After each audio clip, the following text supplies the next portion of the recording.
If it ain't real, it ain't me. Yo, where the bananas at? So, if it ain't real, it ain't me. If I ain't told them that's still, I might get killed on my streets.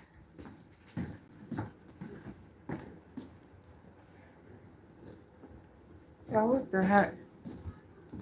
You from the NO? You know what I'm talking about.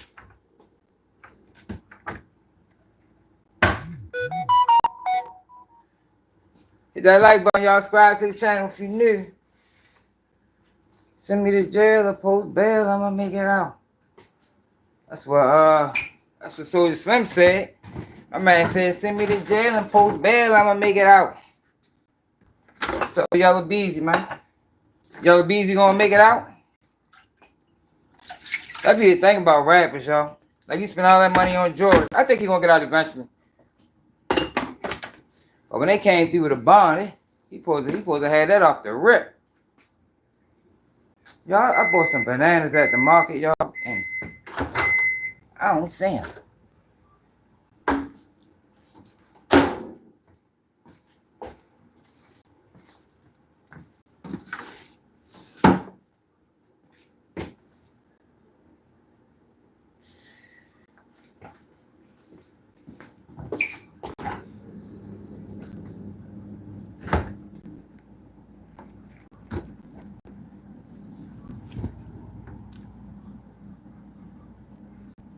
Moose, what it is?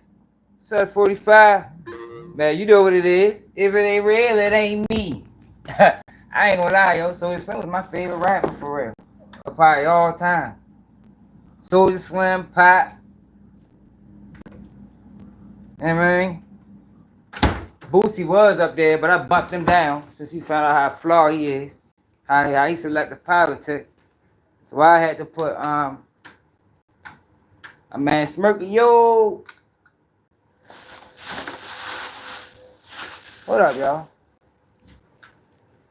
I bought some bananas at the market, and for some reason, like they ain't making it in the house. Unless they ate them all. These kids be ruthless, y'all.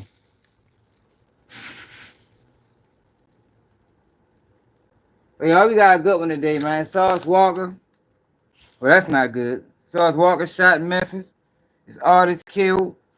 They threw out a theory of what may have happened. Hope that's not the case. If it is the case, that's wild. We got Big U co-defendant, the one, the girl. She is upset with them blogs in LA. Letting people going around letting wax slander her name. I ain't gonna lie, y'all. If you an LA blog and you putting whack 100, like, yo, I guess I get it. I mean, anybody chasing views, but it's like, damn, yo. Like, at what point is it like, all right, so bro, you done did what you did, and I ain't letting Wack get up under this. I know Wack wasn't the cause of the investigation of Big U, but he damn sure helped it. So if you helped it, you just as complicit as starting it. That's how I look at it. You ain't supposed to play no role in that investigation at all. You heard me? Oh, all right, already. Man, I went to Bingo Live, man, but I wasn't feeling good earlier for real. Yo, hold up, y'all. Y'all know I ain't.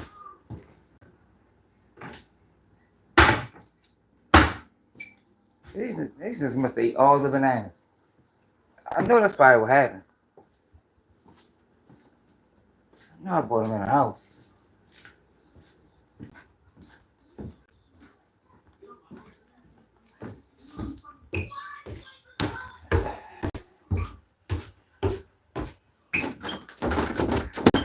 Hey, son.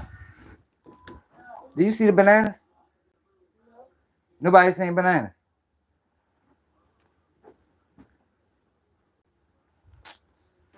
All right. Then we got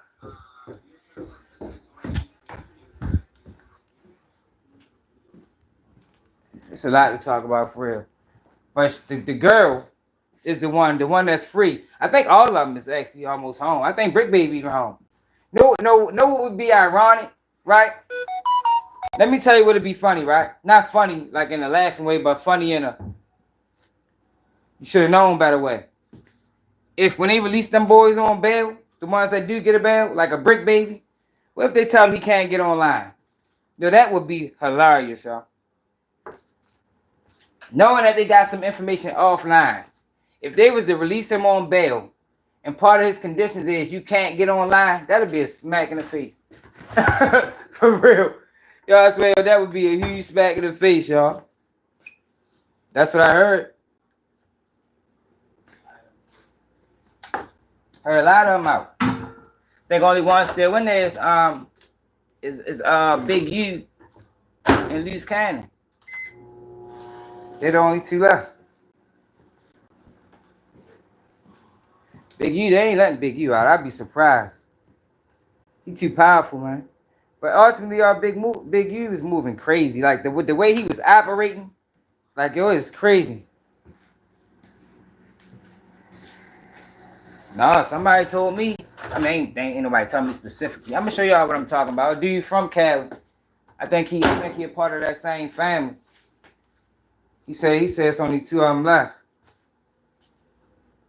I was surprised though. You could be right though about his truck, because I was surprised. Like, how the fuck Brick Baby get a bail? Like with all his record is terrible. That's the thing, y'all. Once you start melting up them charges, they start playing with you. That's why it's so ironic or so senseless to me that Brick Baby and Loose Cannon didn't know this was coming. Especially Brick Baby, y'all. Like, I can't get over that. These people raided your house, found 1 million firearms. Brick Baby got caught with like 3-4 joints. Matter of fact, I'm gonna take y'all to the indictment. I did a video on it, but I don't think YouTube sent out notifications. But it's like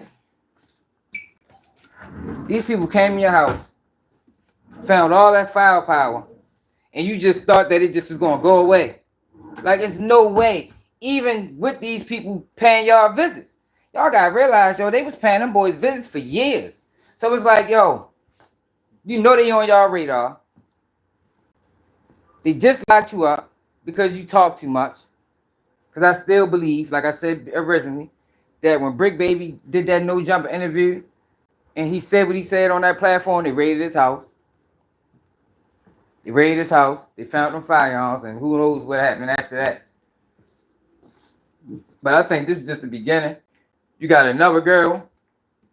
She like the female Whack 100, but she probably got more legitimate claims on Big U and how, you know, she said Big U beat up while she was pregnant. She said Big U ready to go down for a whole bunch more stuff. Like, this is just the tip of the iceberg. And it could be. You know, when you get people out the streets, people start talking. You know what I mean? That's when everybody's demons get the being exposed. Y'all must ain't bring the bananas in the house. Dang. I'm gonna call up that bitch tomorrow. Like, man, I left my motherfucking bananas up there, man. Need them. Y'all think they gonna get back to you? They probably like, man, fuck off. I don't know what the hell you talking about. Like, I don't know what the fuck you talking about, Slim. Find his keepers, nigga. That's what probably tell me. He said, I don't know. I would try though. Damn, man. It is what it is. It is what it is. I knew I should have checked that last fucking bag. Dang. I got a chick that do whatever for some Valentinos.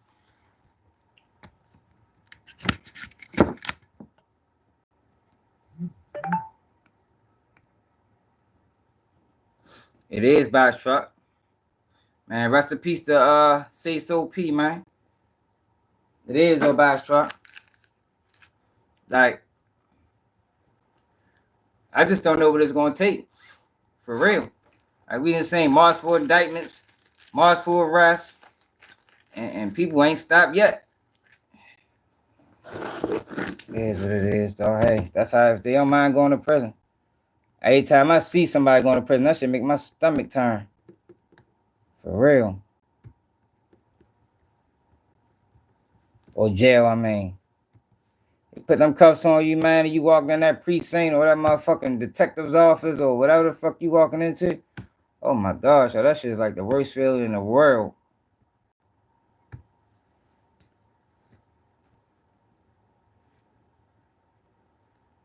that's what Dirk said. I got a chick to do whatever for some Valentinos. And see what's called. He's a hero. So this is what they're saying. Hold on, before we get to Sauce Walka, right? Oh shit, my bad. So he said he ran off on the plug, y'all. That's the theory. Memphis man reveals TSF say so P allegedly ran off on someone for $200,000. It definitely ain't Trinity.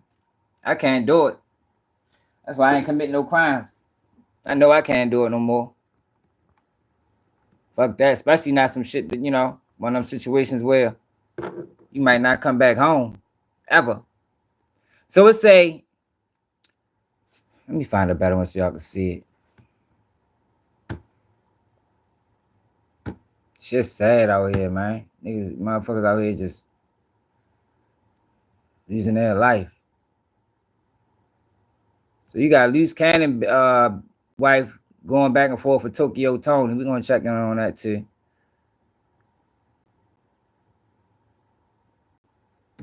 All right, here it go.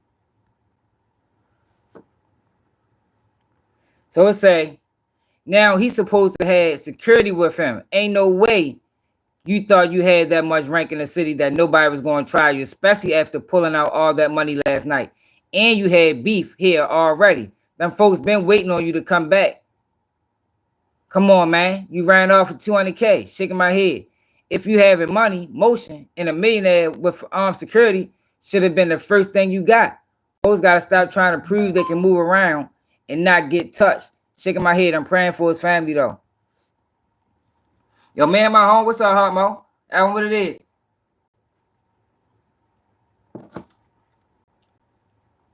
People going to jail. You're right. It is another in the cycle.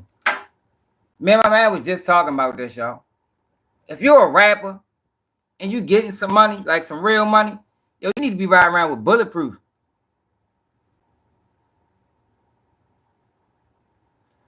Yeah, he probably knew about it. Like, yo, invest in your life, man. Like, everybody want to invest in jewelry, invest in cars, invest in a whole bunch of shit that you can't take with you. Yo, invest in your life. You know what I mean? Man, if I had money like that, I'd be bulletproof everything. Right. And that's what they think, though, Sleepy. People think security make you scary. No, security make you smart. You know what I mean? You're an asset. You gotta protect the bag. You the bag. Because when them shots get to flying, man, when them shots get to fly, shit, you got probably 0.2 seconds to react. Always remember, yo, the hand is quicker than the eye, man. Always.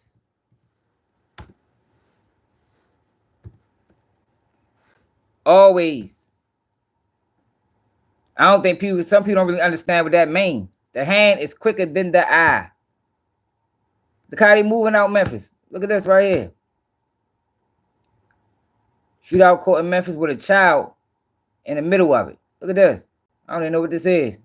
But it just show you how they moving. You know you in a city where these young boys moving like this, you better move right or get left. That's really all it is. Move right or get left. Ain't really no in between unless they miss. People better stop playing with their life, man. You only get one of them. This ain't GTA. Ain't no respawning.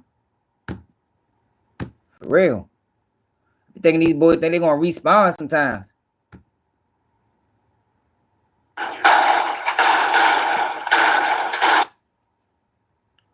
I think we already looked at this. Yeah, we did. And this was scary and wild. I ain't see all that video. In the middle. And this was scary and wild. A shootout In the middle of the day, a 10-year-old child caught in the middle of it, and now we know how it started. Memphis police say they were trying to rob somebody for a pair of shoes. What? This happened a week ago, March 7th, on Yale Road between Raleigh and Bartlett. They got Memphis a kid with them. say, they got a look at this shit. Like, yo, come on, young guys, man. What the hell? Every single one of them strapped. There was a group of 5 young people, one of them only 10, trying to steal shoes from somebody outside a convenience store. Well, the person ran inside the store, and that's when somebody in that car sitting across the lot, look at it. See the gun poke out? Yeah. Opening fire on those kids. Well, they have a gun too, and they shoot back. It doesn't appear anybody was hit. But later, the person, it appears to be a child, whose shoes they were trying to steal, they came up on him, yeah, and he runs for help. What? Enemy. They try to steal a kid's shoes. So the homeowner did let him in and called police. Memphis police were asking anyone with information on those 5 young kids, including the 10. So who's the kid? I thought he was the kid. Oh, yeah, we gotta go back. It's off topic, y'all, but I want to see what the hell happened. So the car right here is shooting back. Y'all see this car? Remember we seen this video a couple days ago. I thought somebody was shooting from the street. Whole time this car right here is shooting back. And see, that's the thing, y'all. When them shots get to flying, you first got to identify where they coming from. Like, this, all of this stuff take time, yo. That's why it's best to be riding. If you got money like that, you better be riding bulletproof, man. Yeah, it's crazy, yo. They think it's a game. Like, how does that even happen? You right. Luckily, nobody did get hit, but you got a point. All 3 of them strapped. Shooter in this car over stolen tennis. A dude from my city that I know, man. Rest in peace to that boy, man. Turk got killed in DC because somebody was beefing on he a reseller. He trying to buy some Jordans or whatever he was trying to buy when it was just coming out. He get caught in the crossfire with DC. Innocent. And this was scary and wild. A shootout in the middle of the day, a 10-year-old child caught in the middle of it, and now we know how it started. Memphis police say they were trying to rob somebody for a pair of shoes. This happened a week ago, March 7th, on Yale Road between Raleigh and Bartlett. Memphis police say there was a group of 5 young people, one of them only 10, trying to steal shoes from somebody outside a convenience store. Well, the person ran inside the store, and that's when somebody in that car sitting across the lot, look at it. See the gun poke out? Okay, so the kid is in this car. Yeah. Opening fire on those kids. Well, they have a gun too, and they shoot back. It doesn't appear anybody was hit. But later, the person appears to be a child whose shoes they were trying to steal. They came up on him, yeah, and he runs for help. Enemy. I don't understand. Where did the kid come from? He in the store. Okay. Right? So the homeowner did let him in and called police. Man, salute to Charlene for the $5 cash app. Salute to 5 young kids, including the 10-year-old, to call Crime Stoppers at 528 cash. Somebody else sent me 9 eyes. Salute to everybody that cash at me yesterday, man. Appreciate y'all, man. Support the platform, support the real, man. Yeah, that's all they doing. All right, so let's go back to Sauce Walka, man. And I showed this video because we was talking about riding bulletproof. Like, yo, if you got then Sauce Walka just put $1 million in his mouth. The man's put $1 million. Oh no, that's not what I looked at. I was trying to find if they did a news story on it. That man put $1 million in his mouth, man. Yo, people gotta get better with spending habits.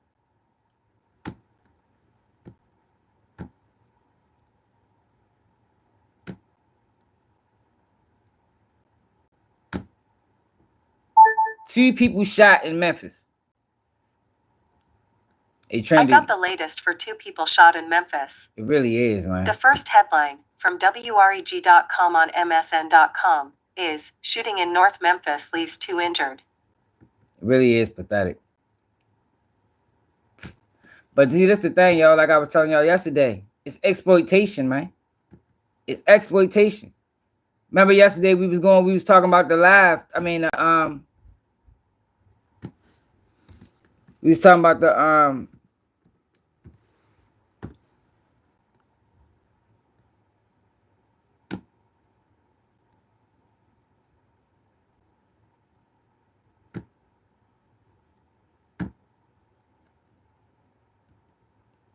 skater that went to the Olympics and said fuck the Olympics to sell drugs. Now, if he was a black man, he'd have been the world's dumbest criminals. But Banzo, he was white. Nobody knew about it. Nobody talked about it. One person is dead and another is in the hospital after a shooting in the heart of downtown Memphis, police say. The shooting happened around 2:40 p.m. on the 100 block of George W. Lee Avenue. Police are calling the shooting a targeted incident. Several police vehicles and crime scene tape blocked off parts of downtown as they look to piece together what happened. According to police, the suspects got out of a white car and shot at the two victims. They did not say what type of car the suspects were in. Detectives from Real-Time Crime Center tracked the vehicle as it fled outside of the Memphis area. One person is dead and the other person is recovering at Regional 1. So we're convinced that the vehicle has fled the downtown area. Certainly want everybody to be on the lookout for this white vehicle. We put out a citywide broadcast on that vehicle, said MPD. Currently, we have detectives from the homicide unit. We have detectives from CSI unit on the scene conducting the investigation. Hopefully, we'll be able to develop suspect information real quickly. And this is another thing too, y'all. Crime, it's hard to get away with these. It's not back in the day, man. You know what I mean? It's not back in the day no more, y'all. These murders are getting solved. Getting solved, man. And the thing about murder, it don't matter how long it take. Ain't no statutory, ain't no limit. Ain't nothing wrong with that having. I support homeless people too. Thank you for joining us on ABC 24 News at 6. I'm Kevin McNamara. We're going to start with some breaking news. A deadly shooting at a downtown hotel this afternoon. Memphis police investigating after one person was killed outside the Westin, just across from the FedEx Forum. Our Lauren Turman is down there right now. So, Lauren, what can you tell us? Man, straight up. Yeah, yo, you can't get away with this shit no more, man. You cannot get away with this. I ain't gonna say it just ain't worth it. It ain't worth the risk. I'm telling you. Cause when they get you, and I told y'all, the first time I got booked, my people had death on that bitch. Sentence or punishment, whatever the fuck that shit say, death. You don't want to go through that, y'all. That shit ain't worth it, man.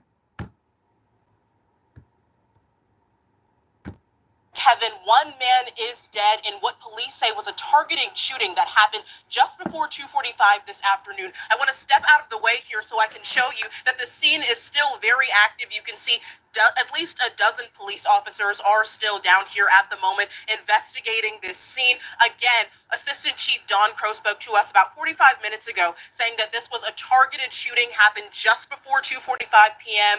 And they say that the suspect got out of a car and he then took several shots at that person. Again, it was an adult man. There has been speculation that he was a rapper or a musician, but that has not been confirmed at this time. And again, we did speak with Assistant Police Chief Don Crow, and he said that this man was transported to Regional 1. Again, this has been classified as a targeted shooting. Of course, investigators across different agencies are investigating this shooting as well. But there's, of course, a lot of details to be learned here, including who the victim was and who the suspect is, or if there were multiple suspects that were engaged in the crime at this time. And of course, we will bring you those details as we have them. But for now, live from downtown Memphis, I'm Lauren Turman. Man, and it's the thing, right? Now I don't know if this is true or not, but the theory is he took somebody off for $200,000. Now, if he took somebody off for $200,000, right? When Sauce Walka got shot and his homeboy got killed, why would you then go online and post this type of shit?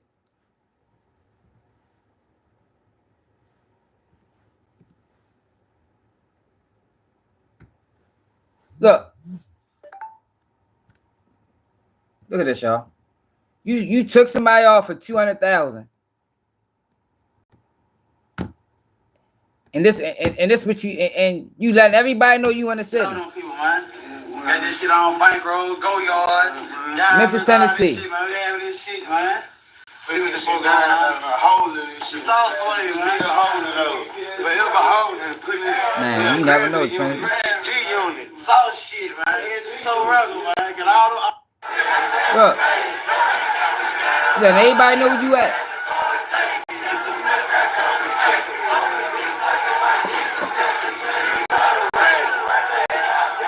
I mean, I'm just saying it might not be. I'm just saying if that theory is true, obviously he was the intended target. Because if he wasn't, Sauce Walka would be dead. So he was the target. He from Memphis, this rapper.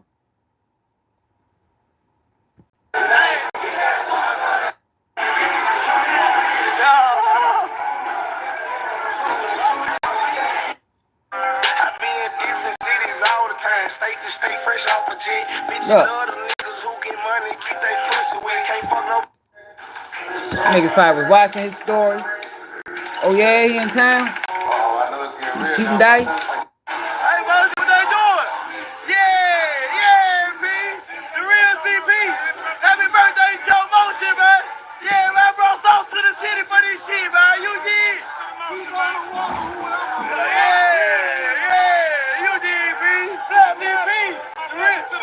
Yeah, you did. You did what the fuck going on. We got you like the love. You got people that talk about the dust. And I'm eating they talk That shit sad, man. That shit be sad, yo, when a person get killed and their story still up. Like, damn, shorty, you ain't even... I mean, life, yo, can, like this, yo. In a blink of an eye, that shit can be snatched by the police or by another person. Yo, that's why, yo, every move you make has to be well thought out, calculated. Calculate, especially if you out here beefing, especially if you out here living wrong. Yo, you can't be just living without a care unless you really don't care. You know what I mean? But that don't be a case a lot of times, man. These people care, man. Ain't nobody trying to die out here, man. Nobody trying to die young. I ain't gonna say nobody, but it's the rare breed that don't want to make it old. It's either through ignorance or just they don't give a fuck. But it ain't, it's a lot of more people love life than it is that just don't give a fuck.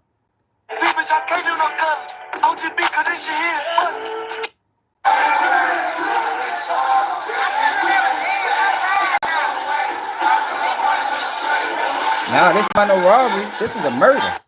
This wasn't no robbery. This was a murder. They jumped straight out, shot, and pulled off. Like it wasn't never a robbery attempt.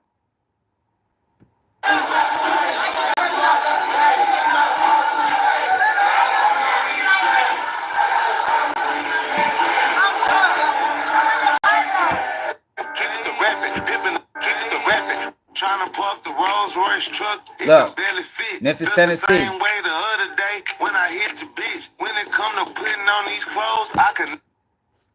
I'm just saying, man. Move right out here, man. Like, man, the way these rappers be dying, yo, that shit is like, god damn, shorty. Because people not getting killed for no reason, yo. Not the bulk of the people. No, you got situations where it happens. But for the most part, man, nobody, people trying to live, man. That's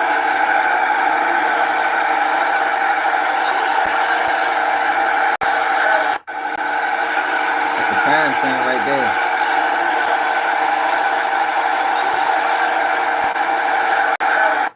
People just be tripping, man. People just be tripping, man.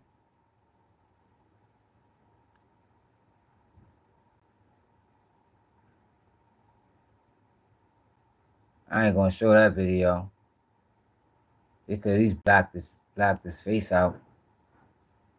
I mean, blocked his body out. Breaking, Sauce Walka and his artist Say So P shot in Memphis. Say So. And it's a video. It's a picture of Sauce Walka wounds. I must ain't saving.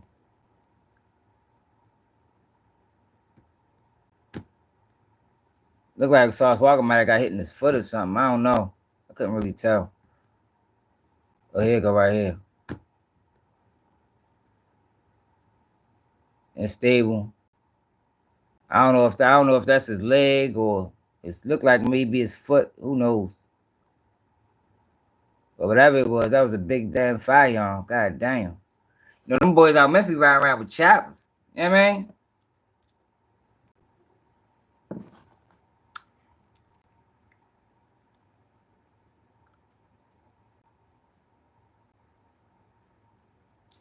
Oh yeah, yeah, that's true. Yo, but they talk like they understand this shit, like they you know, they understand the streets, understand how this shit go, yo, but I don't know, man. I don't know.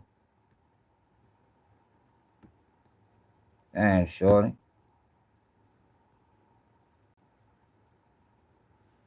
Then it be all these videos, they got all these firearms but then when shit happen, you don't never hear nobody shooting back.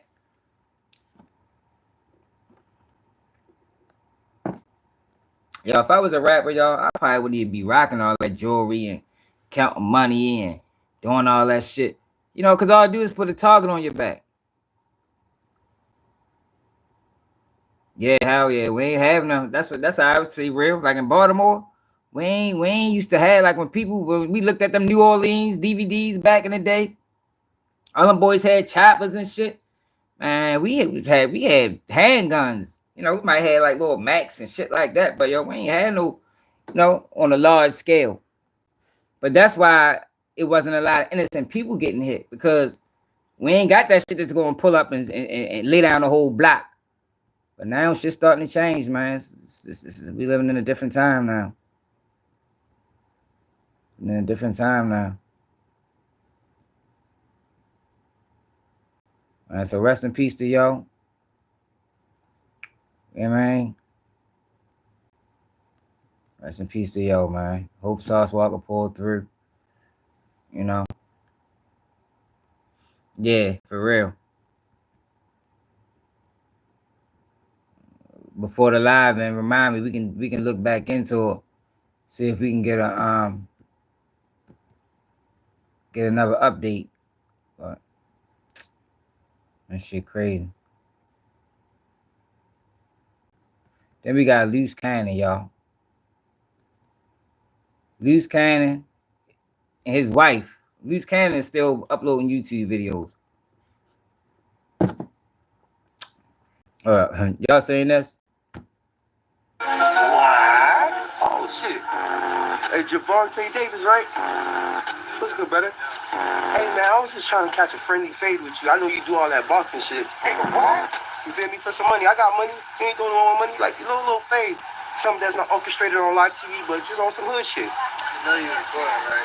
Yeah, I know. I record my fades. I monetize now, you know. I put belt to ass.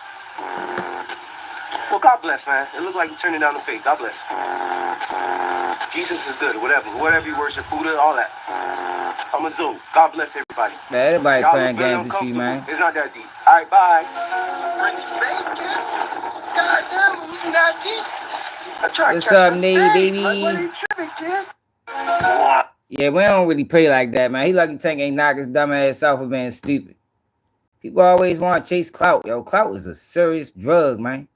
Serious drug. Yo, K Flock say he only getting 20 years, y'all. He said, nigga, I lied, did right. I beat that body. If I ain't beat that, I was gonna be doing life. Word. Now I'm facing 0 to 20 years. I could get from 0 to 20. Could get 5 if the judge want and be home same day. I got 4 in already. Now I don't know who's right in this situation, because based off of what they said yesterday, K Flock is facing life in prison. Matter of fact, let's look into that.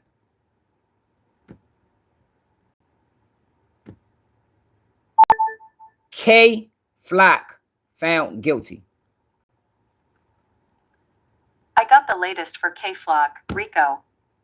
The first headline from New York Post on MSN.com is Drill Rapper K-Flock convicted on RICO conspiracy charges.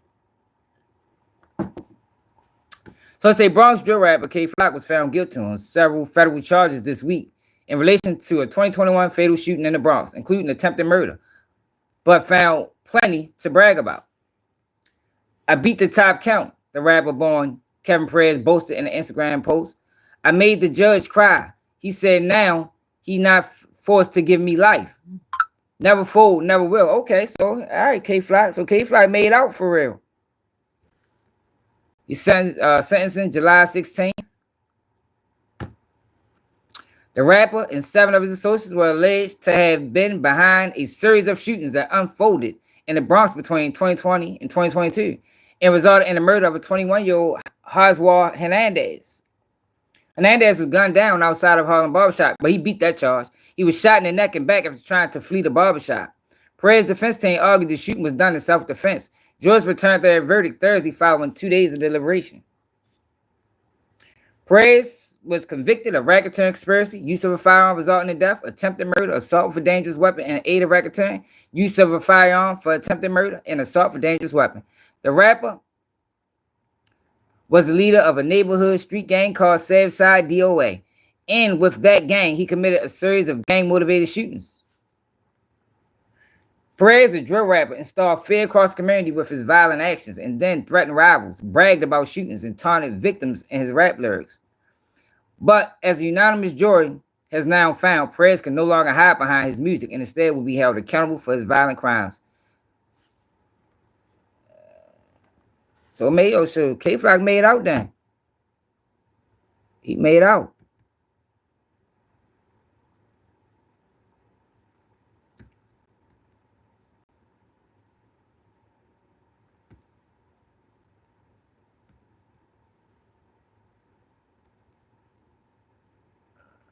This is 5 hours ago. Is this the same article we just read? A boy's murder rap. It's the same one you just read. So how much time is he facing? Because yesterday we read he was still facing life in prison. Because it was 2 murders. Yeah, see, this say he faces life. This one say he faces life. But he said the judge said she's not going to give him life.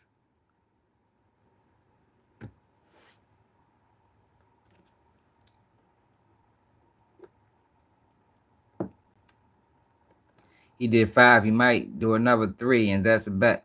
Shit, if you do that, that'll be what's up. That'll be what's up.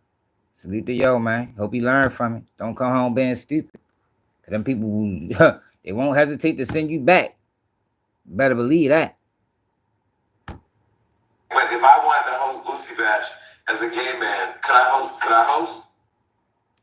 I don't know if they really look at you gay like that. No, they don't look at me gay. But I can you would be just looked at as Jay Salih. Yeah.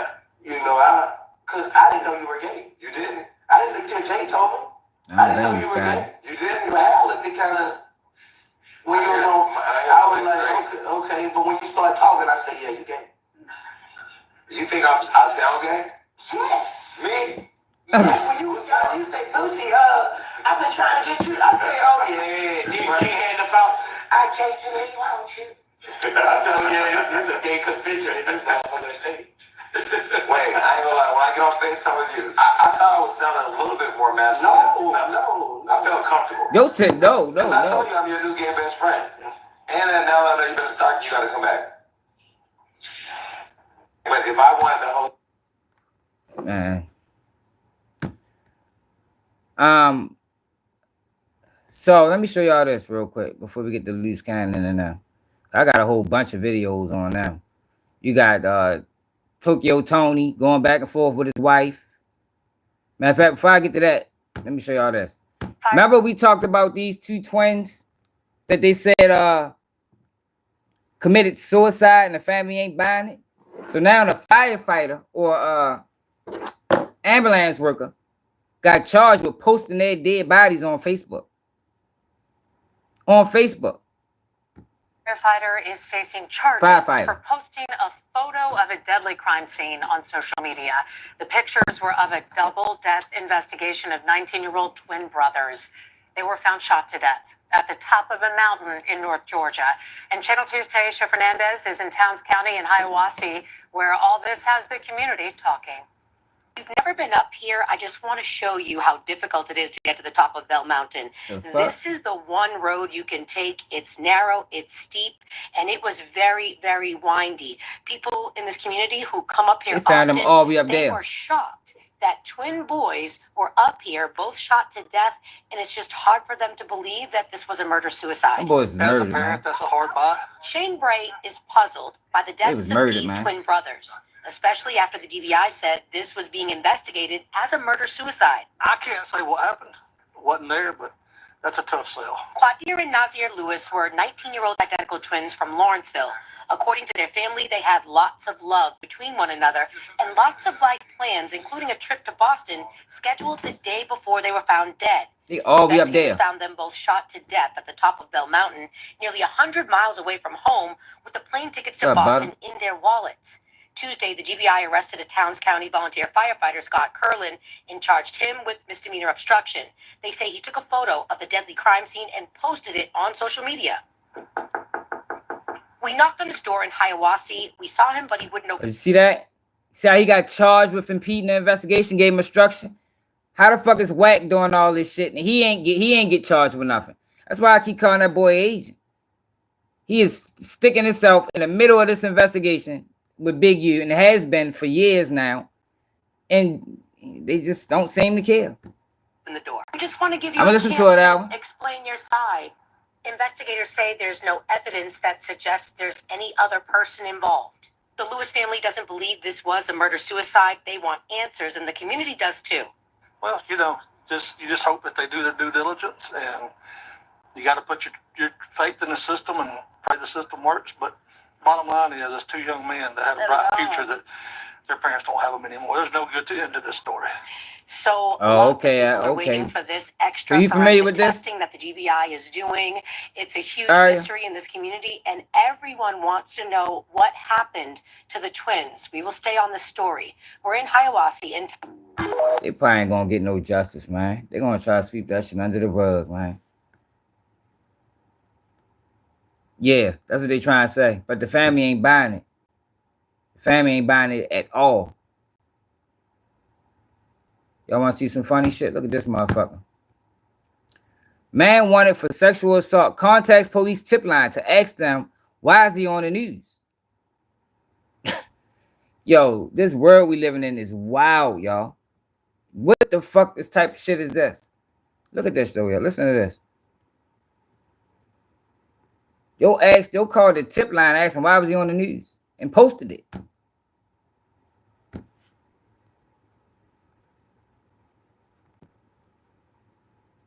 Hello. Yes, sir. Yes, I'm trying to figure out why y'all got my face on the news. I don't know. What's your name? Y'all know my name, bro. Why y'all got my face on the news? Okay, so you just called. You haven't identified yourself. You're telling me your face is on the news. Who else face on the news? Kathy Orr. Alright, then you figure it the fuck out, bro. It's Haran De Jesus. Why my face on the news? Aranda Jesus? Why y'all got my face on the news for assault, bro? Like why y'all doing all that though? What's the news saying?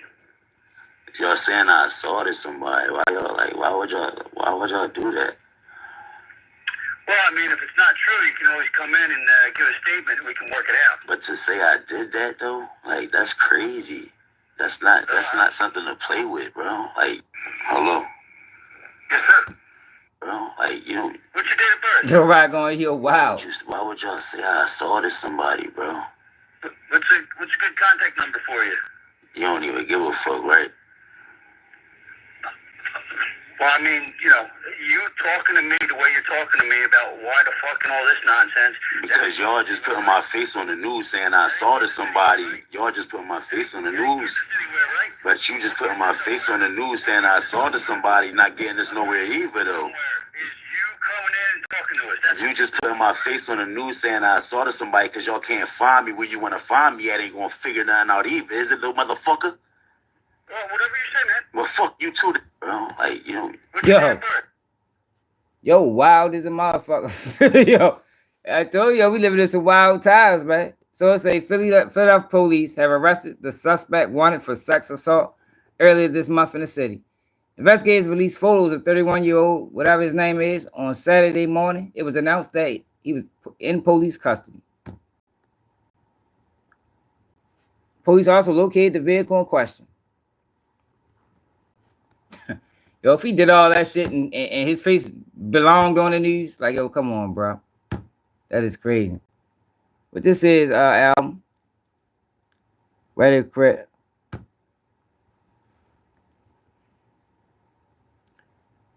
Crip member warned Loose Cannon a couple years ago about a RICO was coming for Big U, but nobody listened.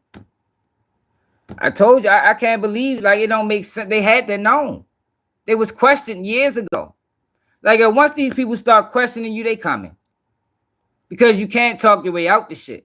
Like, that's what people get. These people aren't stupid, and you can't talk your way out of it. All you can do is talk your way into charges. You know, but they're presented like, you know, we just want to have a conversation and lead you on and think that you can say the right thing and poof, be gone. No, hell no. All you're going to do is talk yourself in them hole. But this is a guy that warned Loose Cannon about the situation. I ain't watched this yet, but let's see what happened. Niggas, all that, cuz. I sleep, I want nothing to do with none of them. I ain't even worried about this other, you know, nigga getting away from them niggas, cuz. On hood. Niggas will railroad your whole program, cuz. Telling you, everybody, cuz. Niggas think that shit is a joke. I keep telling niggas, bro. I'm being so serious, cuz.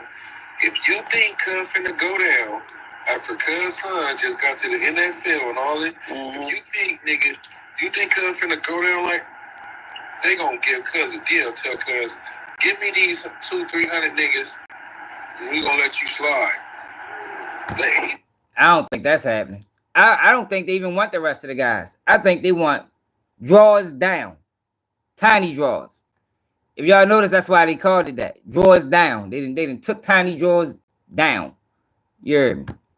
Sorry, Rob. Niggas finna go under, cuz. I'm telling you.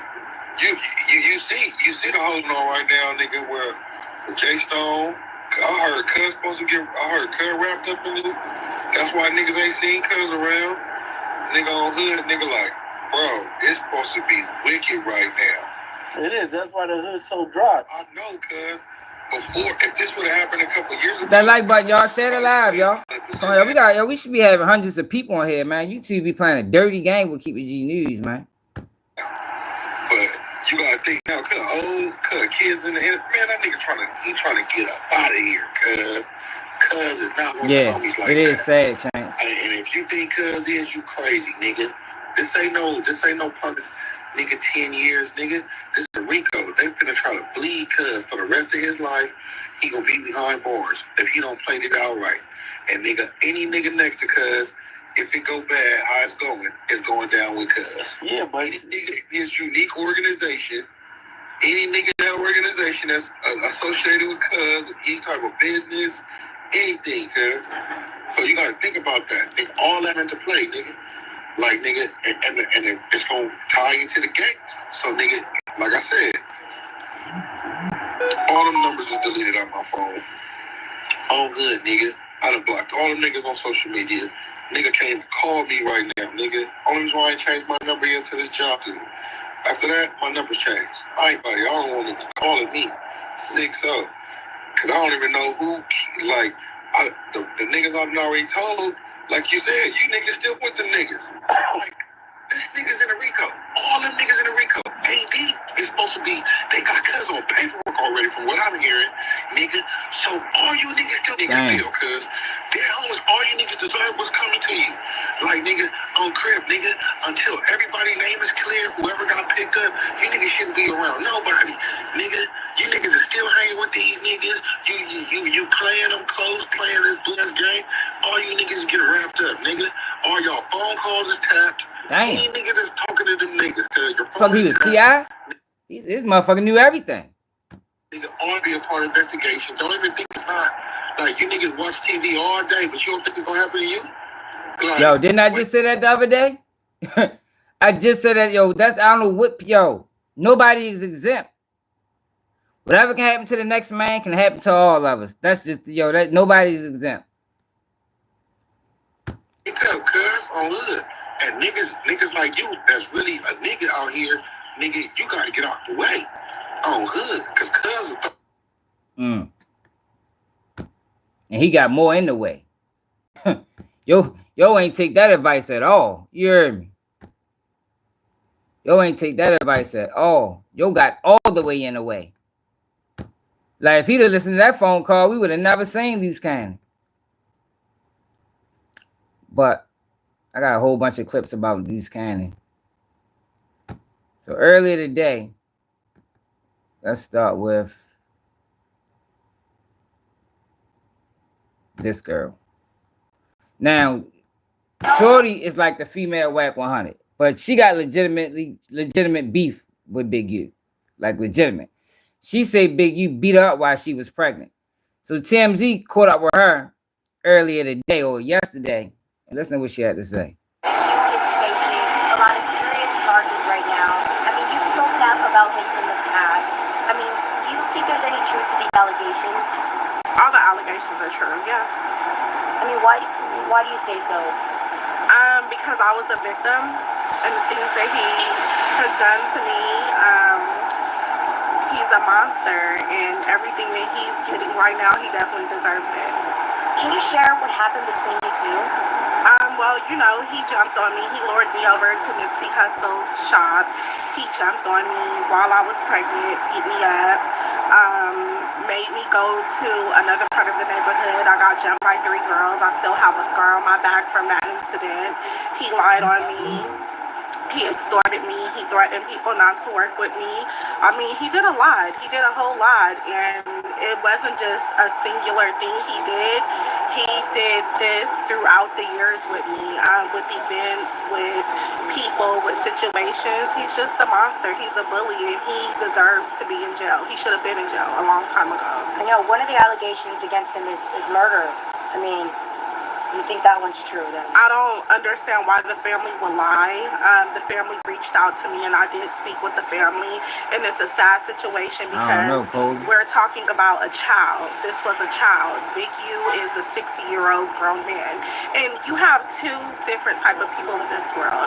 You have people that are screaming for a 60-year-old gangbanger, and then you have people that want justice for an innocent child, and you need to figure out what type of person you are. I know the allegations are true, you know, but they say you're innocent until proven guilty, but in my opinion, he's guilty of everything. People can look at my interviews from years ago when I was speaking out about when I went on Tasha K, Black 100 spoke about it. They just spoke about it on No Jumper.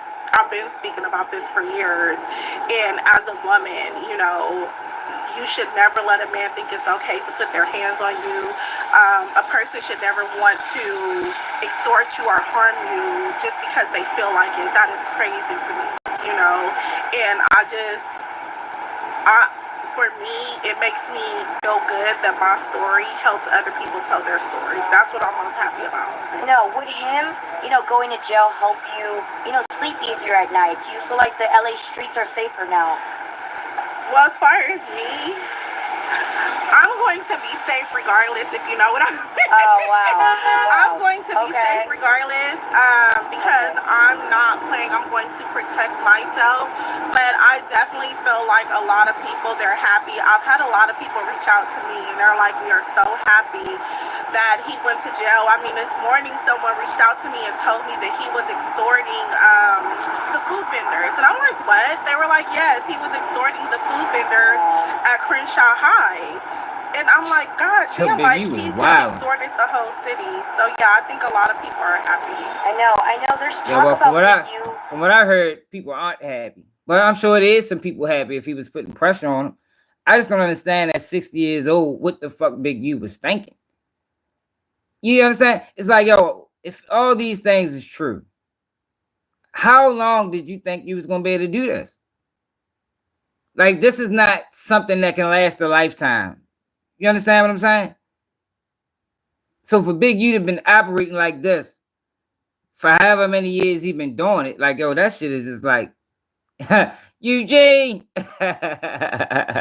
Yeah, she been on the other end. She been calling out Big U for years as well. But you know, I ain't gonna hold her accountable like Whack, because Whack is you know, she a female. That he was involved in Nipsey Hussle's death. I mean, have you seen any proof that would confirm that? For me being over and growing up in that area, I'm going to tell you guys this. He definitely has something to do with that.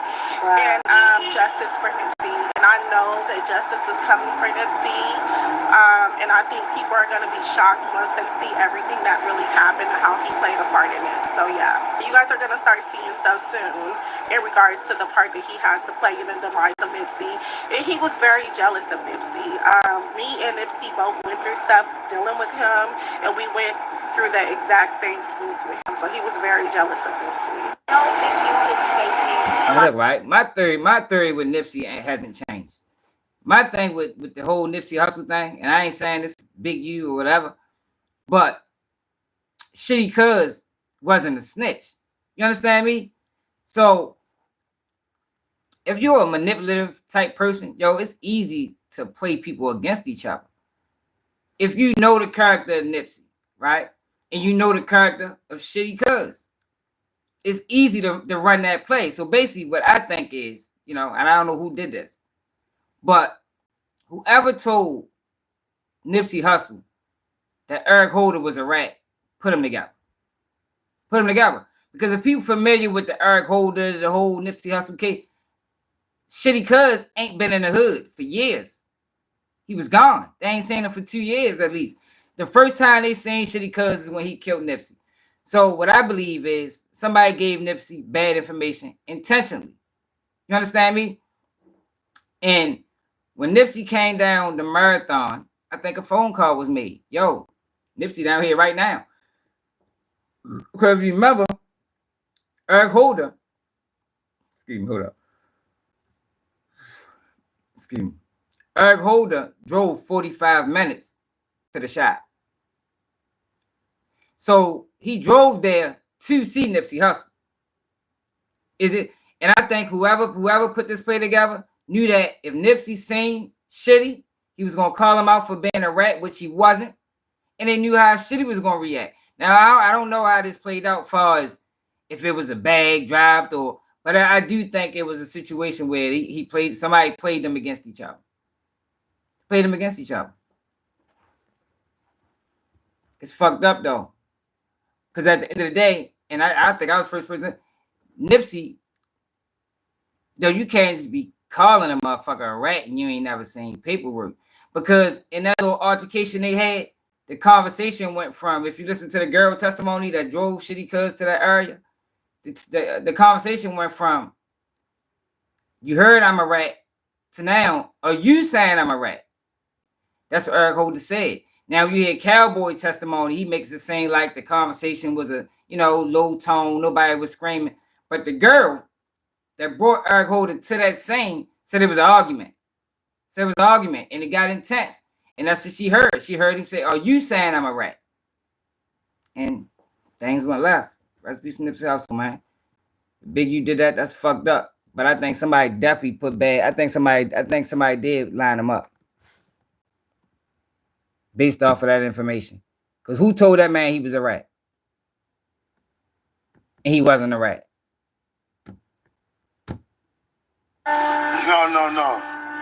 You must have told on the homies that his shop got raided. 600 must have told on the homie Sleep that his shop got raided. Because he right here with me. No, I don't. So, no, I don't. My claim is legitimate. Check the pedicure. If somebody's shop got raided, you say he got into it with me.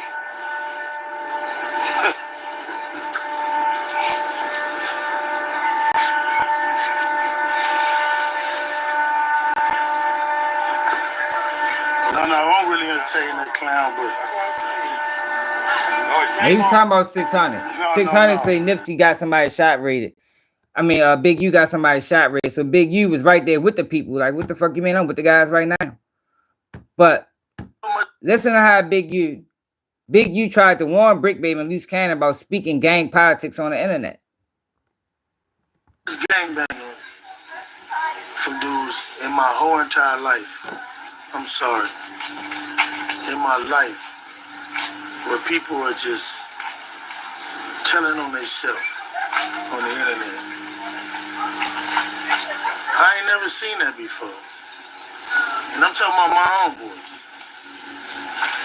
All this 6-0 stuff, so much gangbanging. Yo, I think most people knew that was going, like, yo, the way, especially Brick Baby. Brick Baby used to talk so wild on No Jump at one point. Now,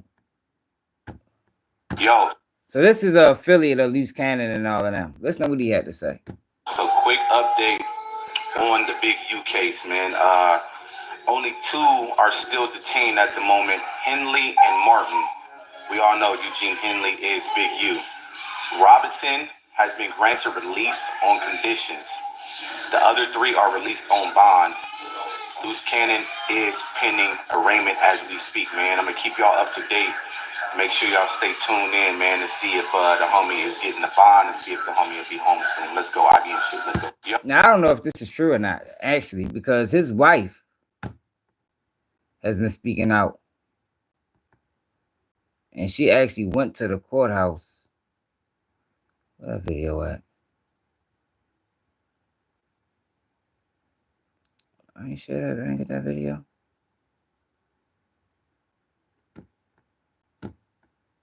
For real? What's her name? Sharice Mills.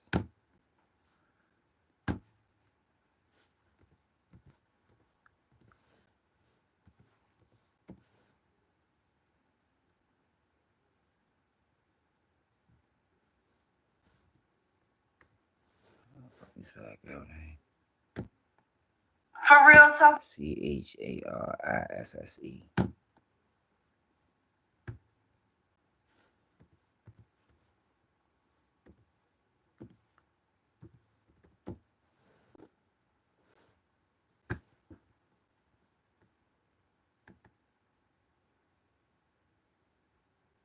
But she took the video down?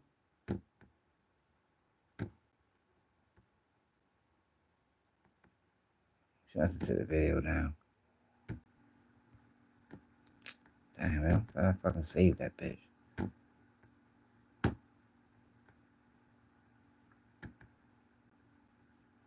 Well, she got a lot of videos talking about Loose Cannon.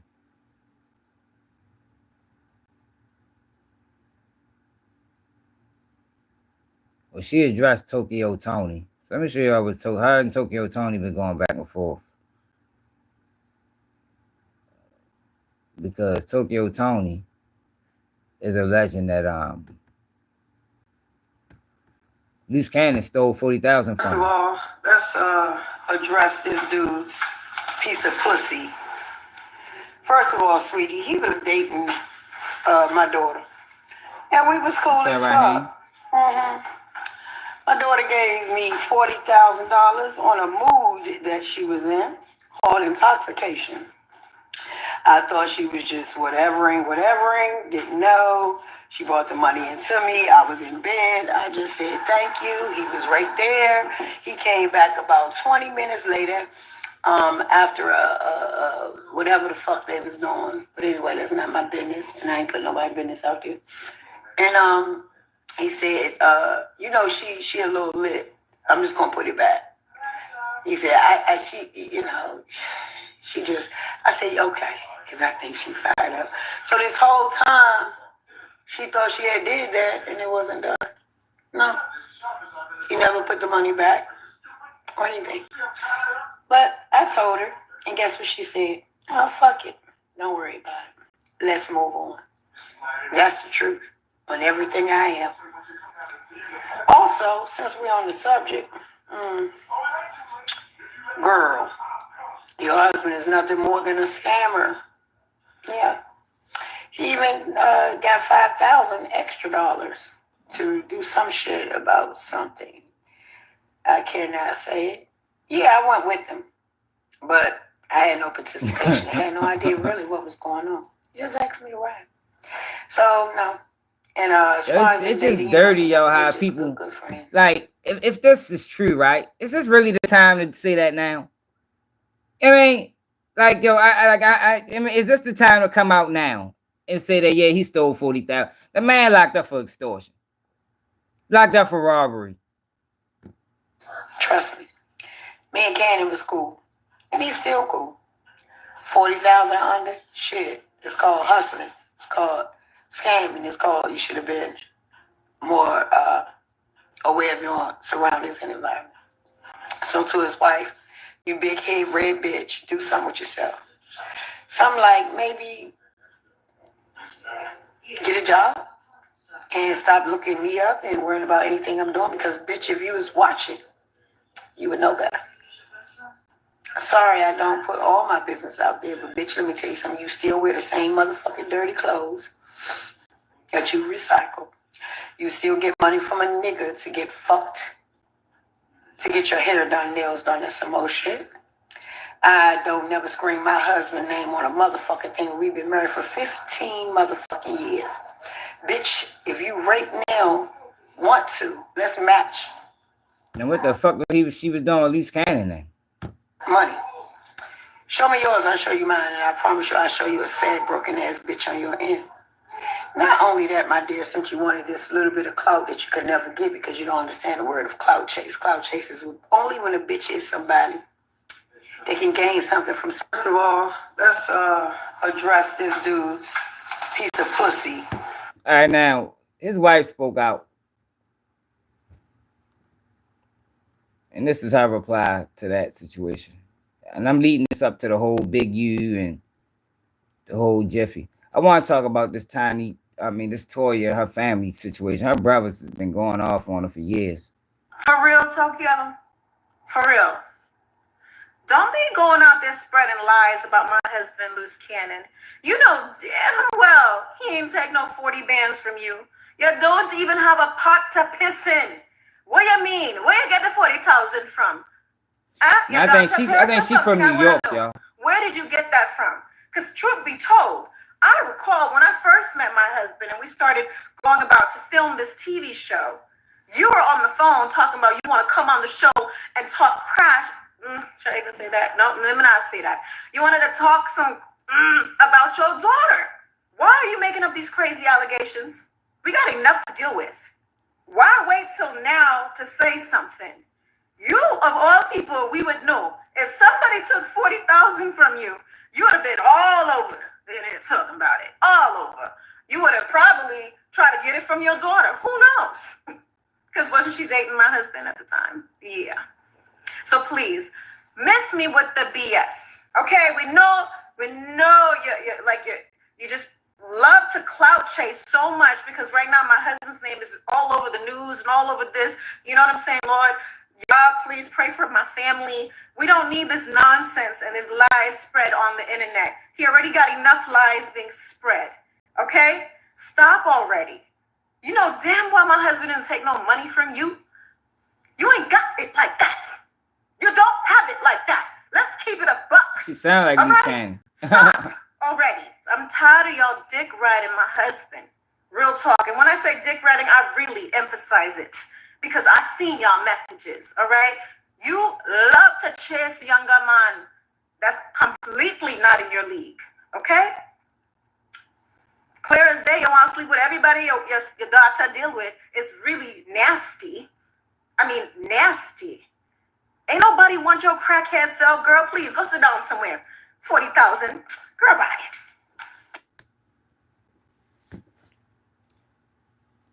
And she do sound like loose cannon. All right, so let me take y'all to what the fuck going on.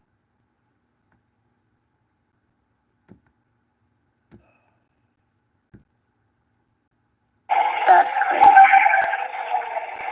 That's crazy.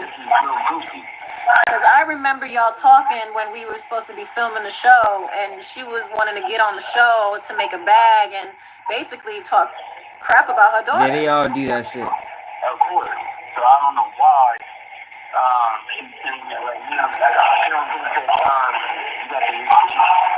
Listen, I'm not about to do all of that, but one thing I could tell you is I wish we did let her on the show, Len, but back then I was like, man, I don't want you being cool with your ex-mama. Yeah, That's check that weird. interview out So, too, you know, bro. I was like, nah, You, I don't want to put her on. It just felt weird gotta for tell me to Kang be Capone to smiling get in front of your TPG up ex's there, mama. bro. You know what I'm saying?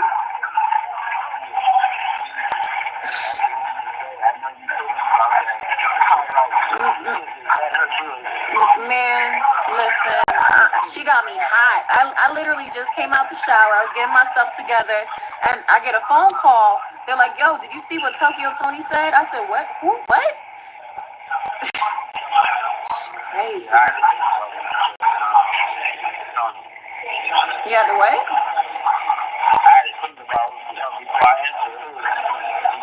Oh.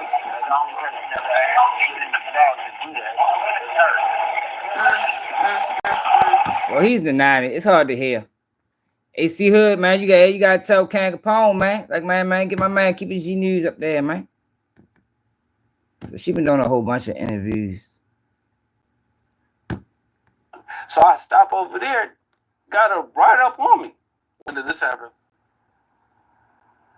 2023. Okay. Yeah, so like right up on me, boom. One right there, one right here, one right here. Okay, take me through it. So basically I get out, go pump gas. It was like, oh, you loose cannon.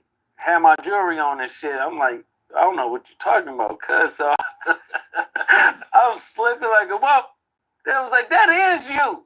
That is you. I'm like, It's like, yo, these niggas, I just don't get this, yo.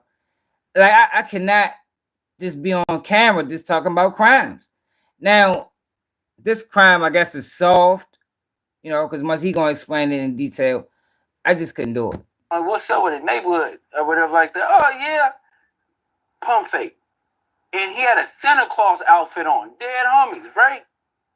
It was during Christmas time, so he go around. So I'm like, oh, cuz gone. So pumping in the Bentley. That's $120 in gas. So I'm there for a minute. Next thing I know, I see this bucket come around. I'm like, ooh. So I get the light that goes over right there, rolls down his window, and was like, stop, pull over, get the thing. I'm like, sick, so I'm out of here. Pop, pop, pop. Now I'm blocking this shit, right? So I'm thinking my shit is dead now, right? So I'm swerving, right? He runs through the light trying to get me. This in a bucket. I'm in a Bentley, right? So he runs, not paying attention, just looking at me, and runs through a car and fly out the window and die. Dang. I keep going. I thought about stopping and kicking that. You get what I'm saying?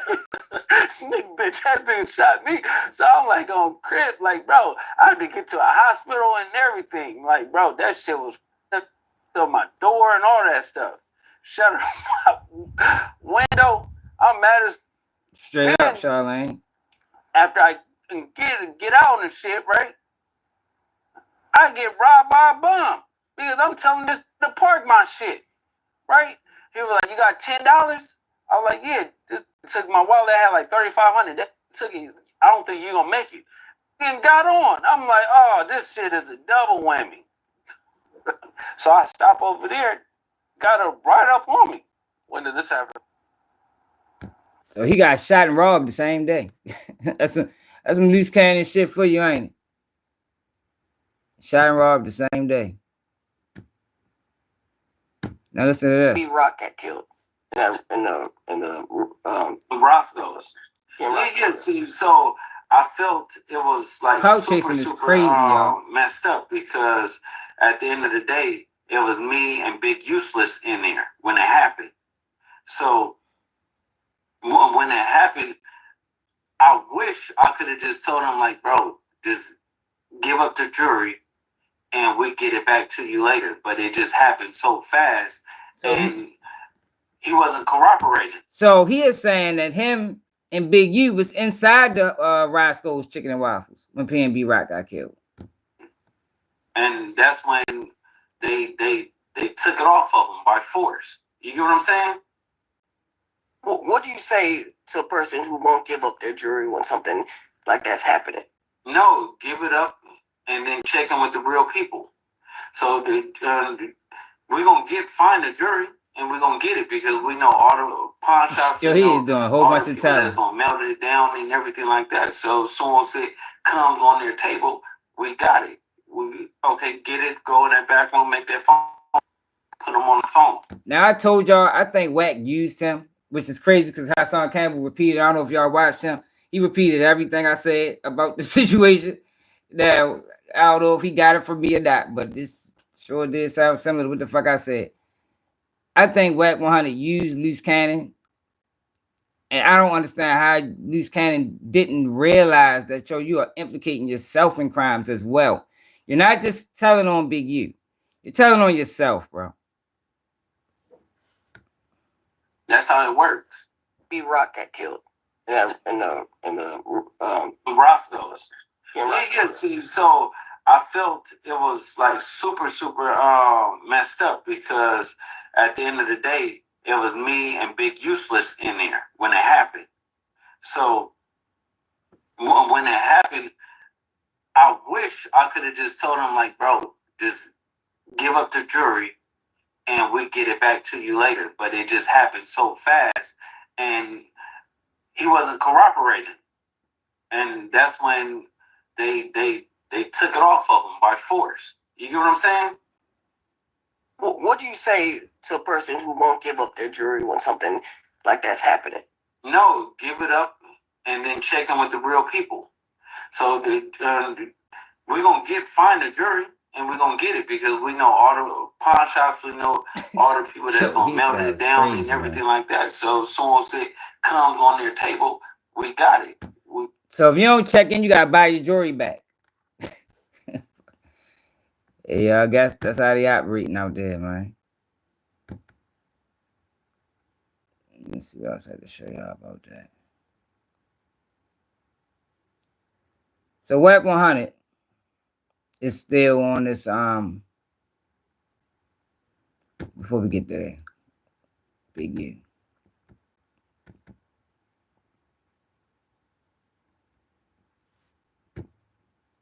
Fuck that beat. Fuck that beat. The nigga told him motherfucker. POW. Nigga told him motherfucker. Okay, in the prison?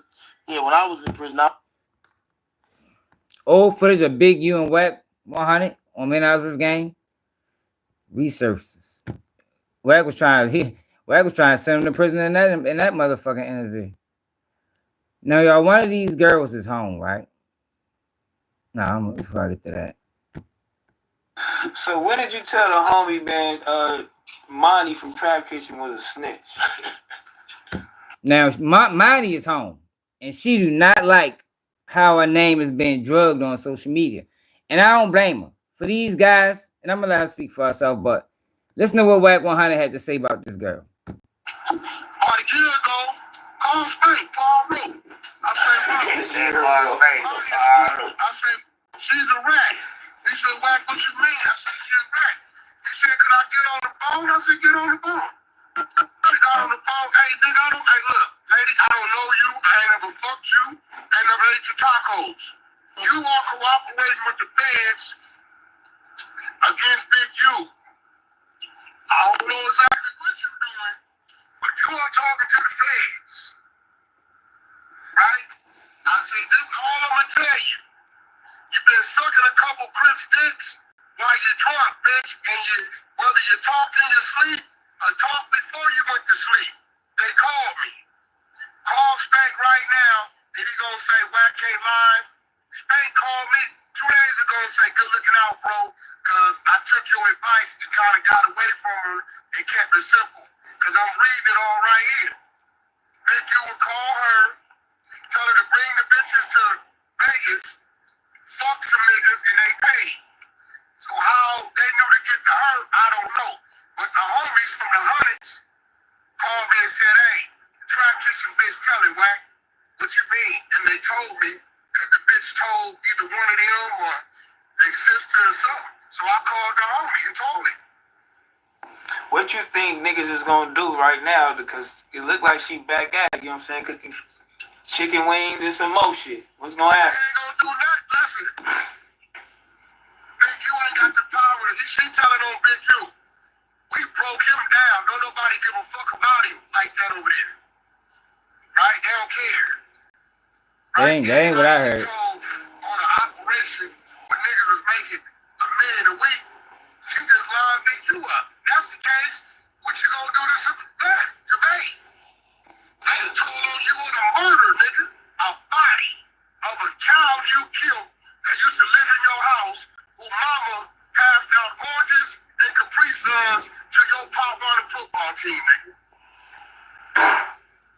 What you gonna do to him? They said that that shit in the fingernails that 600 said. They said that his DNA was inconclusive. Is that true? Well, what it was like Tory Lanez. It could be or it couldn't be. It wasn't excluded.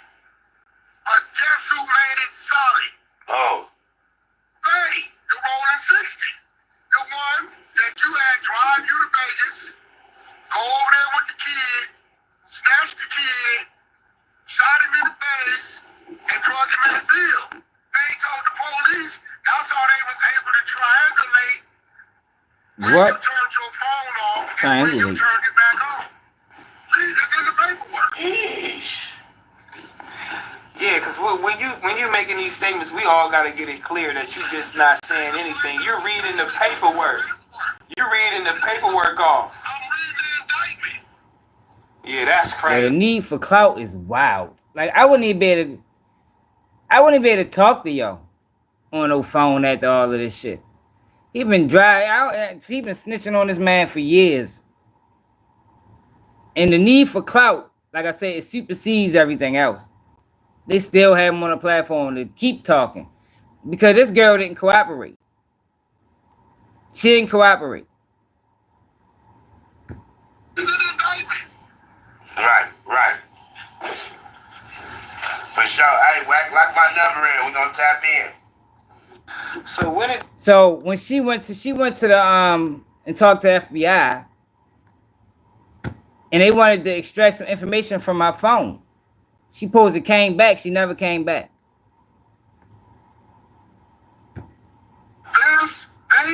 He told on the murder. He gave him all details. Shit. Where they picked the kid up, where he shot him.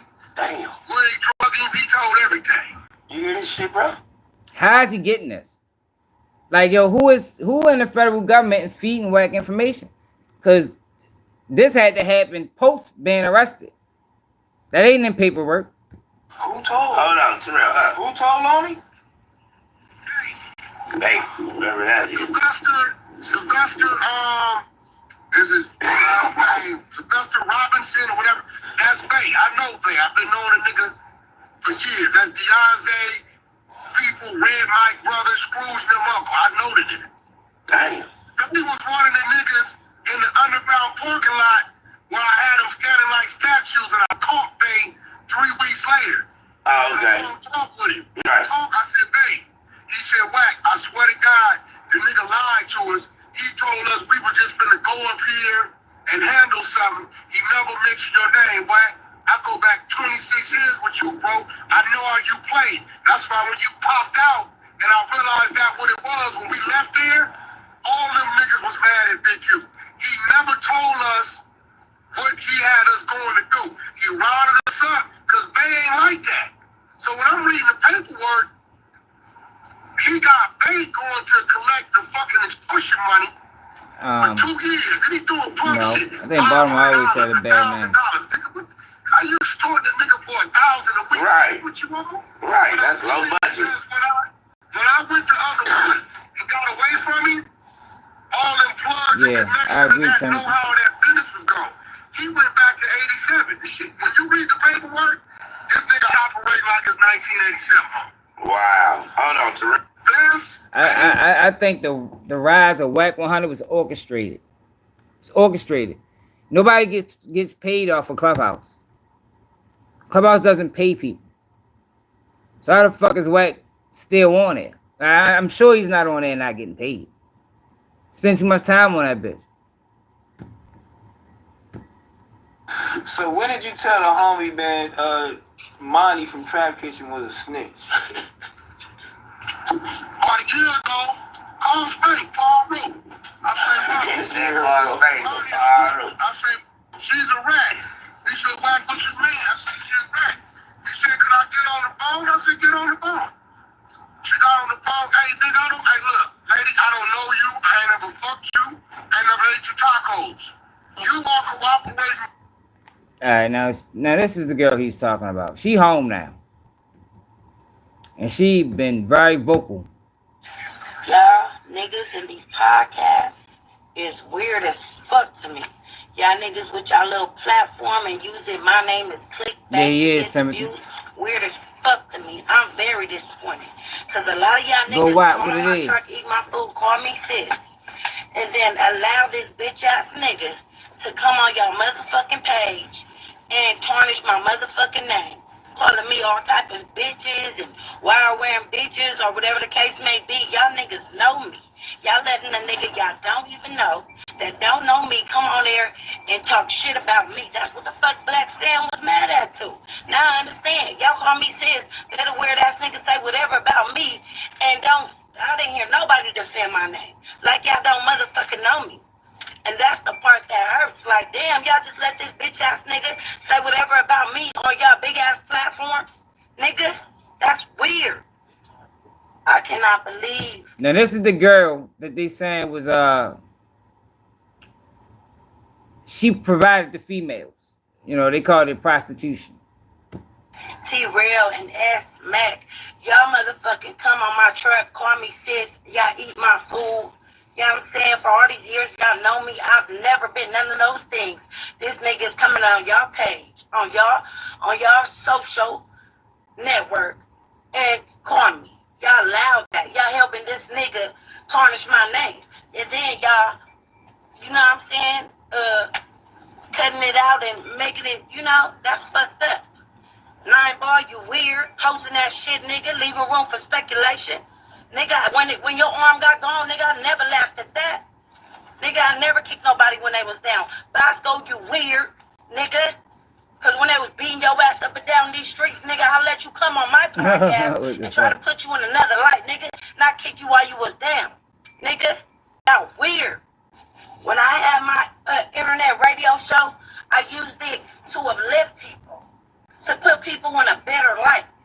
Because I ain't no motherfucking hater. I wasn't out here in people motherfucking business that I didn't know shit about. Trying to kick them while they were already the fuck down, nigga. Never did that. Never been no bitch ass bitch to do no shit like that. Never been a snitch or a wire-wearing bitch, period. Y'all weird. Let these motherfuckers come on y'all podcast and talk shit about me. Hey, Dizzo. You know what I'm saying? You read the whole shit, but I needed to hear a little more from you. Like, nah, this ain't my sis. You and Pun.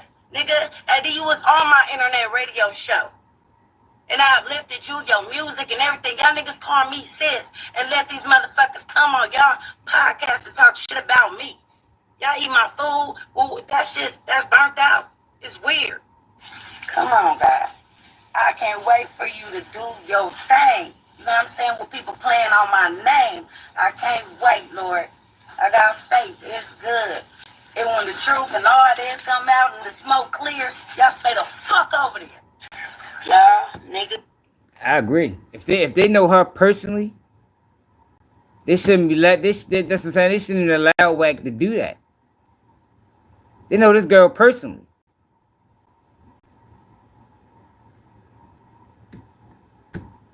Y'all niggas in these podcasts is weird as fuck. Fuck the shorty name.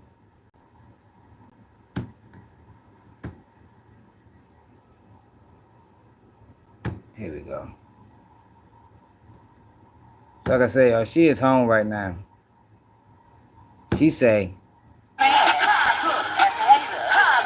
innocent. Real ones know what's up, man. Say she innocent, man. And she pregnant. These niggas prayed on my downfall. What?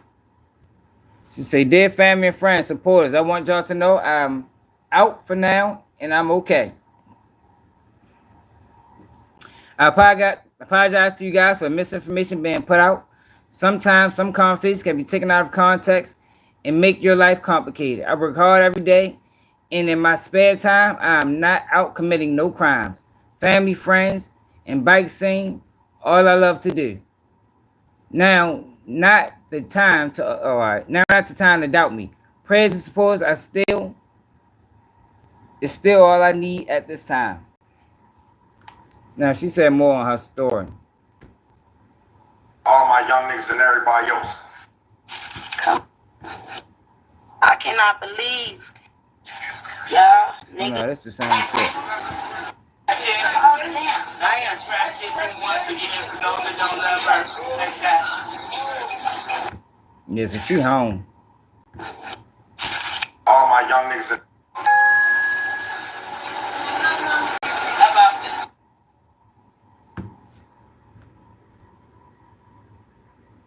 Amiga, esto es pa' ti, que de ti él se quiere aprovechar. Que te dice que te quiere, pero no te quiere nada. I don't know what the fuck that is. Yeah, I just wanted to get her side of the story out there, man. Cause they doing it real bad. I think them boys down bad for doing that to her, y'all. You know that girl personally, you shouldn't be doing no shit like that. But everybody want clout and views and all that dumbass shit that people chasing.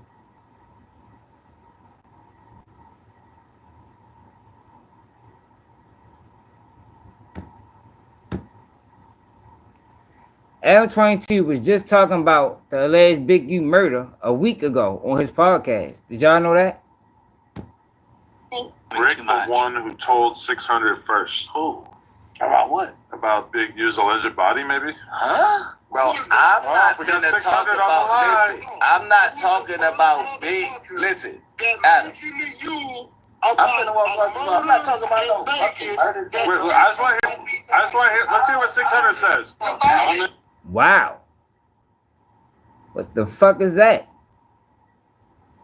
Yo, ask that man about a murder?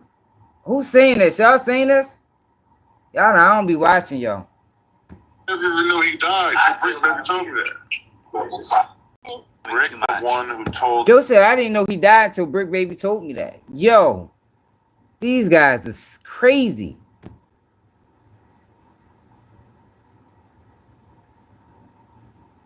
Yeah, it's crazy.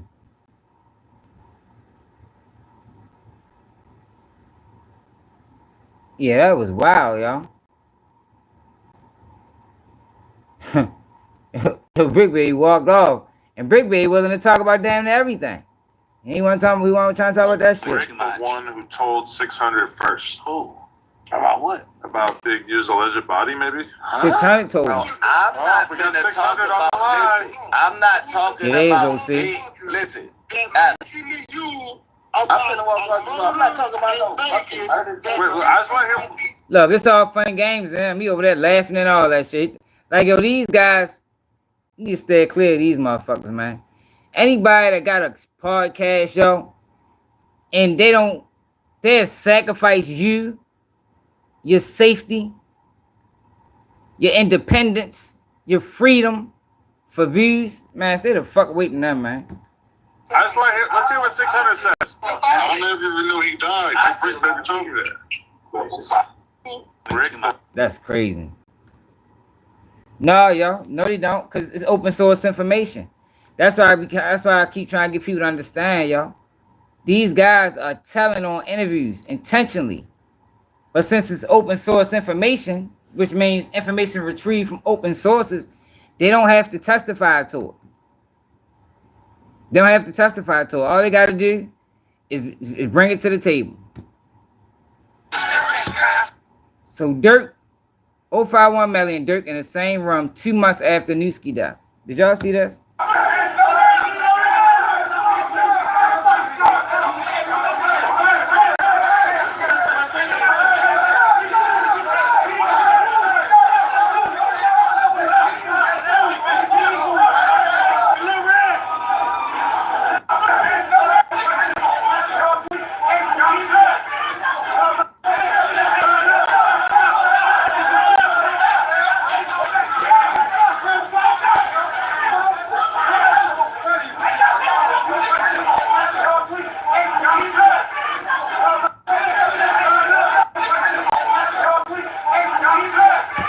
That look like Dirk and them over there. I think that's D thing right there.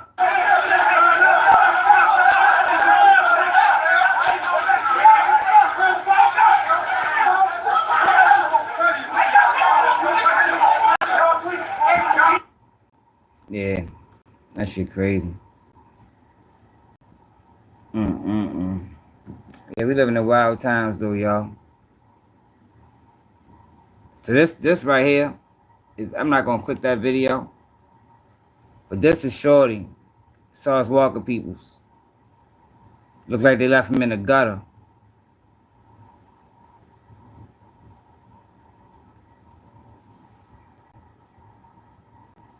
Yeah, that's him right there. That's him right here. Right here.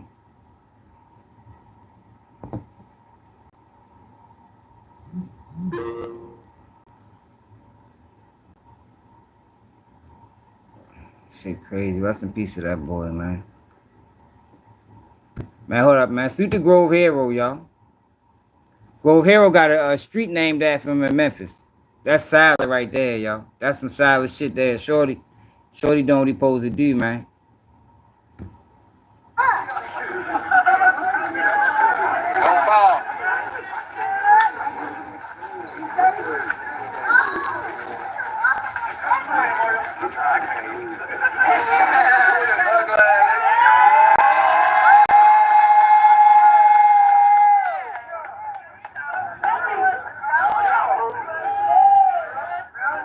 Oh, no. It's the Grove Hero, man. That's major. Mario Grove Hero Bradley Way. That's what's up, man. That neighborhood value, yo. That's what's up.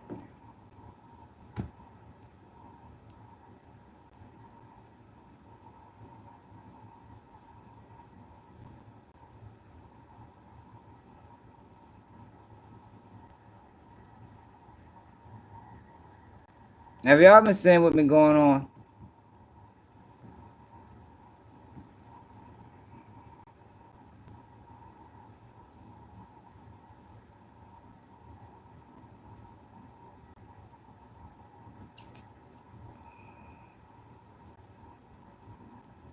Yo, what the fuck? I ain't saving.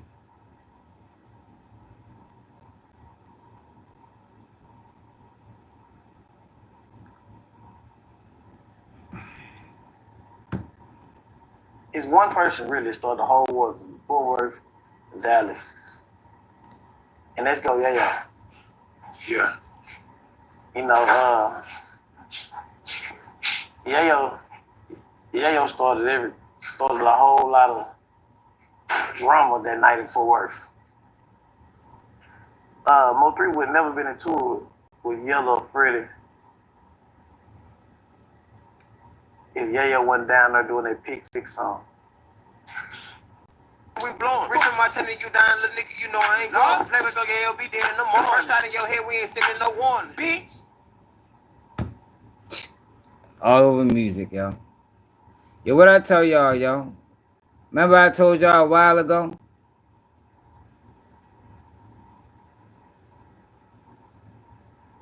The distance start in the music before the bodies start dropping. Like these beats be starting on wax before it turns to the streets. Like that is backwards as hell. I walked in prison. In prison, I did 12 years. I did 12 years and some months in prison. And in that time, I serviced my people. What's up, Charles? I taught classes in prison. I taught Islam in prison. I don't like I him taught either. government. I taught business. That's what I taught in prison. So the dudes who did time with me, they know how I served it. And I fought with my people in prison, good or bad. I walked in prison. In prison, I did 12 years. He did 12 years on 13? God damn. Look at this whole bit. I'm trying to take y'all through this little tiny, Toya and Lil Wayne this whole situation going on with them.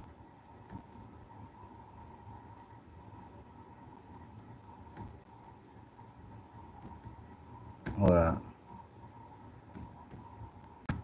So this is this Yellow Bees is getting arrested. They is on him like shit.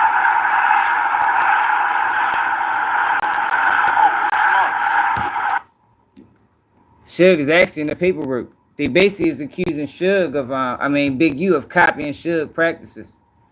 Like, why would you copy somebody's practices that went down for 30 years? Say, y'all, it ain't nothing wrong with me asking another grown man to fight in the ring for charity for the kids for $12,000. Extortion. Everybody gotta speak up for him. That's hit the like button, y'all. Hit the like button. That's what it's gonna turn into. You gonna get it started. They see you ain't gonna do nothing. You ain't do nothing to the two dudes that robbed you. You ain't do nothing to them. Extortion. That's what it's gonna turn into. Everybody gonna see that you ain't speaking up for yourself. You a grown man. You ain't speaking up for yourself. You can't act like you too busy. Everybody busy. Everybody got something going on in life. So what you gonna do? I want to fight for $12,000 in a ring for the kids' charity for $12,000, and we give it to whoever. That's easy. If you don't want to do that, just call me and we squash it that kind of way. But I need to hear something. Extortion. That's what it's gonna turn into, because everybody see that you're not speaking up. You're not talking for yourself, P. Point blank period. I'm serious. Extortion, y'all say it with me. Oh, that bitch sound good. You gonna get it started, P. You gonna get it started. That's gonna be funny. Extortion, how much you all in the city? How much you all in that city? Ooh. Say, y'all, it ain't nothing wrong with me asking another grown man. All this shit started off some social media beef, y'all. All these lives lost, because the person that died, of course, they lose their life. But when you go to prison, they lose their life. Nobody wins, man. Like, I'd be glad when people realize this shit. Nobody wins. So let me, dang, yo, where that video at? Cause this been going on for a while. Trauma between Toya and her brothers. Are y'all familiar with that?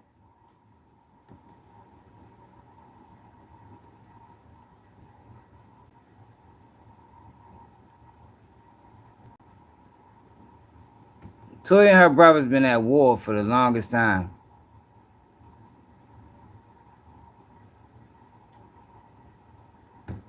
So I guess they got a show or something. And look, right? I don't know what the fuck the beef is. I know this brother right here been going off on her for years now. Me, how I am, I'm not ready to chase no motherfucking body. Like, fuck all that. She got the bag. I know it's hard when you're the only one with the bag in the family.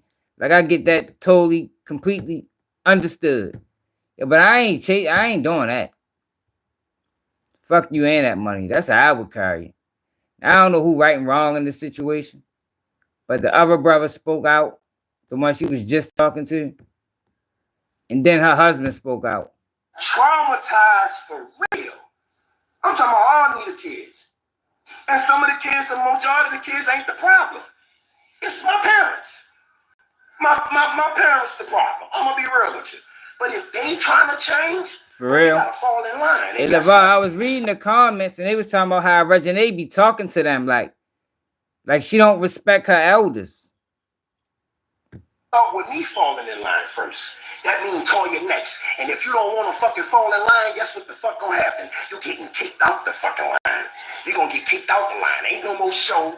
Ain't no more doing nothing for free. Ain't no more supporting you and telling our story and you only getting a bag for it, but yelling out all this motherfucking you doing this for us.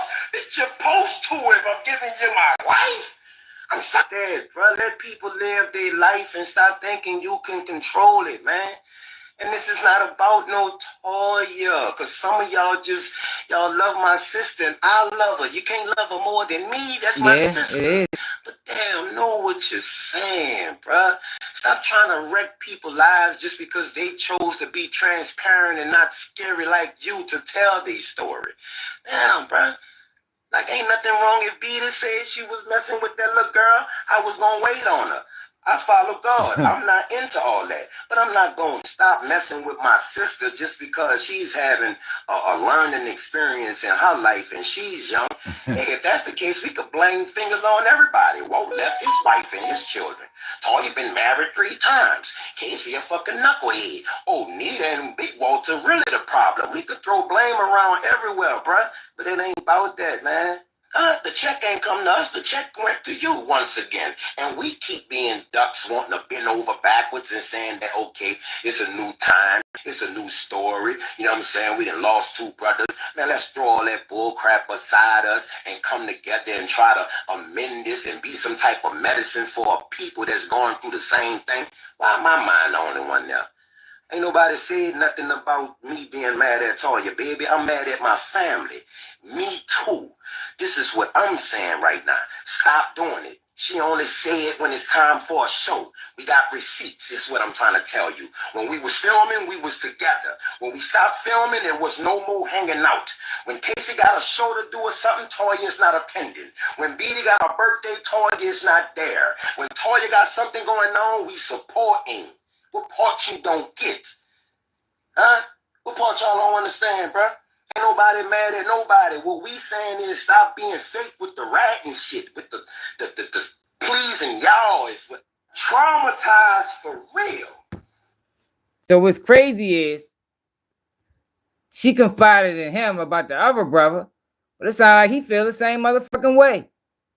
Now, her husband spoke on this situation too. Fuck that shit out.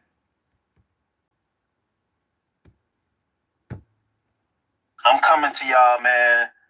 Y'all already know I don't be with that internet stuff. I don't be with that back and forth. I don't be doing stuff for the gram or, you know, looking for no attention, validation, or likes, or none of that. I'm a real, you know what I'm saying? They say he's suing. I haven't heard any interviews.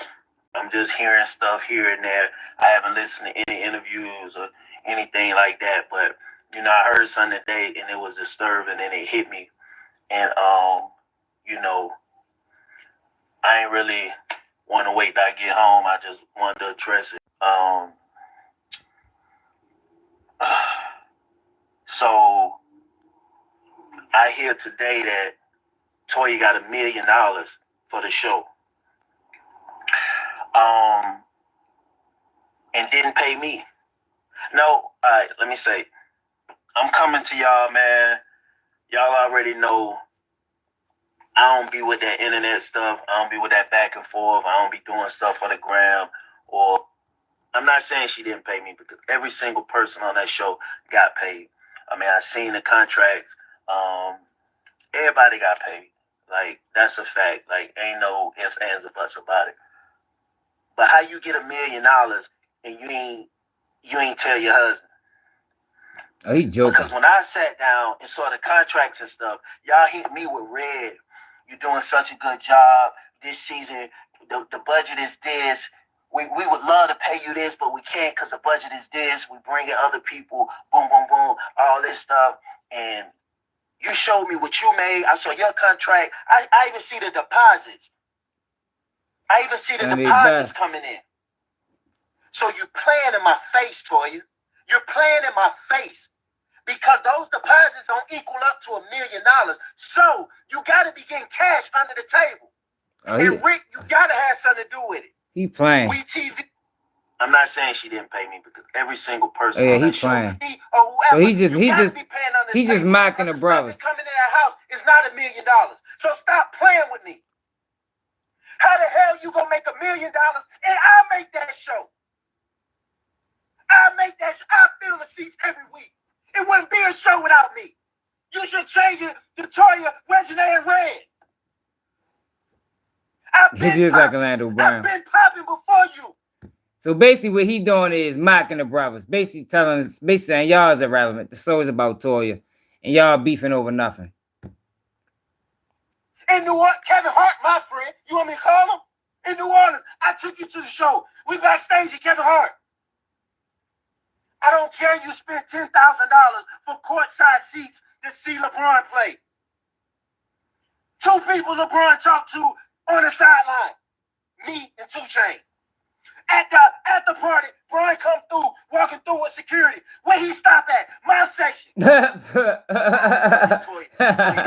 Yo, I know Tyler Perry, friend. He or whoever. You got you say stuff in my section. She my sister. She my sister. I know people. I've been popping. I made that show. And you gonna get $1 million and don't tell me? Yo, I'm a real man. I don't even be doing this for likes and all that stuff and hollering at the phone. I don't be hollering at no phone, man. I don't be hollering at no phone and none of that stuff. But you got me messed up. For real, Toya. I'm telling you. And I love Toya to death. That's my wife. I love her to death. I'm going to ride for her. I'm going to crash out about her. But $1 million? Rick, WeTV. In the words of 50 Cent, I need my money by Monday. She my sister. Hell tripping. How the hell you going to make $1 million and sweep that under the rug and don't, like, I'm seeing the receipts. I'm seeing the wires. Where's the other money, Toya? Where's the other money? A whole meal? Yo, stop hitting me talking about hang my phone up and all this. Oh, I ain't on live? Oh, this is a video. My little sister got $1 million for that show. We didn't see that money, man. we was being real off the fact that we lost 2 brothers. Here it is. We got an opportunity. I know my little sister and I'm got to show her and my niece. You know what I'm saying? But it's going to be family because all of us with each other, right? And we trying to show these people where we sound like the show is well, the reality TV does this a lot though. Like, yo, I don't know what it is, but that shit separates families. How many times we seen situations where family on reality TV, yo, and shit just go haywire, and it don't be scripted. Like they really be having internal beef. We had a situation. Where was that show about Peaches or something with a the guy killed his nephew. It was out of Atlanta. Trying to go, how we didn't let this break us, how we used it to become something. That's what I went in and on. No, they really mad. Of course, the husband just was trolling. They're younger than me, you know what I'm saying? I get it. I've seen a different world. I've been gone 20 years from my people. So you got to understand, all right, well, you're not like them. But they got to know that in that same token of me saying that, then they're not like me. So, but it's not to say that I'm on some bad. Like, yeah, sweet pie. I'm not so eager to put Beatty in her place because I feel like, you know, that my little sister got $1 million for that show. She's all right, what y'all want to say she was gay or whatnot, or bisexual or whatever, you know what I'm saying? Of course, I don't condone that type of living, but at the same time, you my people, but I'm not about to give up on you. I'm going to wait till you get your mind right, you know what I'm saying? And when you come around, you know what I'm saying? I know you're a good person, you know what I'm saying? But when you come around, whatever the reason that you was messing with Mel, because she probably was there to listen or to console you in your time of need. Like, you can't control who you love, right? And I get that. She's Man, our brother been going off. I've been ignoring y'all because I think he been clout chasing heavily. But he been going off on them for a while. And it all seemed like it's all centered around money. Did y'all see this?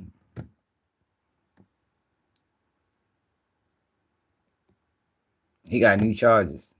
But he don't give a fuck. This is the same one tries to plead insanity.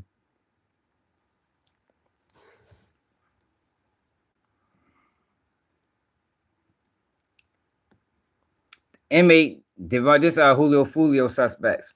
Davion Murphy was being disruptive and violent towards staff. The deputy, which was the victim, was picking up an inmate's property when a defendant approached the victim, and inquired why the inmate was relocating. The defendant became agitated and was ordered to the holding cell, but he refused all the orders. The victim approached the defendant and ordered him to place his hands behind his back for handcuffing. When the victim grabbed the defendant's left waist, he turned around and used a right hand to punch the victim on the left shoulder, which caused the victim to fall to the floor. The incident was captured on jail surveillance. Digital image was taken of the victim. The defendant was identified by the detention staff of Inmate responsibility for the incident. He don't give a fuck. They trying to get them boys the death penalty anyway. No, I told you it's the same one trying to plead insanity, which ain't gonna work. Shit ain't gonna work. People ain't trying to hear that shit.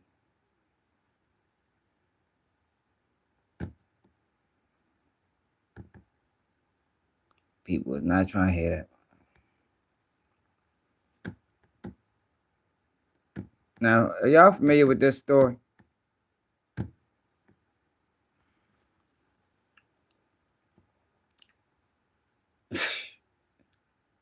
Now, Anthony Edwards, I guess he told the girl not to have a baby.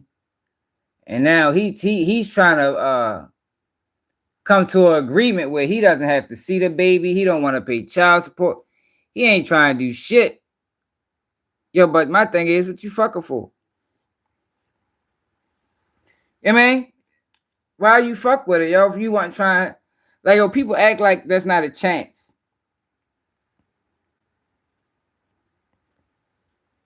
It's always a chance to get a girl pregnant, yo, if y'all having sex. But he wants no parts of this girl. Alleged text message of Aisha Howard telling Anthony Edwards she's pregnant revealed. Tells her he won't be in the child's life that he doesn't want. Get an abortion. LOL. So that's... Now, I think he gave her the money for the abortion and she stole that motherfucker.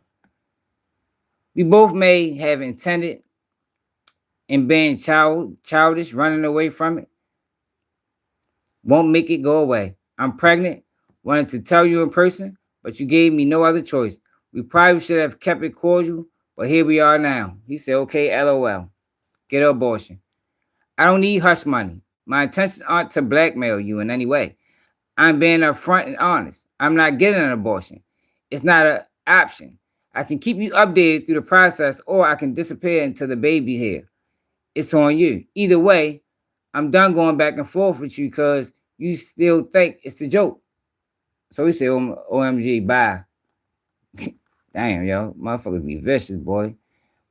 But see, my thing is, if anyone had a child, why you have it? So she asked him, do you hate me? He says, because you're bringing a child in the world that's going to be without a father. I just can't do this, though, yo. So she said, I'm not asking you to be with me in any way, shape, or form, or fashion. If you choose to be a complete ghost to your seed, that's totally up to you. That's something you'll have to take up with a higher power. Hard to believe when you father a kid outside of your own, but I come in peace. But I come in a peace dispute, which you may think, and I'm not sure how or when to communicate with you without overwhelming you, but we are clear on how you feel. He said, I won't be in a child life I don't want. You are sick. Jesus Christ. This is ruthless. So he said, maybe there's a lesson in this, all of this. You might actually learn from this. You might actually learn from this time. I'm not trying to, learn anything. Obviously, but learning might actually help you move differently so you don't keep revisiting the same situation, if that makes sense to you. I'm not trying to go back and forth with you, period. Already you saying bullheaded on defense for whatever reason, and we ain't even got into that. But I'm grown enough to cut to the chase because I'm grown enough to accept the consequences of my actions. Rather, you're ready to accept yours. On that note, we can have this conversation now or later in person or text, but the situation has become deeper than whatever. I couldn't do that, y'all. I ain't gonna lie. Yo, vicious, y'all. I couldn't, as a black man, yo, you know what the world has, how hard the world is, yo, for fatherless children.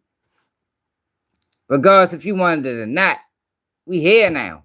You know what I mean? We here now, man. I couldn't do that. But at the same token, you know, why bring a child to this world that the man don't want? People, you know, everybody's situation different. Now, FYBJ, man, went to the spot where he held the girl as a shield. He went back to 63rd. Like he trying to revitalize his whatever he do.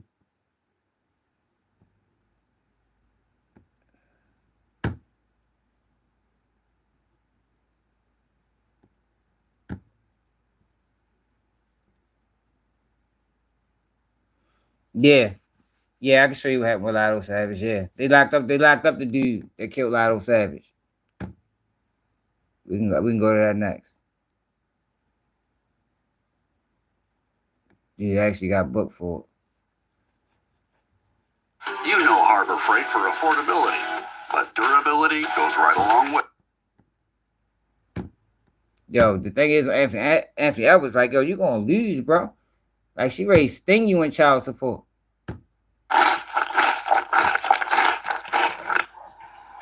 It do hit different when I'm back on 63rd, bro. Let's start there. Now, we on 62nd and Rose right now.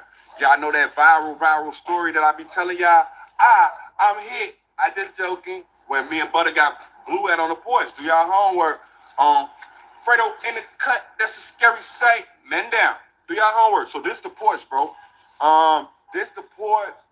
Well, this why I seen Gyro City real fall that right here. And I'm like, who did this, bro? Who did this? Real talking about. On Zico, that was King David. Bro, that was King David was crazy. That was King David. I don't know if folks really meant King David crazy. Or what he really meant. I'm putting great. Yo, say, yo, that was King David. I'm trespassing if I get on that porch. Bro, I was fighting for my life on this porch, bro. Now right here with a smoothie years later, it's crazy. Times change. Look at 63rd, y'all. Zoom in on the reel, on the whoop. It hit different, bro. Y'all, it's about time to go. Both them. Y'all heard that? I don't know if that was the question. This one Fredo was in. Baby ain't his, and we ain't even having this conversation. Then the baby is his. He just don't want it. Fredo was in. When Lil Reese say Fredo was in the cut, that's a scary sight. I'm giving y'all this real Chicago shit right here, folks. Like, y'all don't even know, like, this the real whoop on For Them Grave. Do your homework on, look, do your homework on Run It. Do your homework. Do your homework on Ed J. Mayer outside the window. Like, it hit different. It hit different outside the game. Oh, God. Let's start there. It hit different when this the cut that Fredo was in, bro. It hit different. Fredo in the cut, that's a scary sight. Yeah, I'm getting too low this time. Hold on. Because it was almost looking like, I mean, a loose pass. Okay. God, do y'all homework on, I was just waiting on the card for that. Do y'all homework. We on 63rd, this is the trenches, folks. Hey, do y'all homework on, we had, me and number 9, we had the roll motherfucker right there.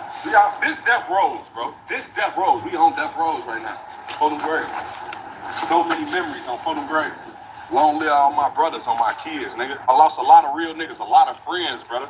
A lot of friends, bro. That shit wasn't worth it. Now to this day, it's like, man, I wish we could change them back the hands of time. I know, man. That shit do be like that, man. You look back, you realize how many people done died. You be like, damn, bro, like, motherfucker should have took a different route. I be trying to get these kids to understand, man. That street shit don't be worth it, man. Don't be worth it. So, did y'all see Dirk diss Mimo 600 in his last song?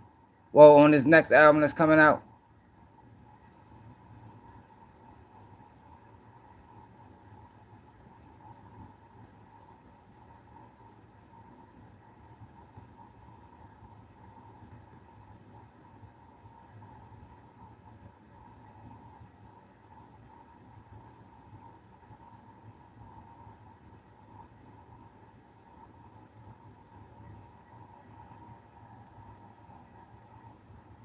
Where the fuck is that shit at? Hold up, y'all. I wanted to show y'all this girl right here. Are y'all familiar with her? Shorty. Am I geeking? Shorty can rap, y'all. Her name is Sierra the Rapper. Have you ever seen her before?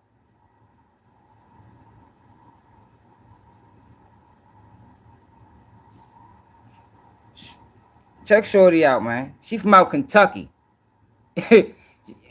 I think she can rap. Let me know if I'm geeking or not, y'all. But Shorty is hard to me. Rap bitches getting way too fucking bold behind these ghostwriters. Do I need to remind you bitches that I rap for real? From the trailer park. Like real life got that pen, like real life ain't need no ghost for real. Country bitch, I been right at the trailer to hop in a brand new shit, but hold up like a door in the lights. Rap post give a fight to see her, been eating no bitches, no lesbian. It don't impress me to see no little girl with some diamonds. 12K plus for the shit on my granny. Last time I ain't home my chain, but the shit still bling. Ain't throw a couple dollars on the beach, need to get a new tits, whole pants, be a team, need to make up for the money with her mouth is. Bitch, I could tuck her away to Atlanta, white bitch, no Bama. I can show you what the South is. Pussy sweet home family. He want spray with a C or a mist on camera. That mean hey shit sweet, but it's cool. 30 round Ruger turn a bitch to a dancer. I know a bitch so fine, make a straight hoe look twice, turning by curious. She love a bad bitch. She love stalking Sierra. Shane gay, but she make George curious. The bitch think she hard and she serious. Hoes on whiskey, dick, I ain't hearing it. Knock a bitch down like a traffic cone through the redneck, slide like fast and furious. Come through this bitch like a nighter, like a ruly ass teenager. I'm throwing my way around this bitch. See on the beat that she spaz. I don't need no ghost, don't believe it's supernatural. Real ass, that's natural. Body getting red pitch, that's factual. Fucking little light red beefing with a walking dead looking ass bitch. I believe it's supernatural. Shorty hard, yo. Hold up. I said the fuck I look like rap beefing with a walking dead looking ass bitch. I don't believe it's supernatural. We are back. We back, baby. Hold on, let me show you. No set, bitch. Rap bitches get. Let me show y'all Shorty, man. Shorty can rap, yo. I know I ain't geeking. Man, if you genuinely feel like you take it to the proof of PC, all I can say is be my guest. But if you just talking that talk, bitch, you can stay in the comments where your ass belong. For real. How the fuck bitches be having opinions on music when bitches can't comprehend difference of structure? I am a lyricist, bitch. I'm a real life rapper. You want a song? Go listen to Usher. I see folks saying that I'm unoriginal. What other hunk of bitch out here spin? Besides how they wanna be hickeys that say on, but be rapping to play men's lyrics. I speak on a trailer park. I write my own music and I can spit right off the dome. I ain't rapping on shit that I can't relate. Bitch, to some grass. Get off the phone. I appreciate rap. I know where it's from. And I know what I do. Her country ass bitch really stomp on the beat. Turn that shit on, see it the fool. I ain't giving no flowers to these little bitches when these little bitches can't do what I do. Real life trying to study decay and strike down the print. Ain't no Sierra the blue with this country ass shit. I ain't got a jet rhyme for nobody. I'm really hurt. Kentucky. I'm rapping that shit to the dirt. Sierra the illest, you heard. I hop on the beat and I spaz. I don't fuck with these rappers, they ass. Same folk that's hating on C, be the same damn folk used to listening to trash. I ain't selling no music with ass. I don't give up the cat for a bag. Don't compare me to the weak little rap bad bitches. I'm ill, these bitches ain't dead. For real. Yeah, Shorty hard, yo. I'm gonna find one more. Yeah. Yeah, she got. Why was she dropped? I think she dropped the same day as Dirk. Hold up. It's the last one. You motherfucking dusty, dirty Yeah, this one hard right here. having ass bitches, bitch, cool on me. Check out. Cause I would knock them veneers out your goddamn mouth and use it to make bone broth to soak my motherfucking cornbread in. Bitch, you got the right one. I put a corn in corn shit. All the way to Kentucky, all of my packs, I put me in your mentions. I ain't heard of them bitches is wet. The queen of Kentucky, I am. That's Kim, Jermaine, that's Shelly, that's that. Talking Kentucky rappers, only rappers I see is Sierra, that's that. Huh? You see me spitting, I spit no deal, bitch. See spit fast, hold this white bitch out, homie. Bitch out, hold this bitch out, bitch. That's that. Hop in the pool for me. Lot of you fast. What bitch gon' last? 19 homework, 20 pin on 30, might do rap, bitch, rap dirty. I'm in the booth, I'm working country. Cunt, that's what I'm serving. He the rat bitch like lunch hoes, give you Eugenie a Cooney. Little they purge, see drop a fuck boy loony. Him met if I start bitch when I'm around, he nervous. Hoes too pussy to really say anything straight. I ain't finished 5th grade, I don't read through cursive. Huh? I'ma talk that shit and not stand on it. I don't need no BBL kind of little ass, but your man still trying to put hands on it. Shit, face call so motherfucking fine, he wanna drop all the gin on it. As long as that car don't ever decline, my bio got mans on it. That's how you kill a bitch, huh? Who want it? Yeah, yeah. Who want smoke with me, bitch? Ain't none of you rat bitches want smoke with Big C, huh? The fuck? Come on, come on. Plug that T, bitch. You motherfucking dusty, dirty ass cooter. Yo, I like it, yo. What y'all think? Y'all think she trash? You say she sound like Iggy? I don't know. I think she can flow, man.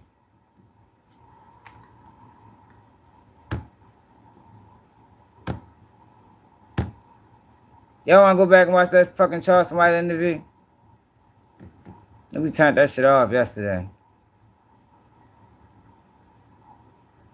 Oh, Lotto, the rapper. Lotto Savage.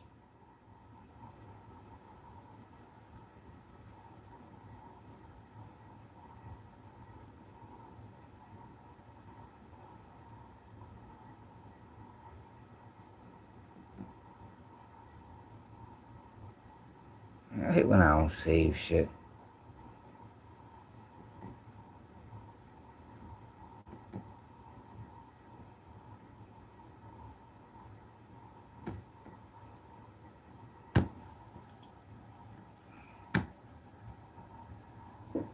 All right.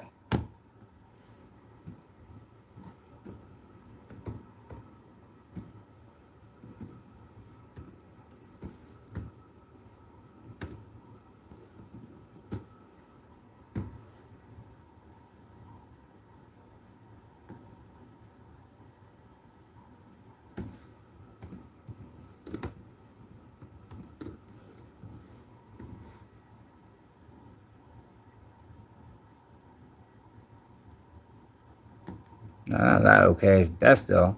What's that man name, yo? What's the man name?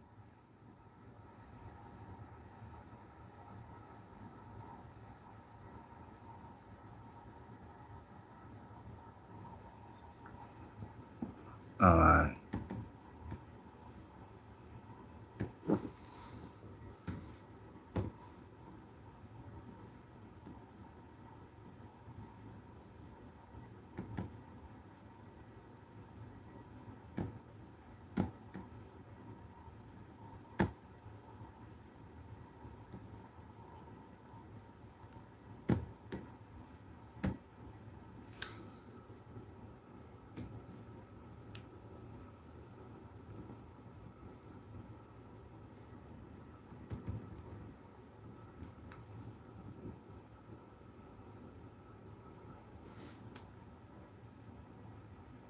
What's the name of that damn YouTube page? That I'll be getting all my Atlanta news from.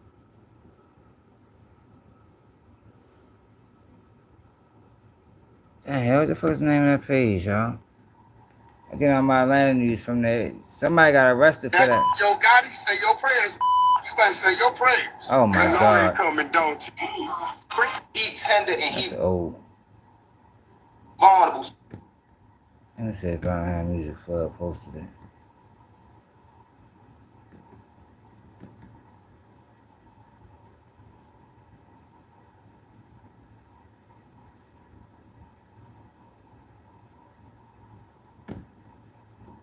Damn, yo.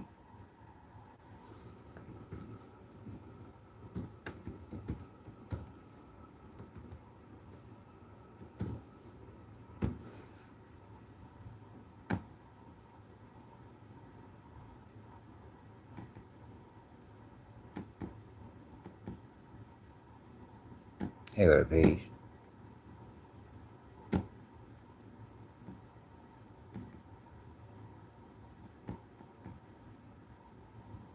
Here go right here. Jacob Presley arrested for the murder of Lotto Savage. 12 tracked this whip back to Clayco, raided the crib, and found large amounts of cash and drugs. Now, people saying this man ain't gonna make it out of prison. Let's see. DeKalb County. DeKalb County.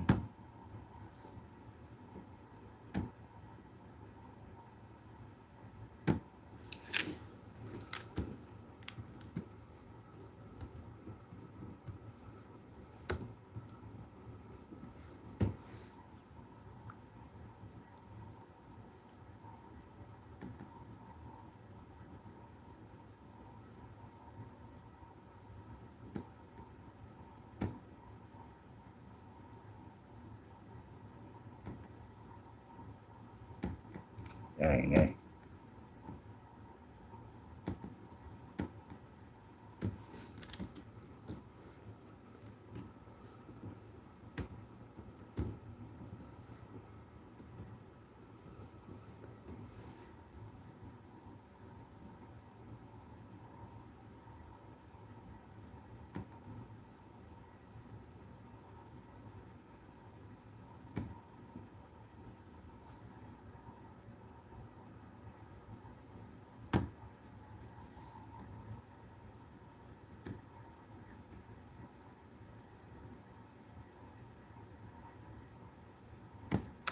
They locked you up real fast. They must have a dispute right there on scene.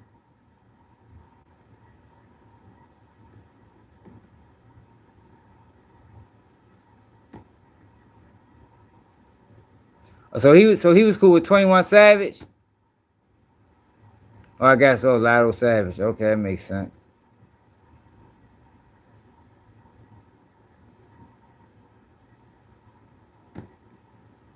Well, I ain't had the damn news I'm looking for.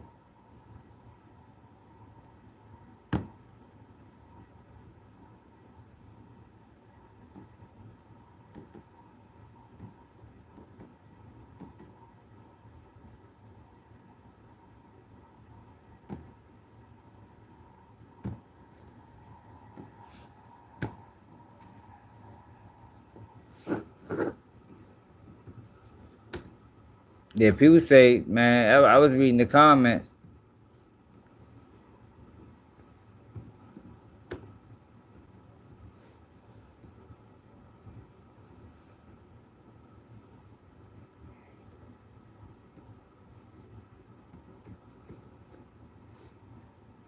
They like, man, that boy ain't gonna make it. Shorty must have a lot of love in that city. Cause every comment on that post, like, man, he ain't gonna make it out of there. Guess whoever Shorty was most loved in that part of town. The cab, ain't that the outskirts? That's the outskirts of Atlanta, right? That ain't the, is that the city?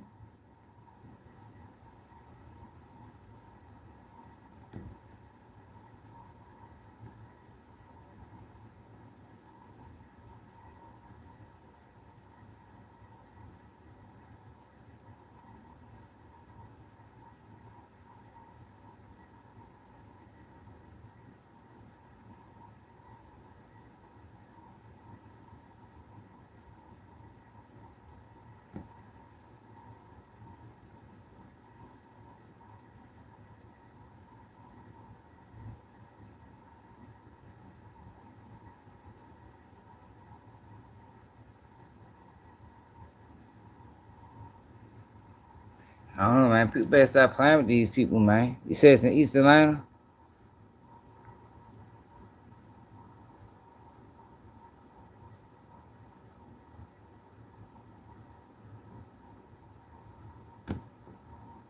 Better stop playing with these people.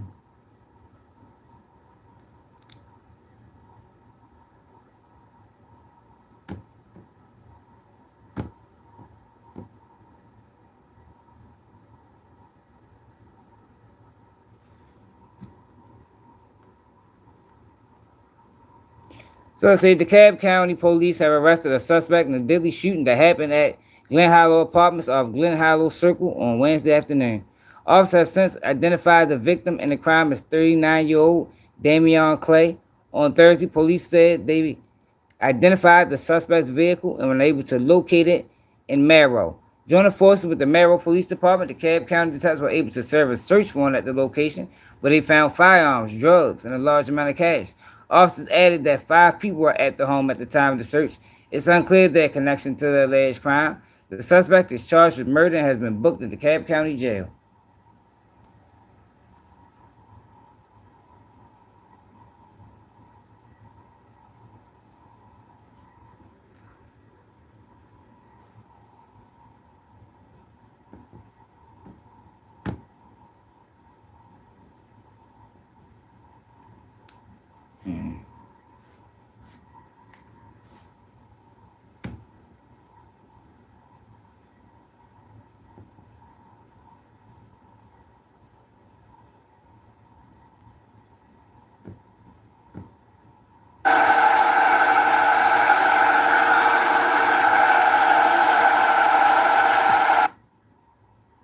Oh shit.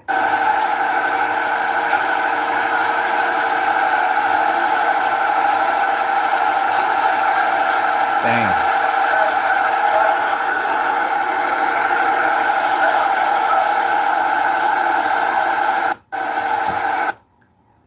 Damn, shorty. Yeah, people, that shit crazy.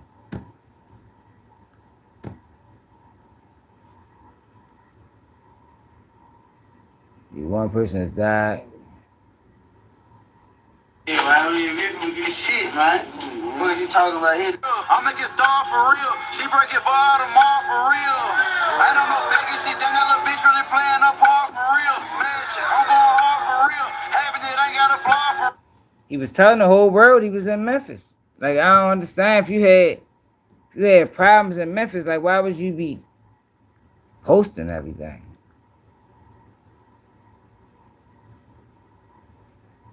Yo, Gotti, say your prayers. You better say your prayers. Oh. He tender and he vomit. It's a cat drama G. The future is one. We laugh at Madison right now. You know what's up. She's my man Drama G, man. Fuck with Drama G. That's that song I be using. Let's keep shit G. Let's keep shit G. That's your song. You know, in the video with my older, I need to. What up? It's your boy DJ Vance, man. We doing the goddamn how much challenge, man. I got 1, 2, 3, 4, 5, 6, 7, 8, 9, 10, 11, 12, 13, 14, 15, 16, 17, 18, 19, 20. I got 2 bands for 2 lucky winners, man. Whoever can tell me how many times YTB Fat say how much. 2,000, man. Yeah. And Low got 2.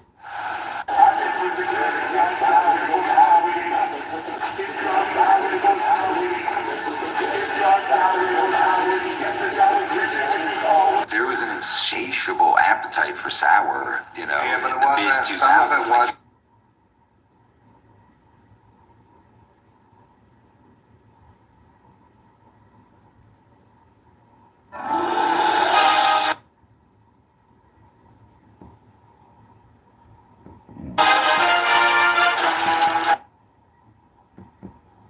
Isaiah, you guys went on. So let me show y'all this. I was watching this earlier.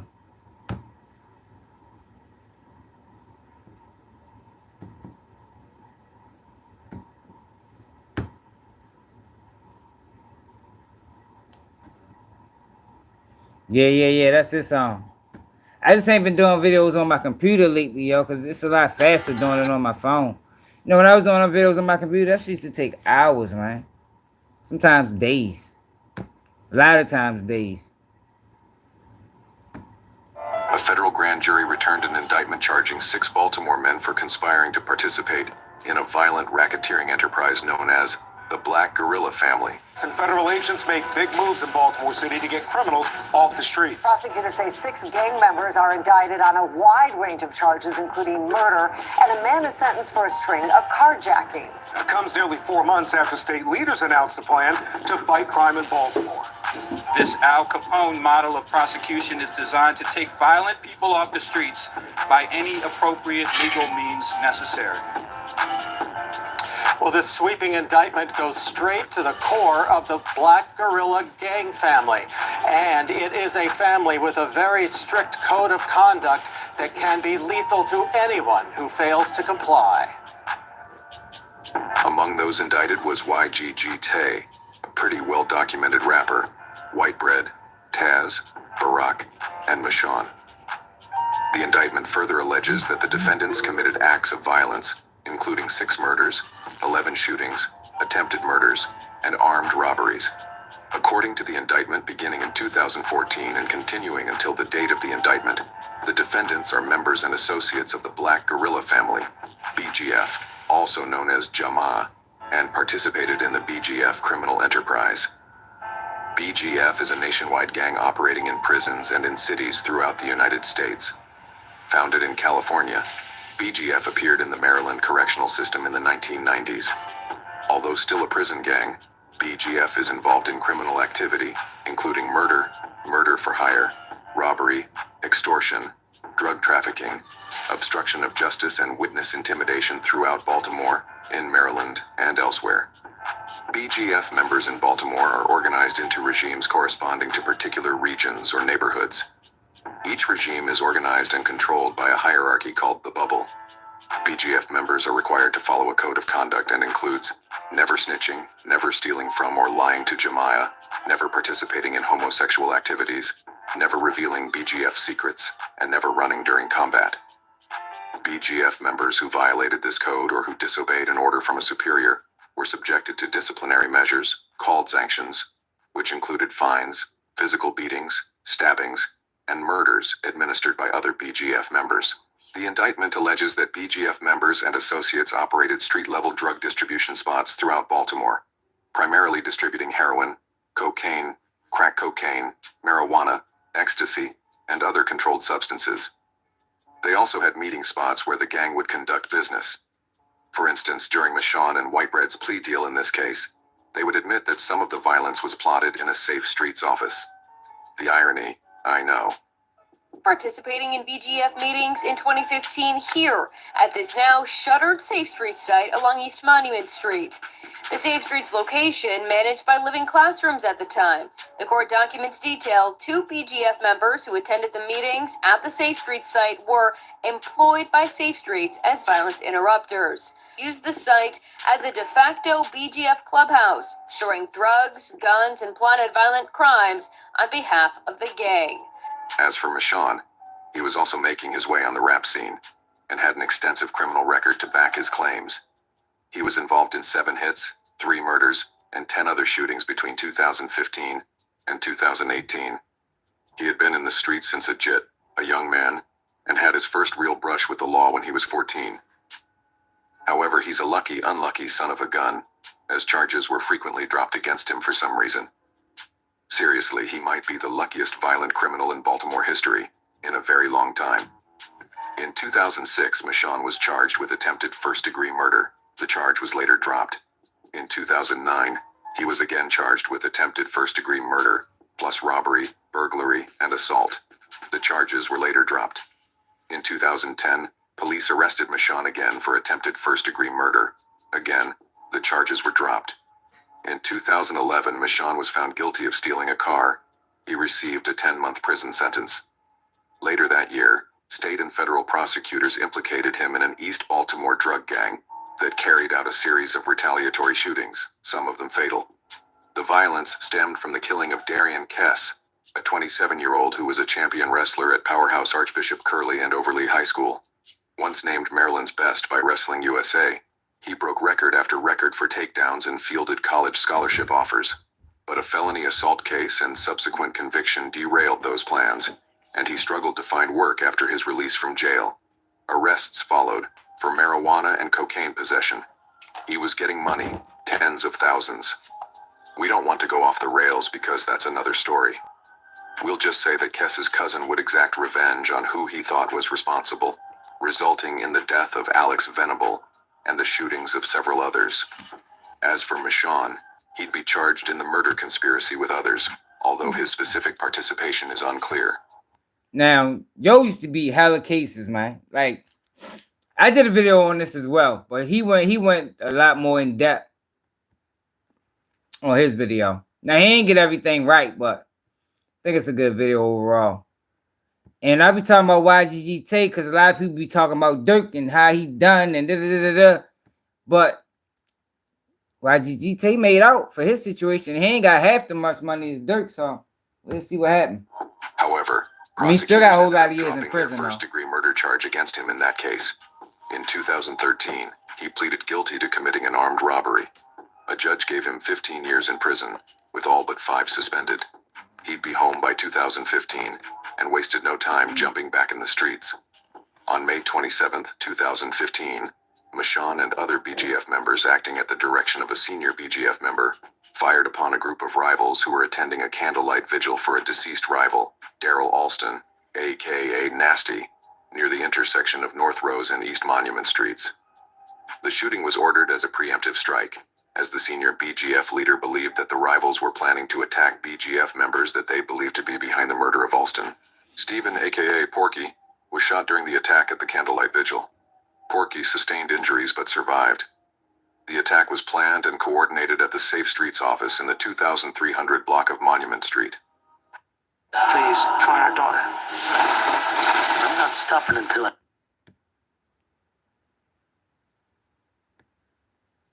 Away the marks left on this part of East Monument Street, And they were shooting everybody. where peace was interrupted Yeah, by a rush of Nasty was gunshots. tripping, man. I don't know how they get I don't know that what gun. Nasty was thinking. It's ridiculous. Right before rush hour. This is God's turn. They just I got their appreciate turn. it, Zay. Already. One block down the road. Side note, in 2019, an arrest was finally made in the 2015 shooting of Daryl Alston, better known as Nasty. Police cited the ongoing beef between Nasty and Young Moose, a rapper from Baltimore, as the motivation for the shooting. Police would arrest Antonio Melvin, a friend of Young Moose and had also appeared in the rapper's music videos, for the murder of Alston. Police linked the feud between the rappers due to so-called diss tracks that each released attacking the other with biting lyrics. By mid-July of 2015, Have a situation. city officials suspended operations of the Safe Streets anti-violence program in East Baltimore after police officers found 7 guns and drugs stashed inside the Monument Street office. Police said a robbery investigation led them to the office. 9 people were arrested at the site, including 2 Safe Streets employees. They were identified as Artez Harris, who had been a violence interrupter for Safe Streets since September 2013, and Ricky Evans, who had worked for Safe Streets since February. Both were charged with drug and gun offenses and were jailed. Ricky Evans pleaded guilty in 2018 to federal charges admitting to storing guns and drugs at the McElderry Park Safe Streets site. Federal investigators claim Evans was a high-ranking BGF member. Detailed in his plea agreement, Evans operated a murder-for-hire scheme. While all charges against Evans were dropped, Evans has been charged twice with murder, and both times acquitted. In 1999, he was found not guilty of conspiracy to murder for the killing of 21-year-old Harry Brown in the first block of North Streeper Street. He was charged with first-degree murder in another case in 2002, and 3 years later was found not guilty. In addition to Evans, charges were brought against 7 others. Among them were Barack, who we mentioned earlier, and of course, Michonne. Barack Olds and Darren Brown were facing charges in connection with the armed robbery, police said. As for Michonne, the prosecutors dropped charges saying they didn't have enough evidence to move forward. The following year, on May 14th, Michonne committed another act of violence on behalf of a senior BGF leader. This time, Michonne, Barack, and an unindicted co-conspirator conspired and attempted to murder someone identified as DC in the 1800 block of North Caroline Street. Check it out. DC was shot 4 times during the attack. He sustained life-threatening injuries but survived. The senior BGF leader received an $8,000 payment for the attack on DC from one of his drug suppliers. Appreciate it, brother. Although they were unsuccessful in killing DC, Michonne Olds and the other co-conspirator received a portion of that payment for their services. However, this shooting was unknown to law enforcement at the time. 2 weeks later, things get crazy. Memorial Day cookout in North Baltimore took a violent turn this afternoon. 5 people were hurt during a drive-by shooting. Investigators spent hours collecting evidence and canvassing this North Baltimore neighborhood after 5 people were shot Monday afternoon. From probably 2015 to 2019, 2020. Man, shit was going down in the city, man. So many people died, yo, within that fucking time frame.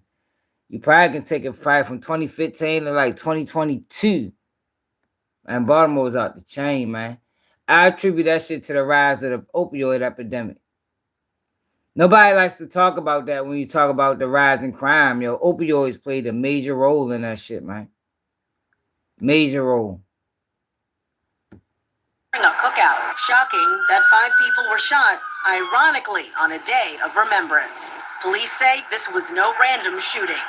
Police said a hitman for hire opened fire at a Memorial Day cookout, injuring 5 people, and that the same suspect was linked to another high-profile investigation. Police would now say that Michonne was a member of the 10 Grand Club, a gang of hitmen for hire. I think Hitman for that hire. shit's That's like who that police say everywhere, bro. opened fire at a Memorial Nobody Day talks cookout, about it, hitting though. 5 people. That same suspect linked to another high-profile investigation. That shit was similar to the crack epidemic, man. Like the opioid epidemic, when they were just giving them bitches away before they stopped. Man, so man, crime in Baltimore went through the roof, man. Watch the shit happen.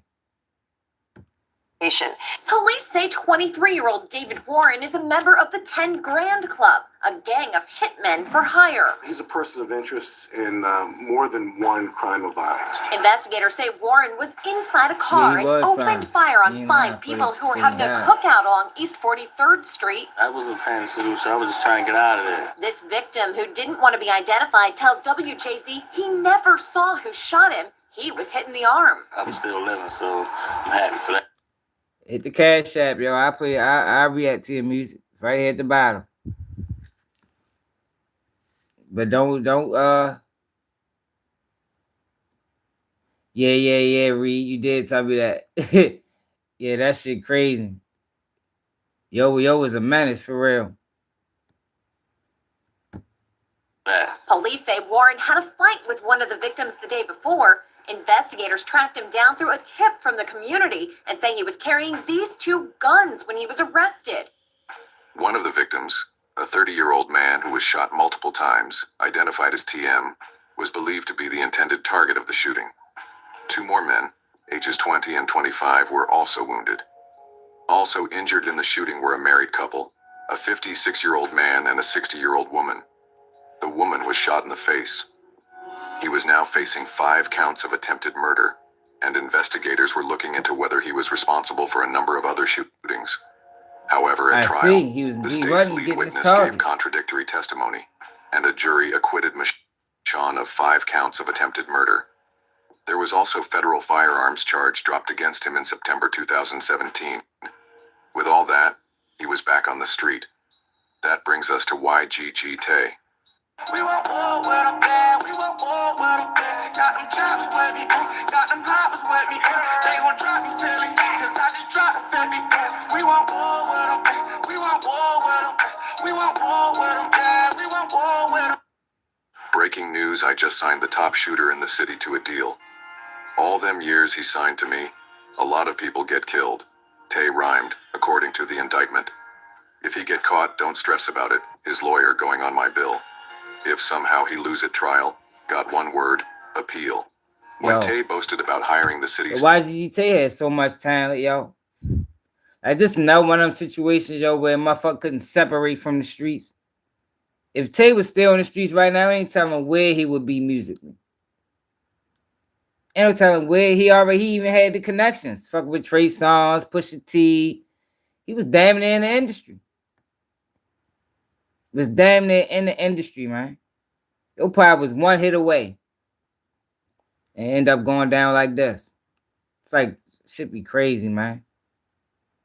Yeah, yo, that shit crazy. Yeah, Future. Forgot he fucked with Future. Top shooter in a rap video posted to Instagram in February 2018. He was referring to Michonne, according to the indictment.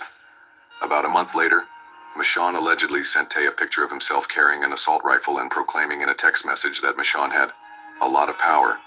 But even before Michonne solicited his services to Tay, Tay was into the murder for hire business and had gotten someone hit back in 2014. The indictment alleges that on June 29th of that year, Tay paid a BGF member to murder Terrell Jarrett, who owed him money for narcotics. Tay allegedly supplied the BGF member with $10,000 and a gun, which the BGF member used to kill Terrell in the 1300 block of Ward Street in Baltimore. In Baltimore City, a man was shot in Pigtown and has died from those injuries. That victim was found Saturday night along Ward Street, shot in the chest and in the stomach. By 2018, this motherfucker was shooting niggas all over the city. East Baltimore, West Baltimore, Baltimore County. Yo, but I told y'all, it's like, yo, when a person, ignorance, it's like, yo, the law, I don't know, yo, it's crazy how it be. Because I wouldn't be able to get away with anything like this. God wouldn't even allow me to get away with no shit like this. All these attempts and murders, allegedly, man, I'd have been got caught. But it's like, yo, with certain people, it's like they just get chance after chance after chance after chance after chance after chance, and then this happened, you know, 38 years in prison, federally. Sean had built up a heavy rep and figured he could put his talents to work by offering them to YGG Tay.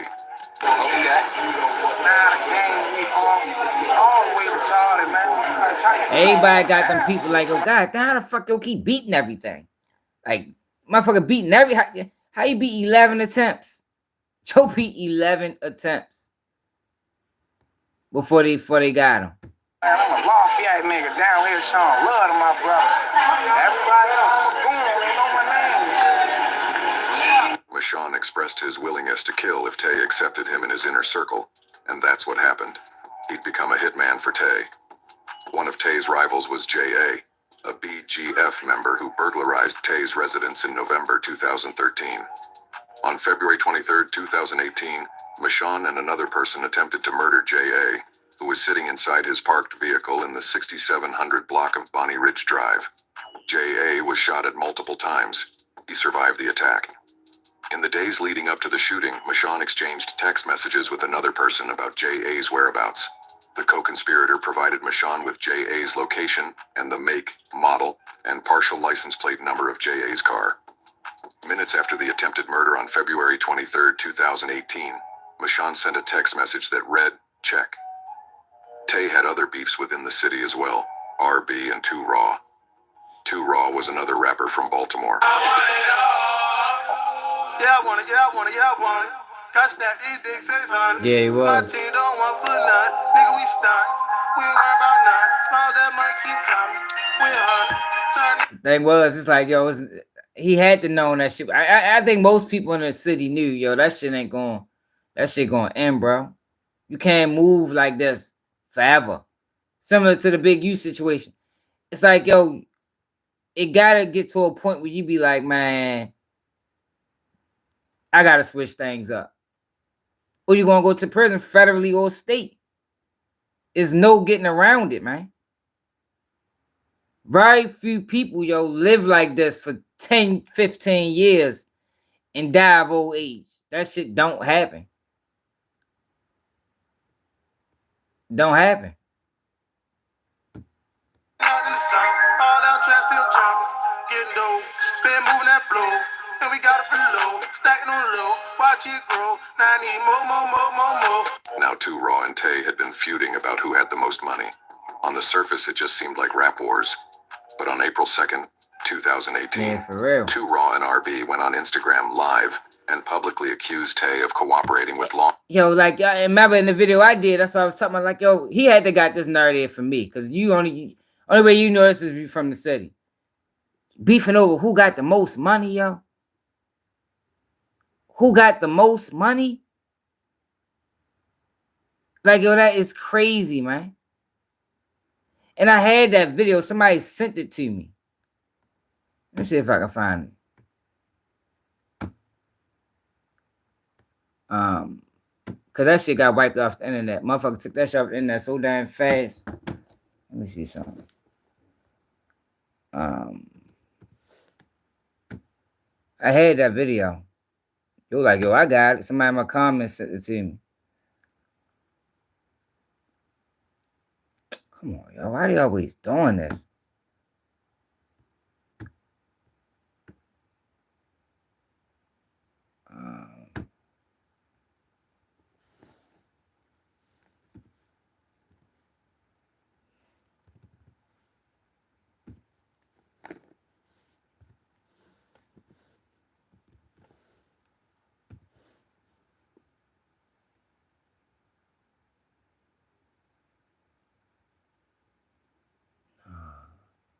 Let me see if it's in my Gmail.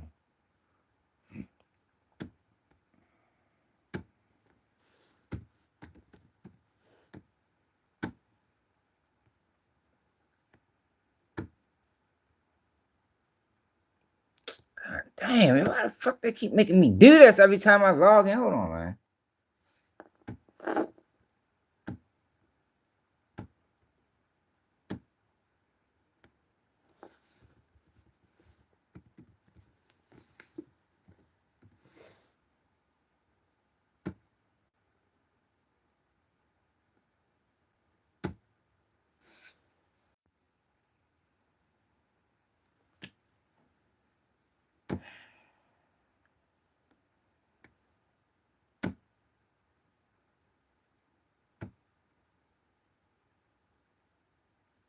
Yo, how the fuck can I get off the screen? Hold on.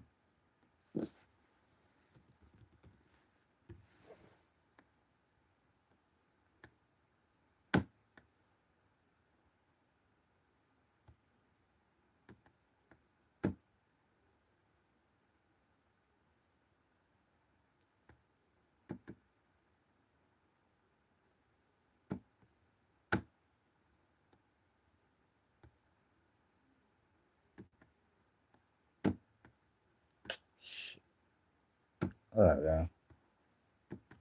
I got that video.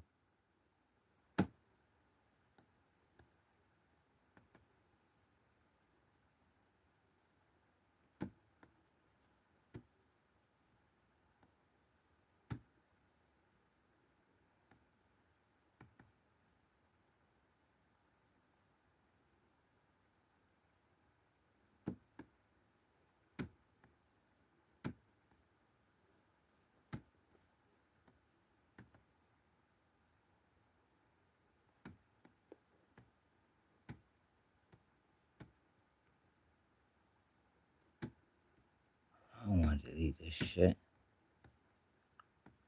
Gmail.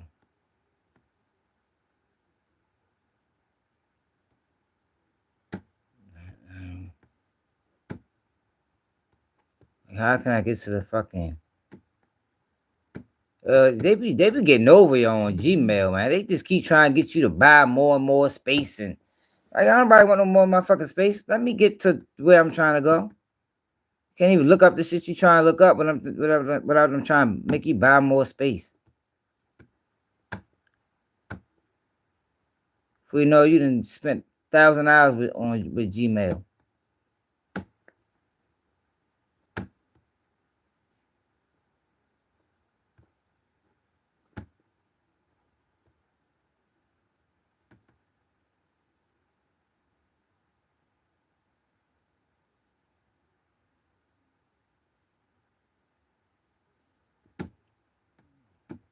Let me erase all these.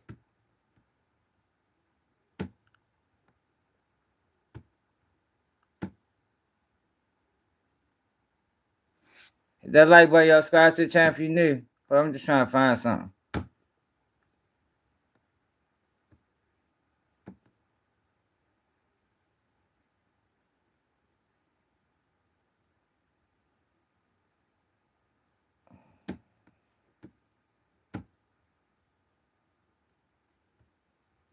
Like if you can't even get to the emails.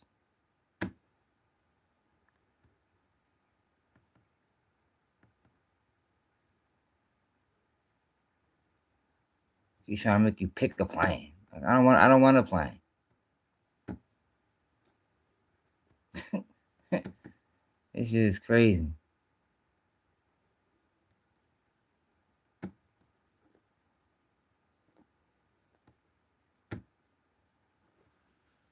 Yeah, we just started in Cali.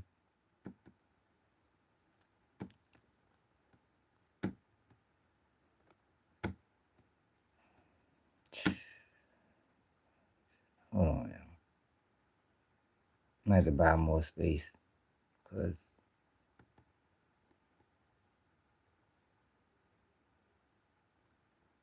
there's no way it's going to work.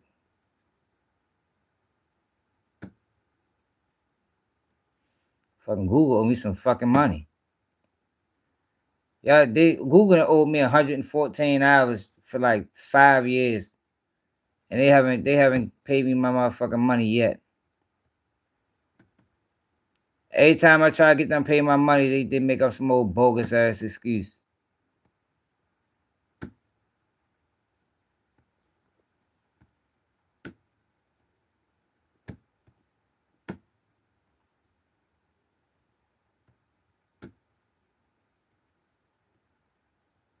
All right, let's see if we can find it.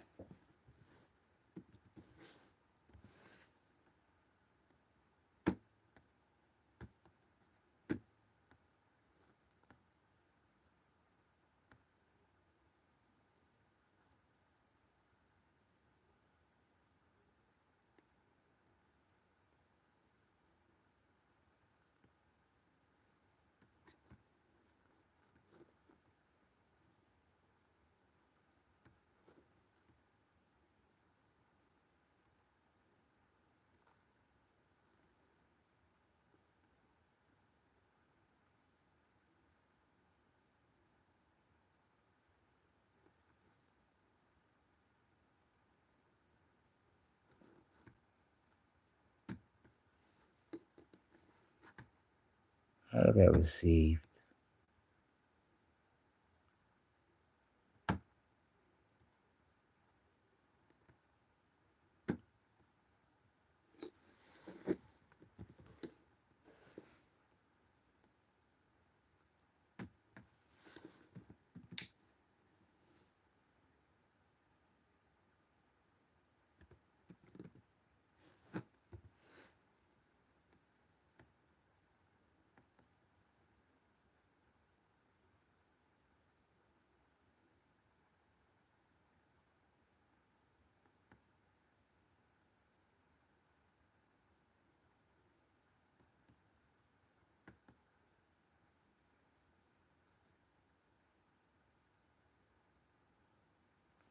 Not mine, y'all, because I can't find it.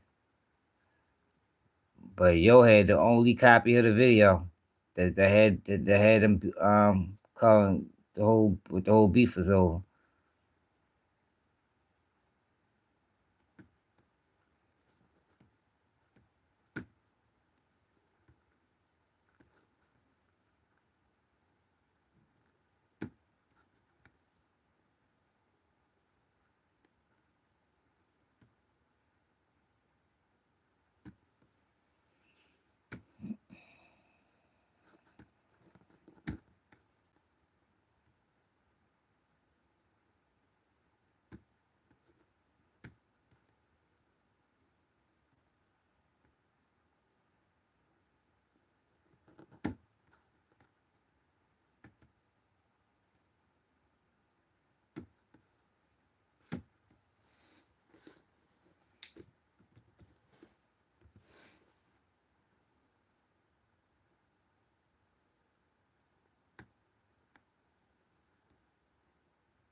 My bad, y'all. I really want to find it so y'all can see how petty this shit was. How petty was over. How,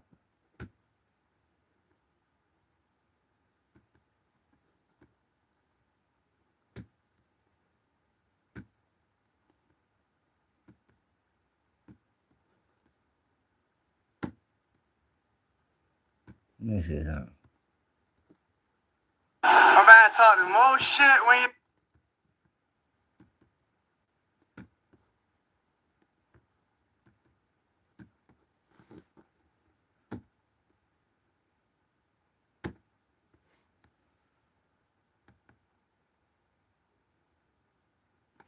Hold on.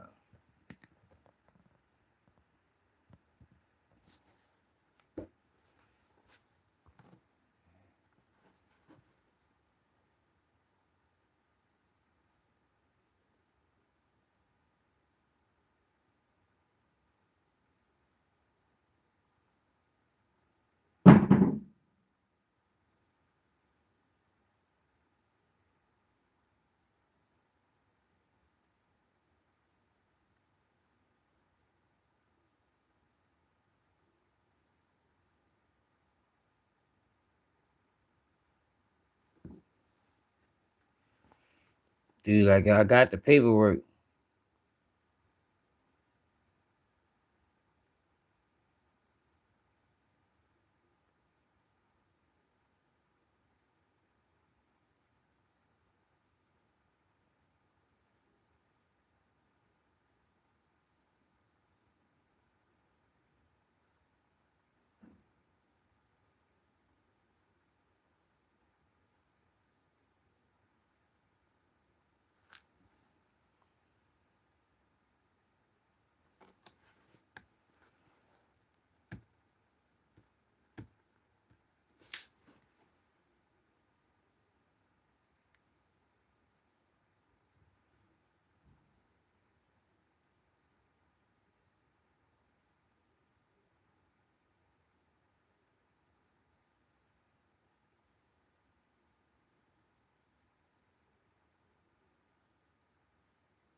If I can find out what your name is, I can pull it up.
I think it's right here.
My bad, y'all.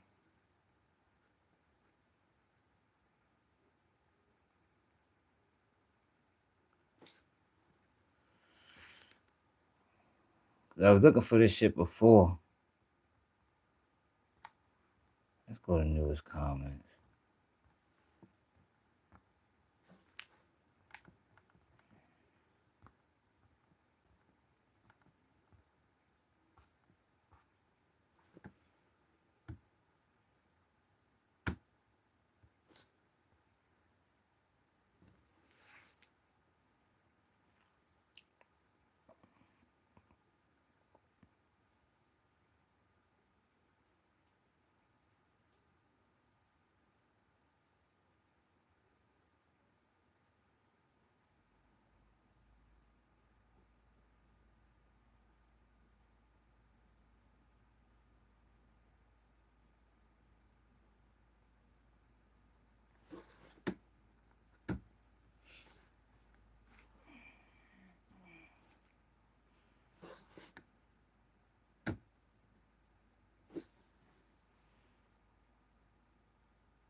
I can't find it, y'all.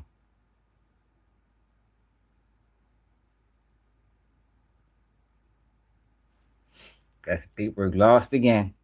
Yo, Duffy, a video lost again. Yo, Duffy sent that bitch to me. But I can't find his damn, name. Just look it up.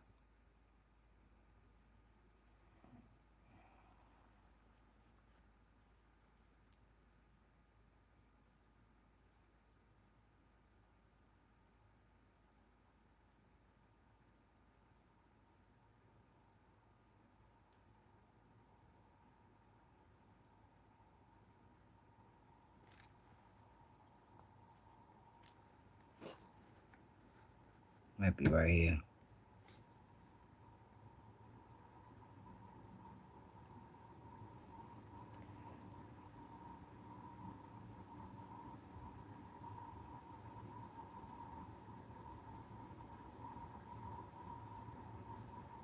ELZJ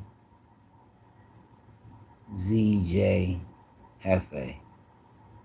LJ Hefe.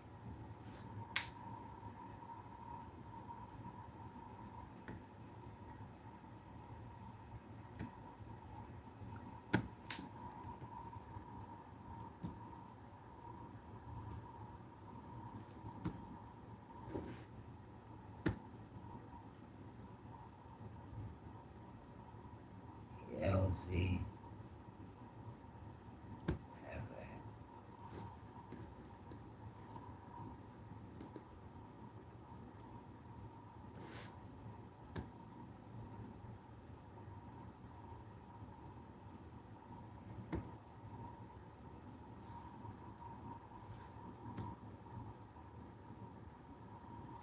What the fuck? Tripping. ELZJ.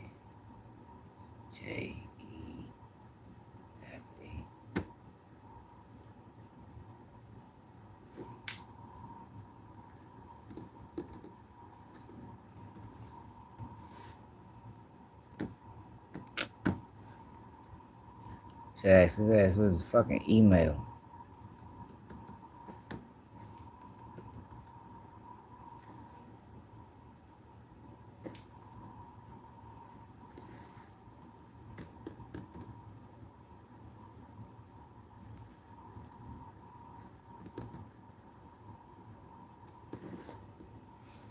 Yeah, he sent it to me. I can't find it, y'all. This dude right here sent it to me. I'm gonna ask him again.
Alright, fuck it.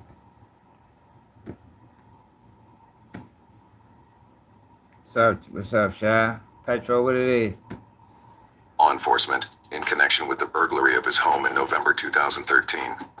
They accused Tay of being a snitch, a rat. Paperwork would surface about a 2013 incident in which Tay returned home to find two people he suspected of robbing his home. Tay and another person he was with chased the individuals away.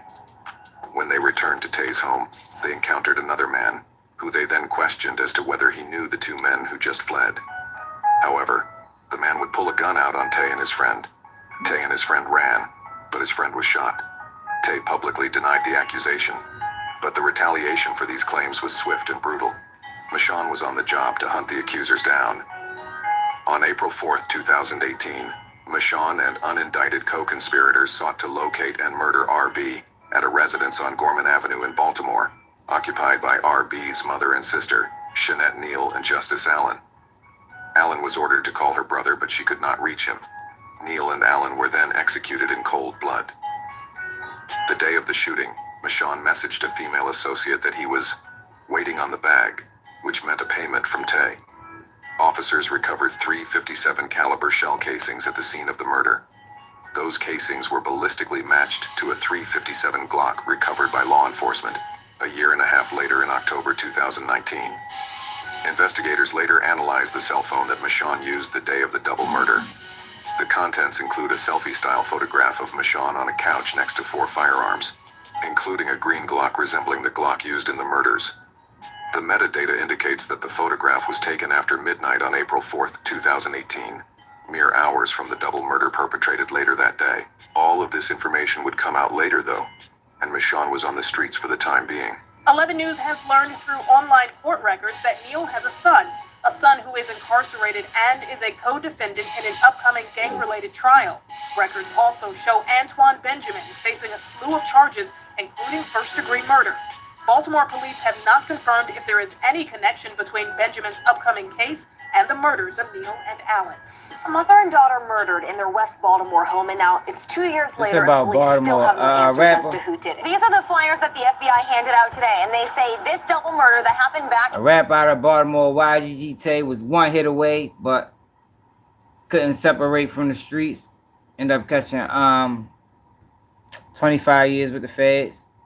He was already on a 15-year bit, but they gave him 25, so basically he's got another 10 years added. When he first went down, it was 6 murder for hires. But I think he ended up pleading guilty to 1. In 2018 is still unsolved. And they do think it was gang-related, but wouldn't say today which gang is involved. Yeah, they ran a Efforts to find the killer or killers continues. Shanette Neal and Justice Allen. April 4th, 2018, someone broke into their home on Gorman Ave and killed them both. The FBI thinks this may have been a gang-related incident. They walked the street again today with Baltimore City homicide detectives to tell neighbors there is now a cash reward for information. Search for Taylor Brands to get that LLC next to your business name. Just go to their site, enter your LLC state, add your business name, answer a few questions, and that's it. Now your business has tax flexibility and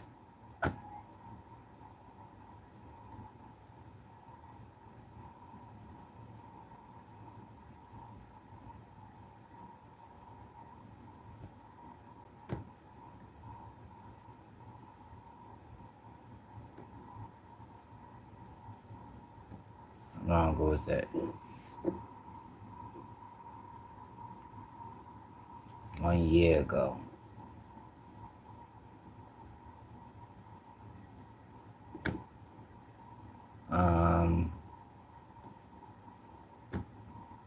Inbox.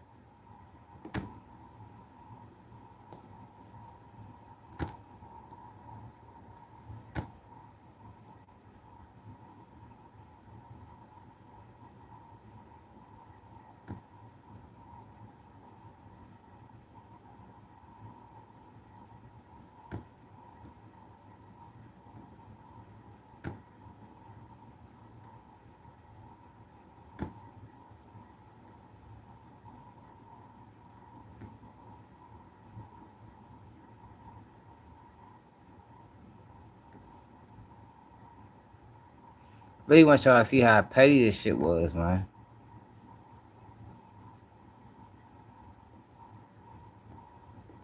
I can't go no further.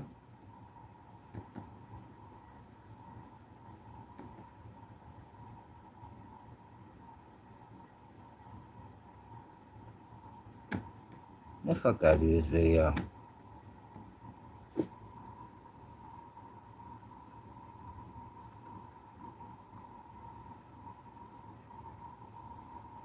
Year ago, October 2023.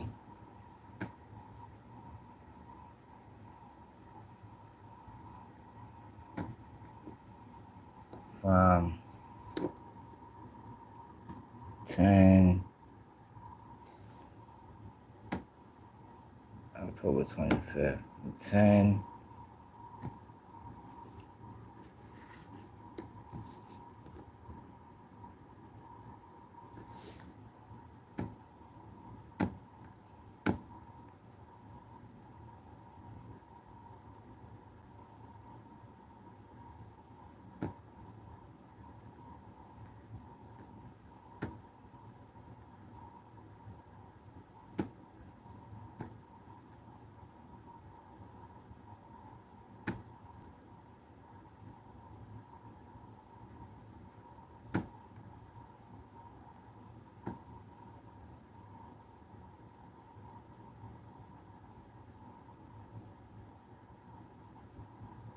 What?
To let's say 10 25 2023. I mean 24. Gonna narrow it down, man.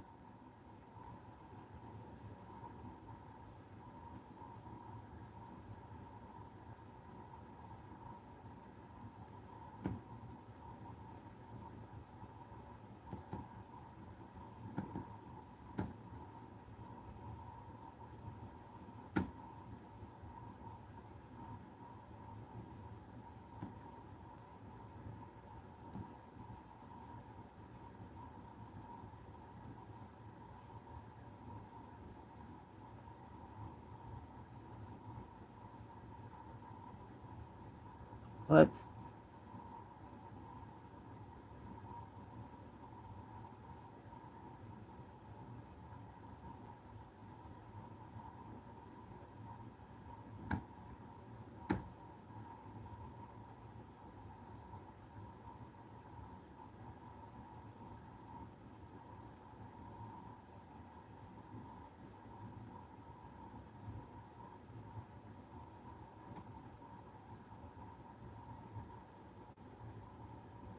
That ain't it.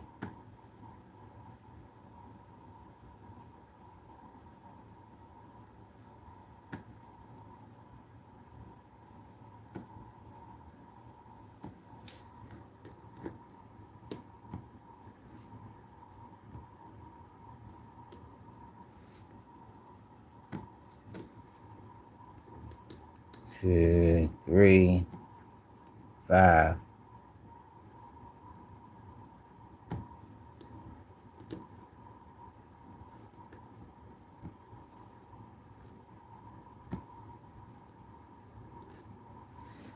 Alright, we should better find it now.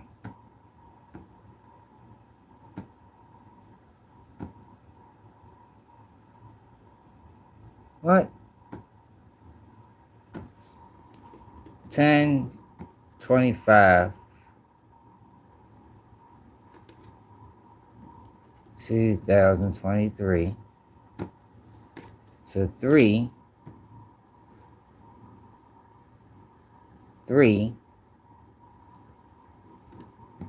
2025. Why ain't let me apply it? There we go. Come on now.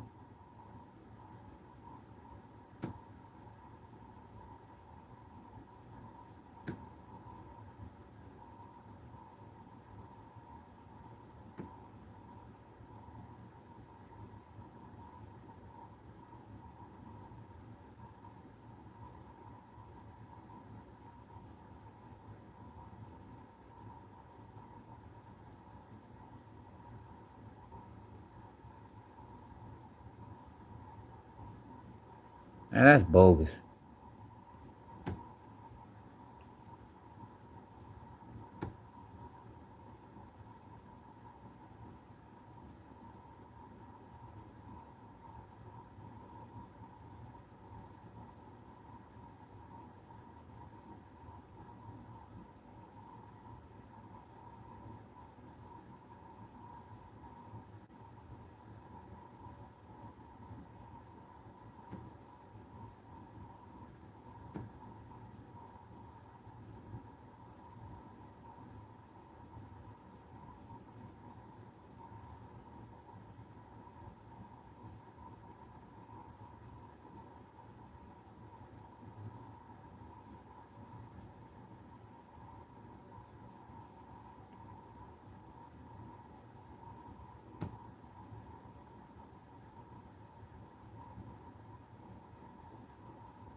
And so it gotta be before that, because he hit me that was in December.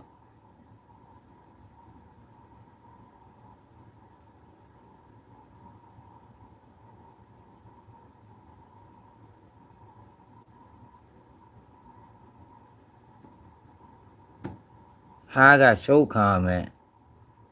I must be missing something.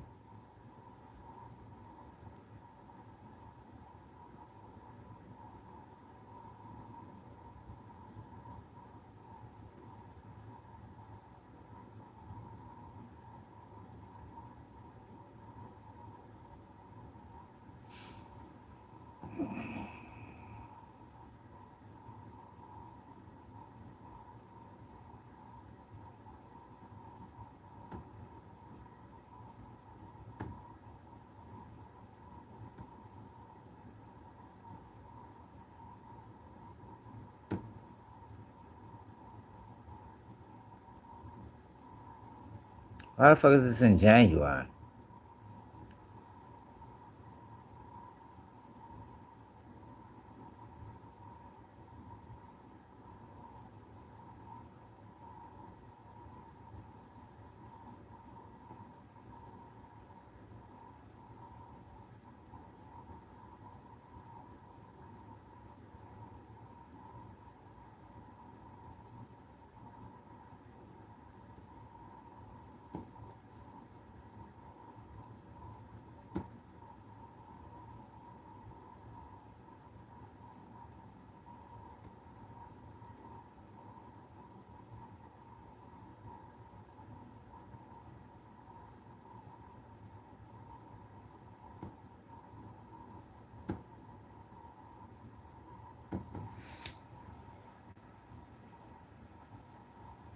Yo, I'm mad. Yo, I don't know if y'all know. That's how I am, yo. I hate when I can't find something, yo. Like, that shit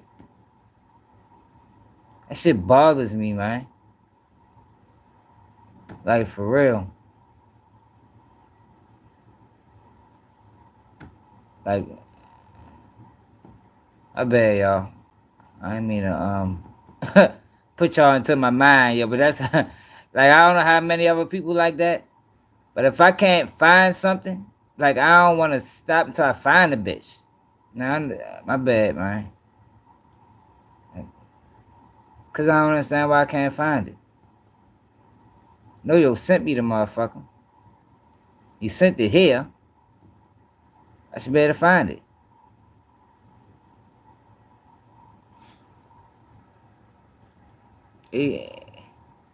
What it is? How many, is anybody else like that?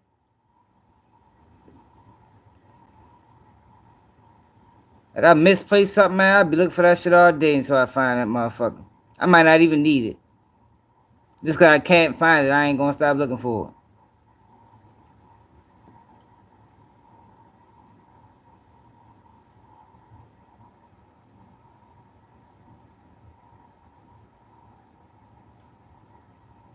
They say you notice that shit. Yo, that's how I am, yo. I don't know why, yo. Like, I'm really over this bitch. Mad as a bitch. Because there's no reason why I can't find it.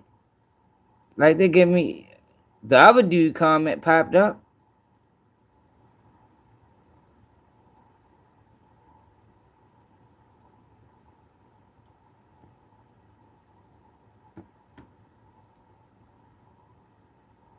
Maybe he sent it to,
yeah, he was like, I was on live on the fucking ELZ Hefe. Let's see if he sent it to my Yahoo.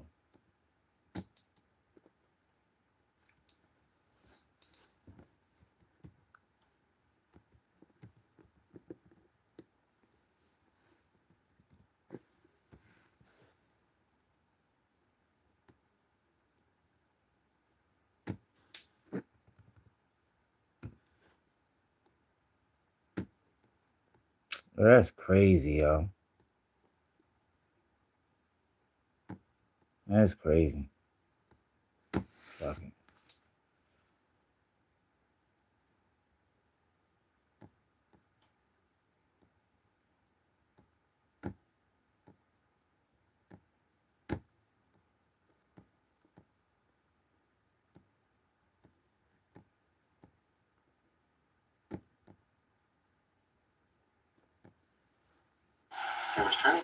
My man talking more shit when you're not on stage. When they get on stage, you stepping up. Fuck it. My bad, y'all. Take y'all down a rabbit hole. Investigators were looking into whether the murders had something to do with Neil's son, Antoine Benjamin. Antoine was a part of a crew called Brick City that was making $20,000 a day in drug sales. They were also charged with 4 murders.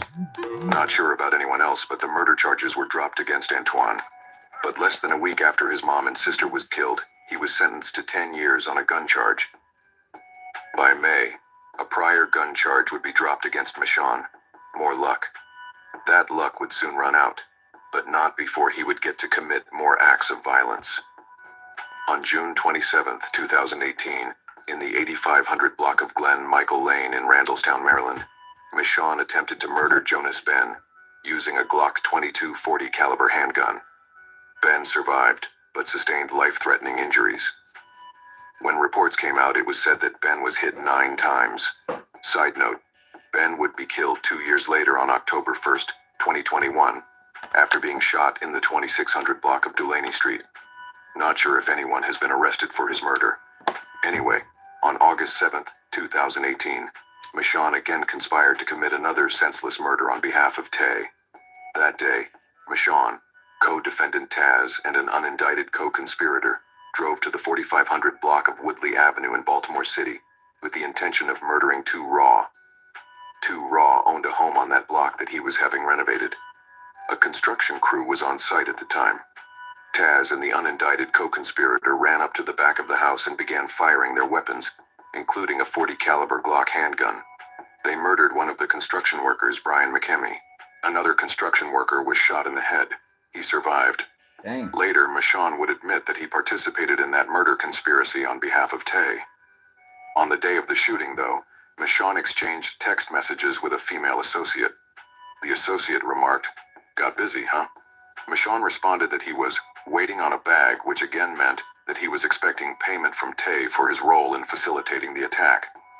Over the following 3 days, between August 7th, 2018 and August 9th, 2018, Michonne and Taz exchanged messages with a now-deceased member of Tay's inner circle, in which they made arrangements to collect payment from Tay for their role in the attack at 2 Raw's home.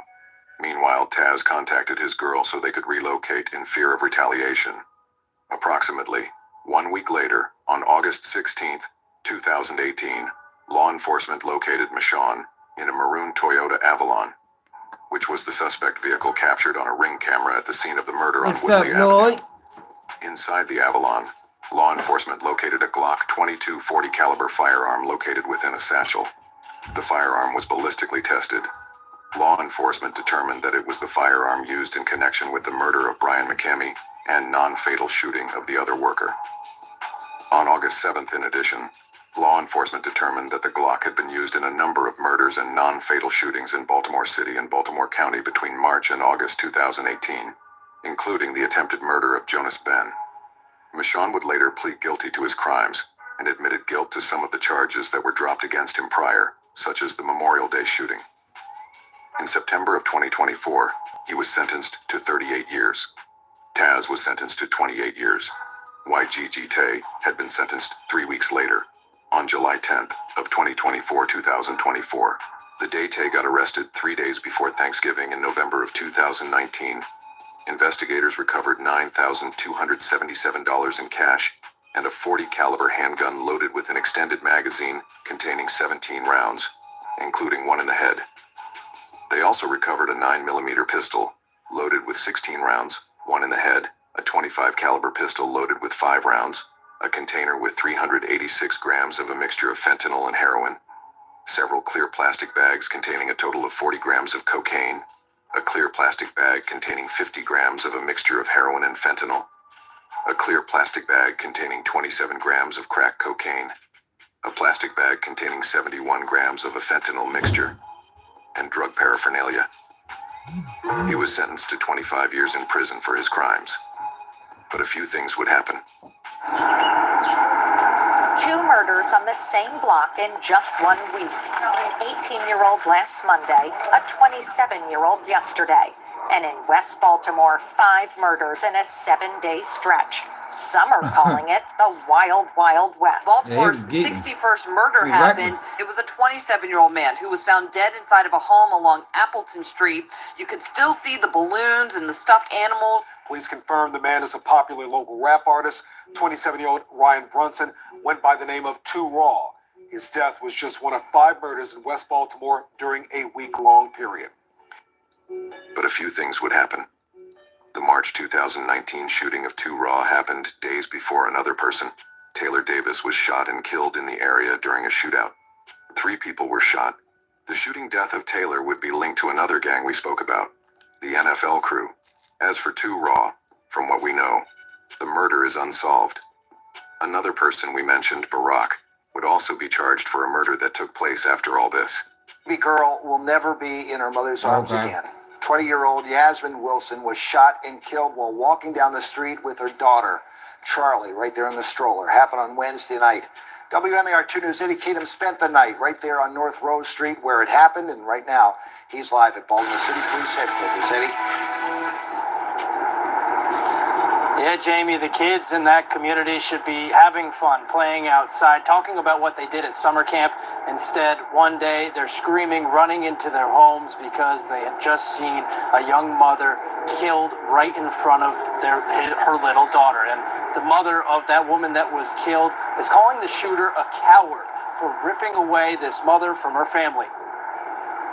Stop cheating and start living. A 20-year-old lady who should be holding a 1-year-old child right there.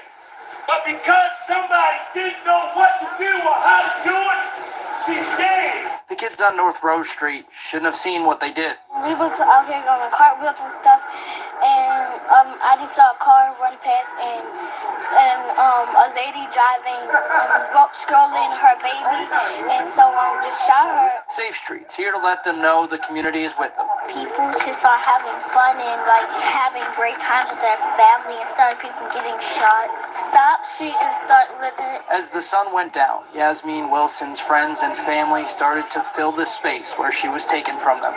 She has a 1-year-old daughter that they left behind with nothing. Candles glistening in tears, reflections, and balloons heading to the sky. These guys need to stop being cowards and shooting people. Like, it's crazy. Like, I don't know what Baltimore City is coming to. Like, I want to take my granddaughter and leave. 1-year-old Charlie's mom is gone. The shooter's out there. Kids were out there. People should stop shooting and start living. Bad, nervous, sad about, and like, I feel bad about people who died. It was said that Yasmin was killed because she was doing business without first getting permission from BGF. Prosecutors say defendant Barack Olds shot and killed a neighborhood drug trafficker while she was pushing her infant daughter in a stroller. The reason? She failed to obtain permission from BGF. From what we know, Barack has yet to be sentenced. But this about wraps this one up, though. But as always, stay low and... Man, all that shit was wild. That was a wild time in the city, man. Really went through the motherfucking roof.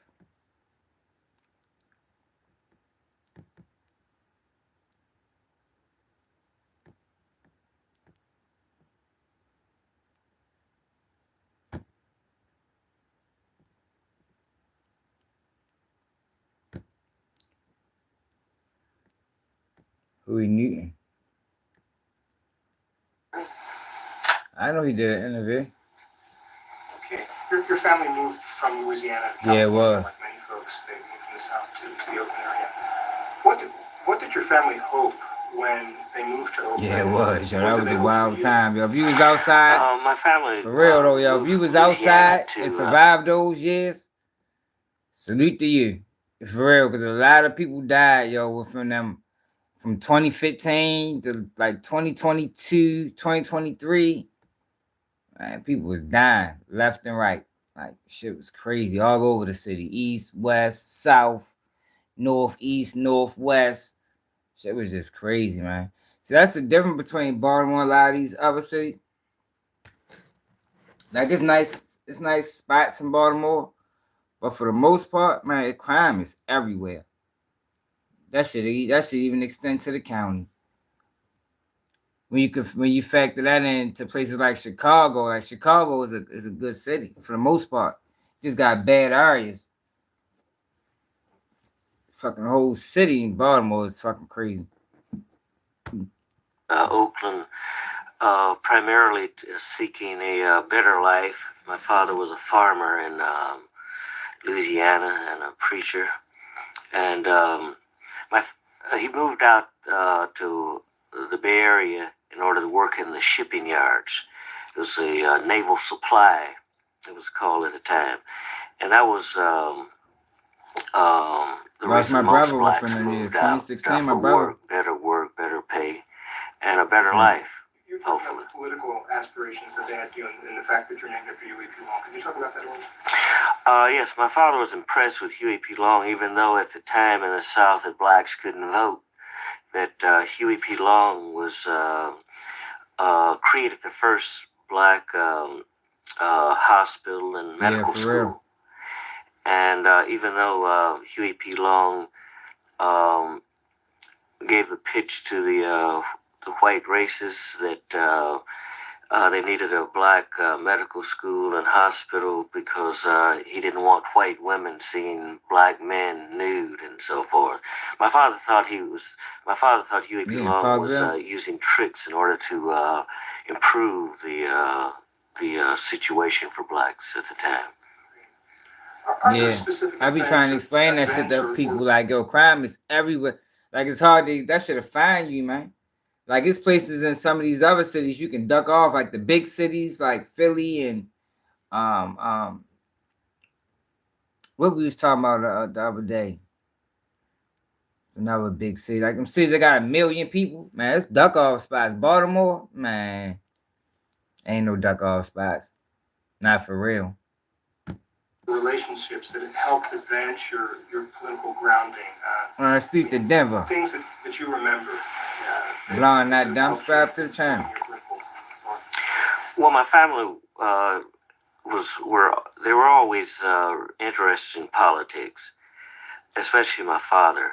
As when we moved to Oakland, we were connected to the. Matter of fact, my father was the assistant pastor to Antioch Baptist Church. Reverend Thomas was the pastor. This Huey Newton, 1989.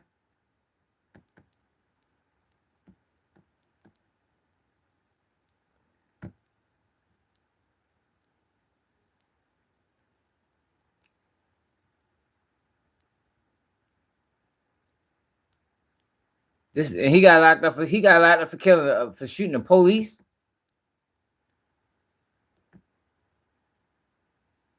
This Huey Newton, y'all. That's what it say. Huey Newton interview.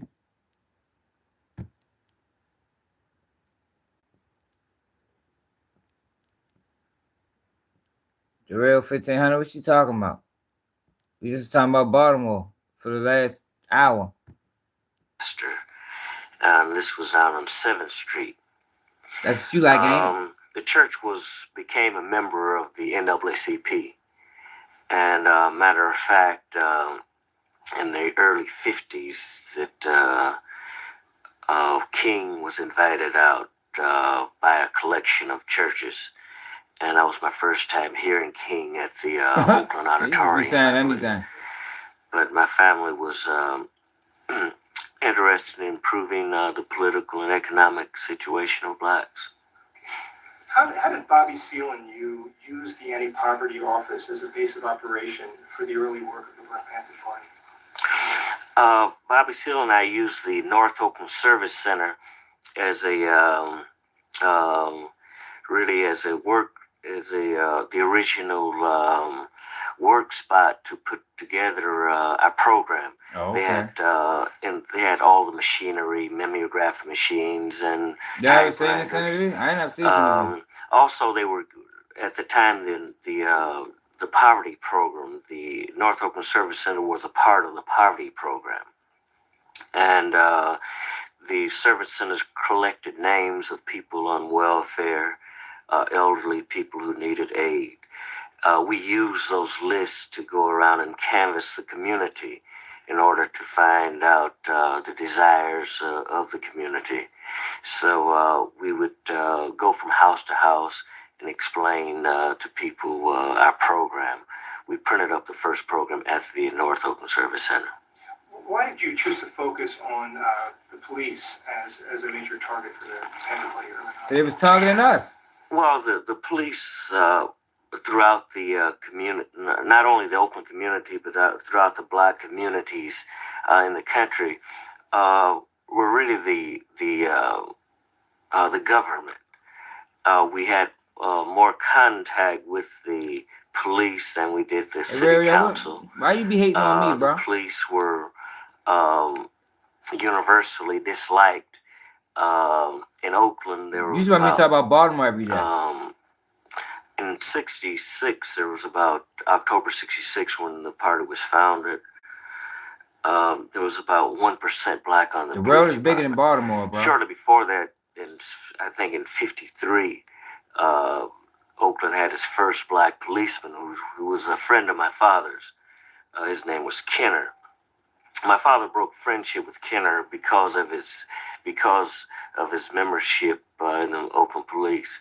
Not because he was a policeman, but because at the time that the policy was that Kenner could only arrest black people, and if he could detain a white, but he would have to call a white officer. And my father thought this was degrading. It was no change from what was happening in the South. Could you talk about the pattern of police brutality in Oakland as you understood it at that time and how people articulated it to you? Well, the police were Southerners. Matter of fact, in '60s, they were still recruiting. It's like if we ain't talking about Baltimore, he upset. Like, yo, you gotta move your mind past Baltimore, man. The world is bigger than Baltimore, bro. Georgia, because we captured some flyers, and they said the white Southerners knew how to handle these Negroes. So the police were impolite, and they were very fast to kill a black for minor offenses such as black youth stealing automobiles. They would shoot them in the back and so forth. I can't recall any particular names, but it was widespread dislike for the police because of their inhumane treatment of blacks. What was the intention of putting forward the 10-point program? And you might summarize that, if you, the 10-point program. Well, the 10-point program tried to identify the basic needs and aspirations of black people. Within the 10-point program, we came up with basically we needed education, we needed decent housing, we wanted fair treatment in the court, we wanted medical care, we wanted the availability for food and clothing for blacks, and full employment. So the program was a comprehensive program to really lay down a blueprint for community development. Okay. And could you talk about, was there any relationship with the Nation of Islam, and could you talk about your experiences with the Nation of Islam and how that affected the 10-point program's shaping? Well, early on, I was about in the early 60s, about 1960, 61, I had started Oakland City College. At Oakland City College, I was a member, instrumental in creating the Afro-American Association. The Afro-American Association was led by Donald Wharton. And the program was a cultural program to institute ethnic studies, African studies and Afro-American studies. From the Afro-American Association, no, I thought that it would be a national organization, not ethnic groups. So I thought that if it could work there, it could work here. That's good. Could you talk about you've done it a little bit, but talk about the original vision of the Black Panther Party. Did you see it as a local organization or as a revolutionary organization? What, in the beginning, when you and Bobby Seale were first talking? No, I thought that it would be a national organization. I thought that with our, when blacks across the country... Start that again and rephrase the Black Panther Party. All right. The Black Panther Party felt that we would quickly become a national organization when blacks across the country saw what we were doing in Oakland by driving out what we call the oppressive army of police and controlling our community, the institutions in the community. We felt that the government's next move would be to bring in a National Guard to recapture these institutions, and this would connect us to the international movement of the workers' movement, the international proletarian movement, such as was happening in Cuba, and we're very impressed by the Cuban Revolution. And at the time of the creation of the Black Panther Party, I was introduced to Marxism, and I think I had read a book called the Materialism and Empirical Criticism. Must have said something that made him mad before. And by Ivy Lenin. And at that time, ain't got no integrity. It was when pointed you don't out got that integrity, this there ain't are gonna be many a channel for you. contradictory social forces, and if you knew what to increase or decrease at a particular time, that you could cause a transformation. And so we were trying to increase the conflict that was already happening, and that was between white racism, the police. He probably don't even understand nothing like this, and this is important. You know what I mean? I ain't never seen this interview before. It was a whole movement started behind him being arrested. Well, not started, but Once he got arrested, the movement took a whole nother, form. Forces in the various communities in the black communities in the country, and we felt that we would take the conflict to a so high a level that some change had to come.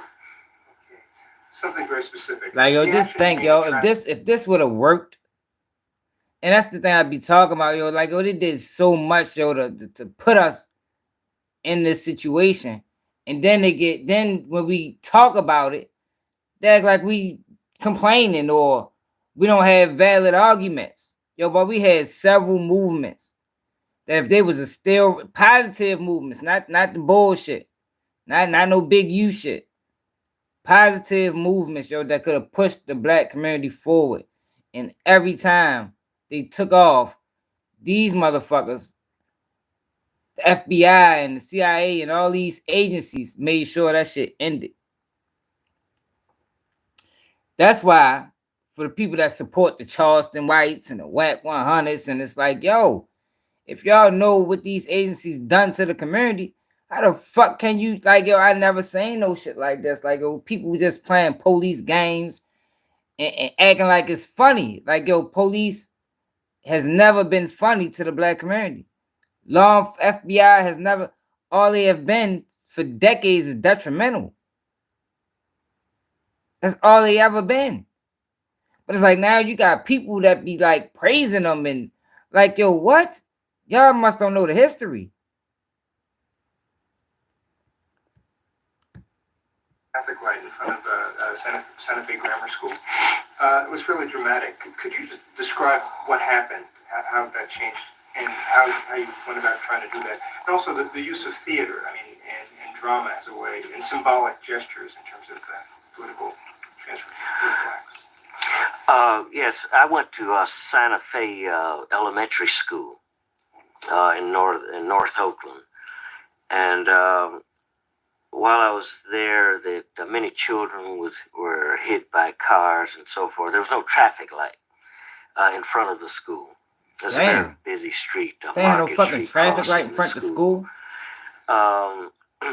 So one of the first action of the Black Panther Party was to go down with our arms and. Just think about that, yo. They didn't have a traffic light for the school kids in the black community. I guarantee it was traffic lights for the white kids in the white community. They didn't have traffic lights, right? Be traffic police. We at 3 o'clock when the school was let out, we would stop the traffic and allow the children to pass. Of course, this would bring an army of police in the area. They would take over the traffic jam that would occur. Yeah, I bet they would. So, and also they would attempt to arrest us for bearing arms. But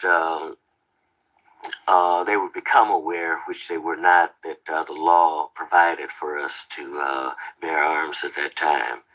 So we went to the city council and asked them to put up a traffic. The planning commission of the city council, the Oakland City Council. So the Oakland City Council said that they had already passed some policy to put up a traffic light, but it would be about 5 years. See, my thing is, it's the black people that's joining forces with these motherfuckers to take down other black people. Like, yo, that shit is disgusting. But it always been a tactic used by these people. That's the same thing they done to them. Like, yo, we gotta be more aware of the people that look like us that's in the way. That's why I get Charleston White a hard time and WAC 100 a hard. Yo, these motherfuckers are pushing stereotypes that we trying to get away from. We can't get away from these stereotypes, yo, until we get these guys out the way. You know what I mean? Like I just showed y'all yesterday the dude that was talking about, you never seen this in the white community, and we ain't never seen a white rapper put money on another dude. And then that's why I had to take y'all to Ryan Wetton, who was an Olympic figure skater. And he on the top 10 FBI most wanted list. But he don't get attention. Because it's not that, yo, we are dangerous, we the wildest. It's just exploitation. It's exploitation. That's it and that's all. Because we aren't the wildest people in the country. We ain't. Now, a lot of us come from some of the worst circumstances, but we still make it out of it. A lot of us make it out of it. But they rather focus on the people that's struggling to make it out, you know, and make them the face of the community, yo. And that's not reality. That's not what's really going on. 66, October 66. And we weren't satisfied with that. So we went to the community and gathered a few hundred or maybe even 1,000 or so signatures, and took those to the city council. We also would still police when the police were not there. We would police the area, and every time we would try, the police would take over. So the purpose was served anyway. The traffic light quickly went up in about 3 or 4 months after that event. That's what I be saying, yo. We fought for everything, yo. So it's crazy that black people lazy. Like, yo, we ain't never been lazy. Yo, we fought for everything that we got over here in this country. It wasn't nothing given to us. Nothing. We probably the only race of people that had to fight for every fucking thing we got. But we allow people to spin the narrative and say black people lazy. They don't want to work. Most people think that welfare is a black person thing, and it's not. It's way more white women on welfare than it is black. It's way more white women on using a system than it is black people. But the sickening part about it is I don't give a fuck what other people say. What pisses me off is when you got black people saying it. Loud and wrong and ignorant. And y'all just feeding into the racism, feeding into the stereotypes, feeding into the bullshit that we trying, like I said, get away from. What were your feelings when you went on the police patrols? You might describe them a little bit, but how did you feel? Well, every time we would go out on the police alert patrols, you already know, G-Man, surveillance patrols, that I would feel that we might not come back. I felt that the police might shoot us because they were very disturbed, to say the least, about the presence of blacks with guns. And some of the works of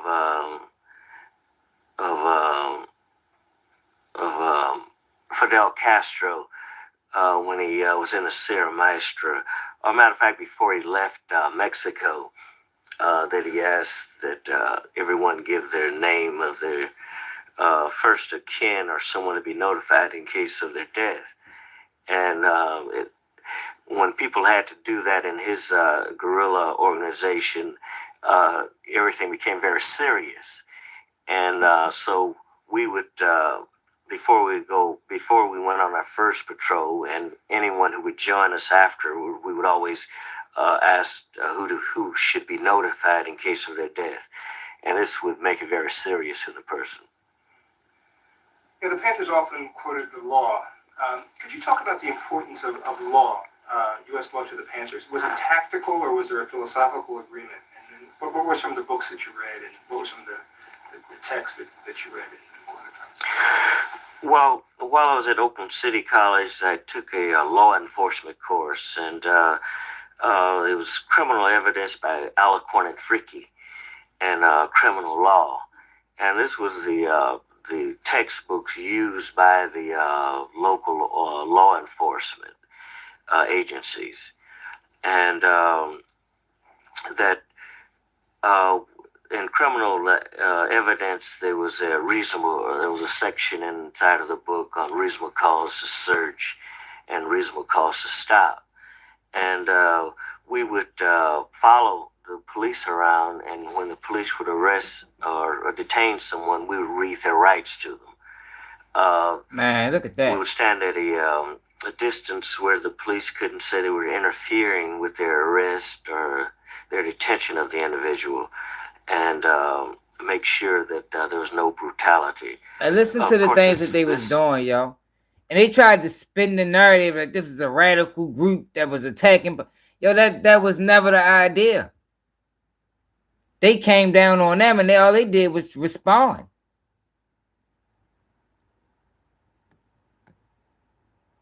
It's turned. So you talking about going to the schools, you know, because for whatever reason they didn't want to put a light where the black kids went to school at, to following the police around, to read people their rights because people's rights was getting violated. Man, they was doing good stuff, man. But they spent the narrative to make it sound like it's something that it wasn't. Wrath of the police on towards the party, and if they arrested anyone, we would, in some cases, we would go down to bail them out, thereby getting a new recruit in our organization. Denzel Dowell was shot down in North Richmond in April of 1967, supposedly under some sort of fugitive or intent to commit a crime law or act or whatever. How was this death the backdrop to the May 67 visit to the Sacramento State House? There was a law, California law, and I think it still exists. If there's reasonable cause to believe that a felony is being committed, and if the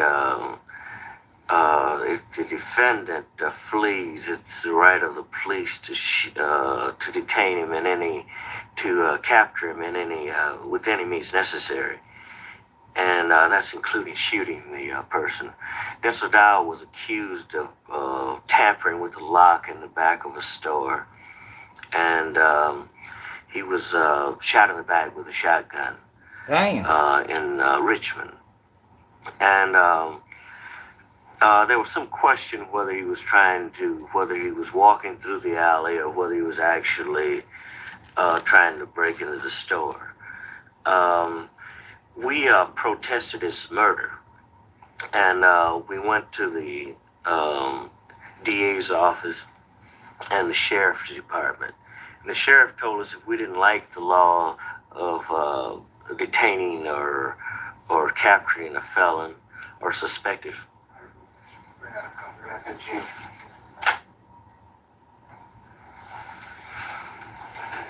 Sir, you're okay on camera noise. Is that right? No, I'm fine. Okay. Again, the death of Denzel Dowell in North Richmond became a motivating reason to go to Sacramento. Could you just talk about that? Yeah.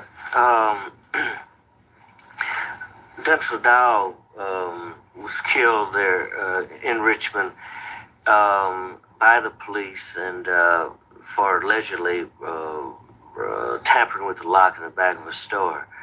And we've talked to the district attorney about his being shot in the back. And we talked to the sheriff. And they both claim that it was a justifiable shooting because if anyone is suspected of a felony and he tries to flee, then he could be detained or captured, apprehended anyway by any means necessary, including murdering the person. And the sheriffs told us if we wanted those laws changed, we could go to Sacramento to change the law. And we said we would go to Sacramento and talk to the legislature. Okay. Why were the draft riots in October of '67, why were they significant in terms of a changing approach of the white left? And what are some of your personal memories of the draft riots? I went to the Oakland Induction Center, where there was a march going on, and against the recruiting of soldiers for Vietnam, and the police moved in and started to beat the demonstrators, And I heard some of the white progressives say that I already know. I we need get it. guns. Yeah. And of course, we had Appreciate you, concluded Panther. that before we weren't armed at this particular meeting. Matter of fact, I think it was only Bobby and I who went down. This was shortly after the party was created. And matter of fact, after that event, that we had a closer relationship with the white progressives in the area. At that time, we called them white radicals. What happened? Let's see if it's any the hell.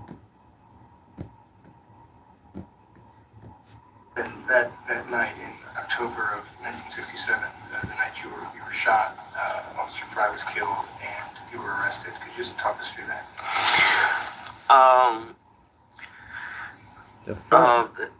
I had been to a party meeting, and after the meeting broke up, I went down on 7th Street, which was an all-night spot for food.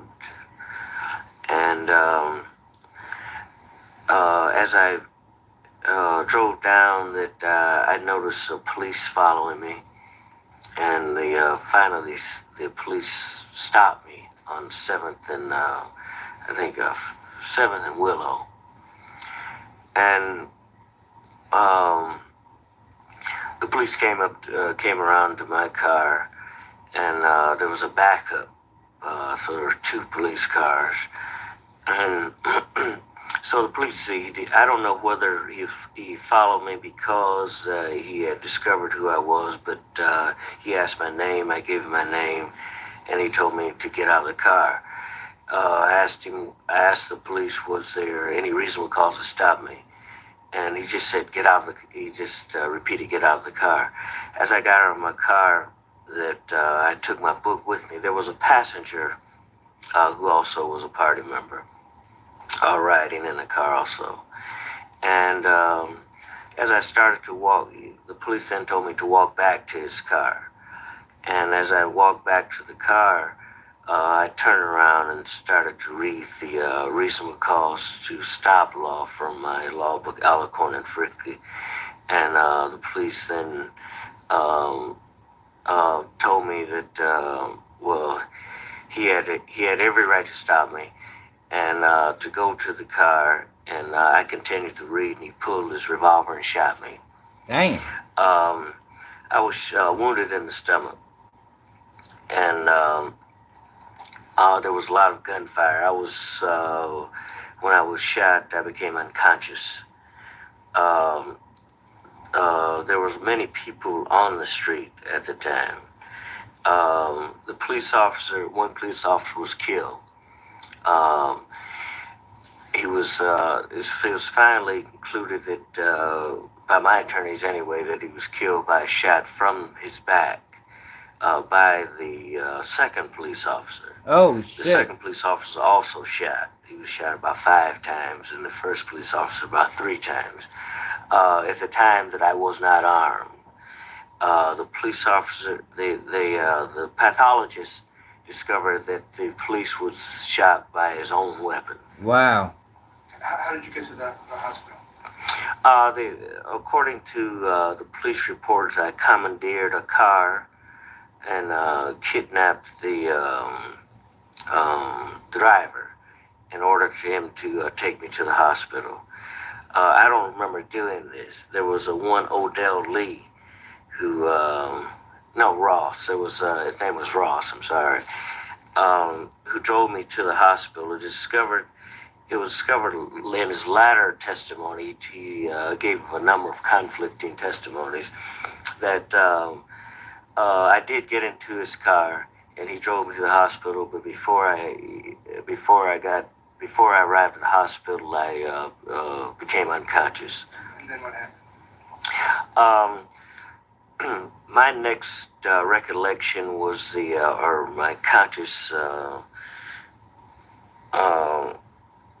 was that the police were beating me on the gurney, that the doctors were preparing me for surgery. What the hell? They beat him on the gurney. One of my hands was, the nerves were gone in my left hand, and the police were spitting on me and so forth. There was a picture taken by some of the reporters who barged into the emergency room, and the police beat the reporters also. But one reporter got away with one picture that showed that I was shackled on the gurney, and while the police said it beat me because I was struggling with them. Okay. I'm going to jump ahead a little bit.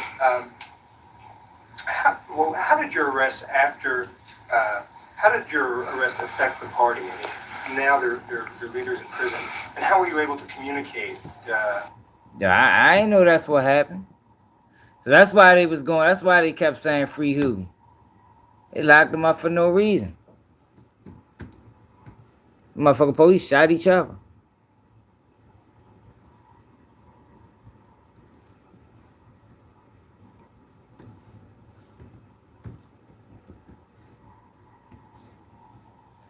Excuse me.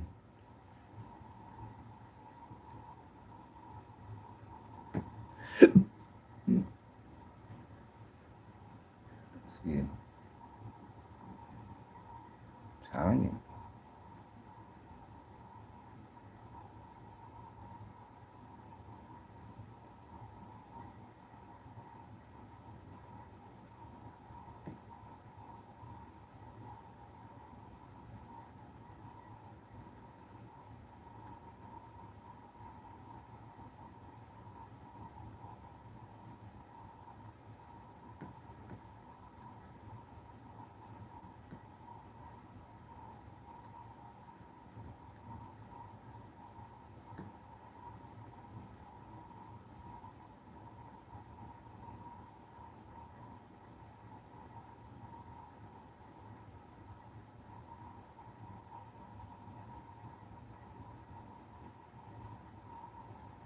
Damn, that's Tonight, Houston-born rapper Sauce Walka was one of two men shot outside of a Memphis hotel today. I talked to his father on the phone in just the last 30 minutes, and he shared this photo and says the rapper, whose real name is Albert Mondane, was hit in the thigh.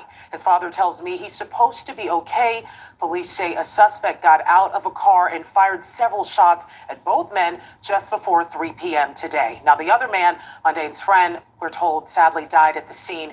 Right now, his name has not been shared. Police say they have identified the suspect's vehicle and are working to make an arrest soon. Okay, they're gonna catch the shit. They're probably gonna be caught by tomorrow. Why people think it's a good idea to play with them people?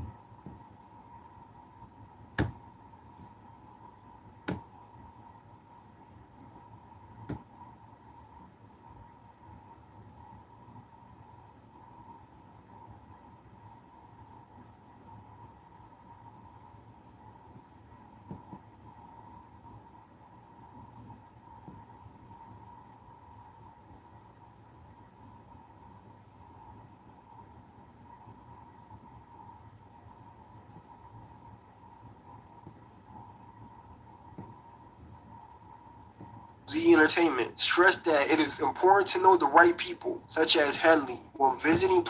Yeah, baby, right that. I hate you. I hate when people say, yo, people make. I'm the one who got caught cheating in the world. You cheated. Not me. I've never cheated. I've never cheated. You with the Roches, the Rolos, the Sky Blacks, the all of them. It's not about a storyline. It's real life. I ain't cheating in real life. You are. I don't need a storyline. You cheating in real life, not me. Why you not leaving? Not me. I try to make my family work. Call me crazy. Call me crazy. I ain't never cheated on you. You let him. Damn, Kevin Gates, y'all. Come on, Kevin. You out here talking all that integrity shit. You out here breaking up families, man. Years ago. No.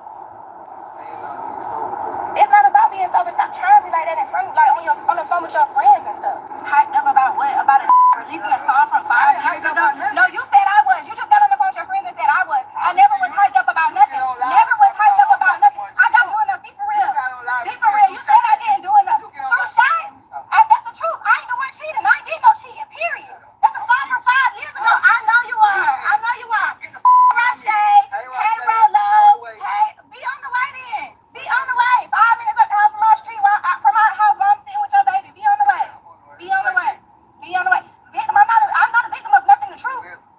Oh shit. Because you cheat. Let me show y'all this, y'all. I'm at the bench show y'all this. So, a executive. I ain't seen this on YouTube for real. An executive from ESPN was caught talking about Stephen A. Smith. Listen to this shit. Saying that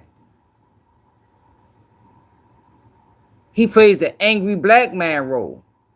Think he's crazy and has no idea about politics. Check this out. We have this one guy, his name is Steve. Check this out, y'all. This is what they think about you sellouts.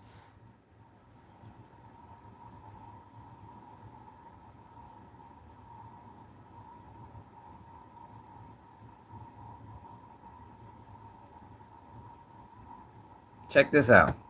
We have this one guy, his name is Stephen A. Smith. He plays the angry black man on TV. The angry black man stereotype is basically, you're loud. But I tell y'all, this the exploitation shit. You understand what I'm saying? Why are you playing a stereotype? Why are you playing a stereotype? So you mean to tell me Stephen A. Smith not loud in real life? It's not how he really is? He playing a character? A detrimental character. And this is coming from a black man. Check this out. We have this one guy, his name is Stephen A. Smith. He plays the angry black man on TV. The angry black man stereotype is basically, you're loud, you talk over people. What you say is not necessarily important, it's more how loud you are and how you deliver your speech. He does that pretty well. I think the higher ups at ESPN and Disney see that. He's like this angry black man. He goes on Fox News probably like once a week. And he'll talk about like Gaza. And he has no idea about Gaza.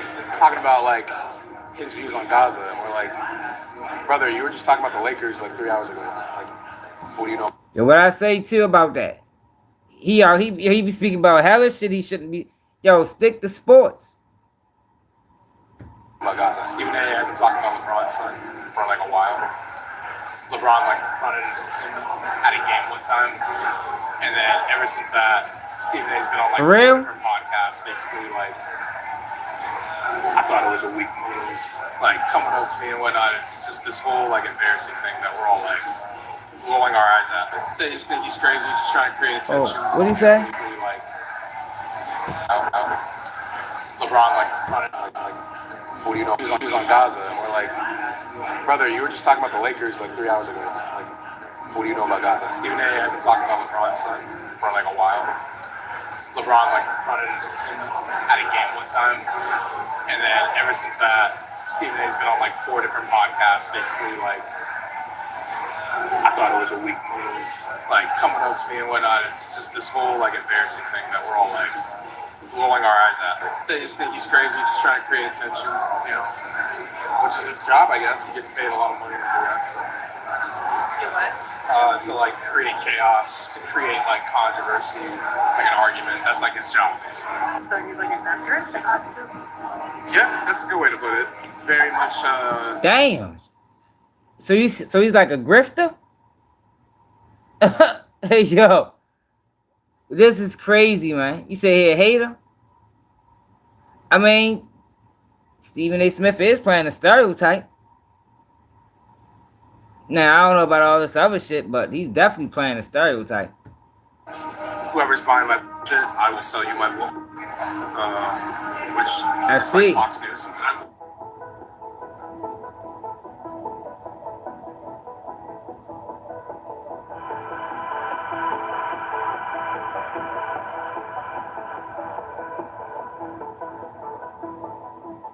We have this one guy, his name is Stephen A. Smith. He goes on Fox News. You were just talking about the Lakers, how you deliver your speech. He does that pretty well, which is cursing LeBron James or like cursing somebody else or whatever. Stephen A. had been talking about LeBron, so being in Disney, you see that he's like them like lately or like recently. Like I think the well, which and how type is basically. You were just talking about the Lakers like 3 hours ago. Like, what do you know about Gaza? He is the angry black man. He plays the angry black man on TV. The angry black man stereotype is basically. But that goes into what I always say, yo. They pay you to sell out. That's what they want. If you can push a stereotype, like Charles Mike pushes ignorance, Wack 100 pushes ignorance, because these guys are both damn near 50, or it might be 50. Yo, we don't act like that at that age. Yo, black men on a large scale is not walking around acting like Charleston White at 47, 48 years old. But that's what they want people to believe. So they pay them to do that shit and broadcast it to the world. That's what makes it dangerous. You're loud. You talk over people. What you say is not necessarily important. It's more how loud you are and how you deliver your speech. He does that pretty well, which that's why I can respect why they paid him. Because he knows his role. He knows how to like play that role really well. And I think the higher ups at ESPN and Disney see that. He's like this angry black man that like literally is cursing LeBron James or like cursing somebody else or whatever. Stephen A. had been talking about LeBron's son for like a while. And long story short, LeBron like confronted him at a game one time, like lately or like recently. Like stepped up to him and like basically said, "Stop talking about my son." And then ever since that, Stephen A's been on like 4 different podcasts, basically like, I thought it was a weak move, like coming up to me and whatnot. It's just this whole like embarrassing thing that we're all like rolling our eyes at. They just think he's crazy, just trying to create attention, you know, which is his job, I guess. He gets paid a lot of money to do that. So. I don't know. People don't like the truth no to more. like create chaos, to create like controversy, like an argument. That's like his job, basically. So he's like investor? Yeah, that's a good way to put it. Very much, whoever's buying my shit, I will sell you my book. Wow. Which is like Fox News sometimes, I guess. Wow. And he's a producer, so he knows he knows what he's talking about. That's what they paying him for. Damn, yo. It is crazy, y'all. We ain't never gonna get past this bullshit. As long as these motherfuckers getting paid to do that shit and will take the payment to do that shit, we ain't never gonna get past it.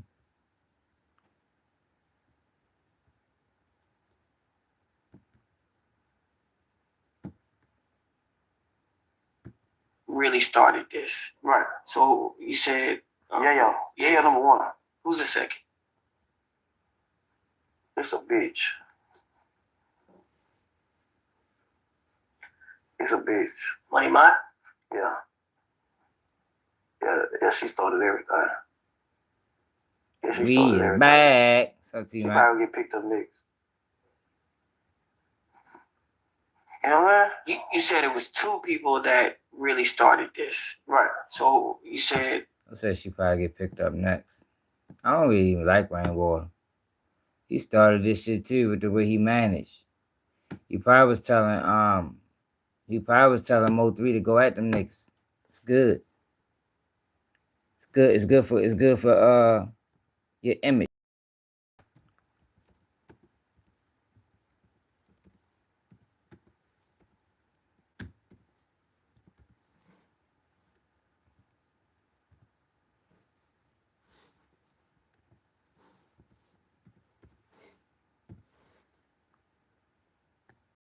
What the dumb shit.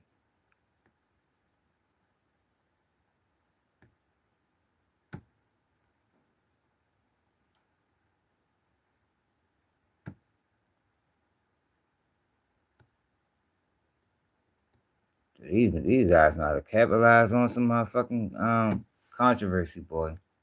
They know exactly who to get. Mo Yellow Bees got arrested. Let's go get Rainwater.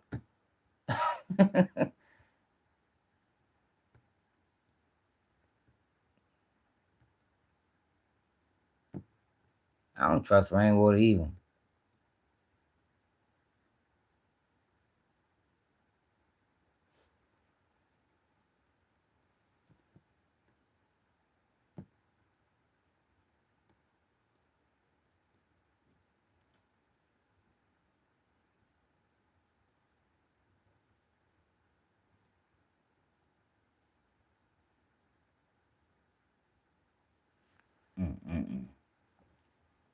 Saying that be geeking sometimes. See, everybody been calling my phone like happy. They Yellow locked up. And it's a fucked up situation because Man, telling the truth ain't hating, man. I don't care what nobody says. Telling the truth ain't hating. It don't matter how they try to spin it. It ain't real life. Real life street stars. You know what time it is. Real life street stars. Now, if he do this whole interview and doesn't mention Sean Cotton, then anything he says, see, that's the thing about these people, right? Like, they do these interviews and they give their point on the situation and say this person's to blame. And if he do this whole interview and don't mention Sean Cotton, then I don't want to hear nothing you saying, bro. That's really how I carry shit. Like, if you're going to blame the girl, if you're going, you gotta put some blame on Sean Cotton. You understand? And if he don't do it, I can't respect it because he your man. So you're going to ignore the obvious just because he your man. You don't fuck with yo. You don't probably even fuck with the girl. So it's easy to say, yeah, they played a role in this shit. But since that's your man, you gonna say nothing? Nah, I don't respect that, yo. That's that phony shit these guys do. And they never get called out for it. They get on these interviews and they bring these guys up and they talking to the same person that participated in the bullshit. And nobody, nah, bro, but you to blame too, Sean. You interviewing them boys, asking about them questions, asking about each other was part of the play, man. And make them stand on it. You can't let them back out of it. You can't let them say something like, I was just asking questions. They put it in their music. No, that's not a no. Hell no. Them putting it in their music ain't got shit to do with you. Interviewing him, asking him about Yellow Beezy. Interviewing Yellow Beezy, asking Yellow Beezy about Mo 3. Nah, bro. Because at the end of the day, you can't stop that beef. These podcasters can't stop street beef. There's nothing you can do about it. So if nothing you can do about it, if you can't put the fire out, all you doing is igniting the bitch. It ain't really no in between with it, man. And that's what we got get people to understand. There is no in between with it. If you can't put the fire out, leave it alone. Leave it alone. Your job ain't to get some more gasoline and keep dousing that bitch. Fuck it, I can't put it out. I may as well, enlarge the motherfucker. Make it spread. Because that's what they be doing, y'all. That's what they be doing.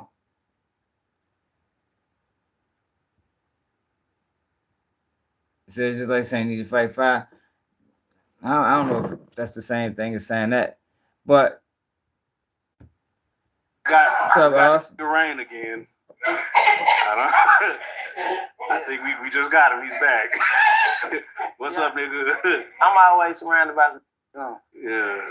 I'm always surrounded by and for real, go ahead, bro. He gotta take accountability for the role he played. See, that's the thing, y'all. Everybody plays a role, man. But the problem is we always want to, it's his fault, or it's her fault, or it's It's always contributing factors to beef that leads to murder.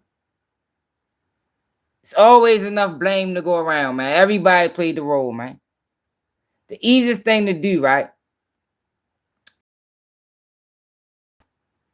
We got to get better at taking accountability. He did. His management, he ain't had no problem with that shit beef. No problem with it being a beef because he was profiting off of it. It made him money. As opposed to looking at the bigger picture and like, yo, Mo, we need to, you know, this shit can get bad, bro. It means somebody gonna get hurt behind this. People already got hurt. You know, maybe, yo, we should try to, you understand what I'm saying? Bring it to the table, real discussion.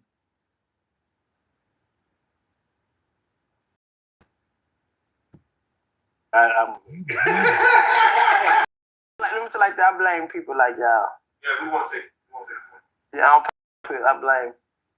See, everybody been calling my phone like happy. They yellow locked up. If I'm working with type in Photoshop, the properties panel shows all of the exact same properties that it would when I import that same type and bring it into After Effects. People who are used to working in Photoshop see that in After Effects. Holy Minds at TV, what it do? It's a because I was praying and hoping that he wouldn't have to do no rap. But at the bottom of my heart, I did, because I could look in his face and tell he can't sleep.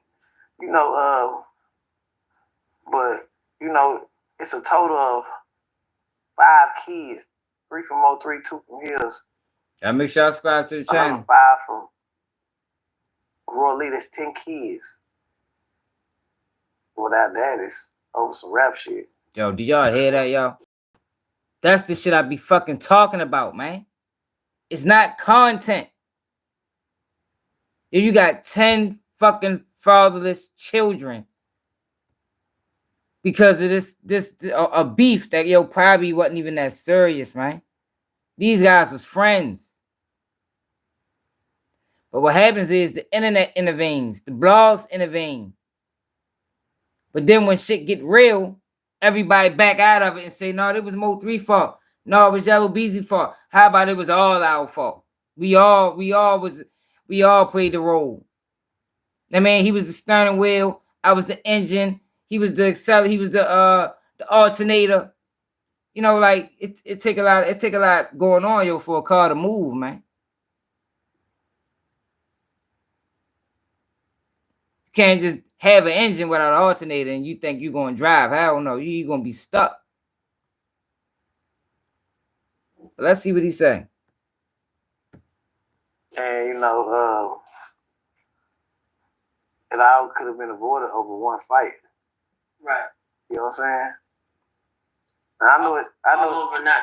Well, no, because people don't know the history. And if you don't mind, Ryan, thank you for coming. Yeah, we appreciate it. Real quick, but also take as long as you want. I want to kind of navigate how we got here, because a lot of people, and I'm watching all the bloggers from other states and cities that think they have this story of why, oh, this happened and this happened, and they just don't know the history. And even we, in real life, when we first got Mo3, we kind of followed the whole thing to where there's times that we want to stay out of it. There's times when we were in it a little, maybe too much. Sometimes we should have been in it and we didn't get in it.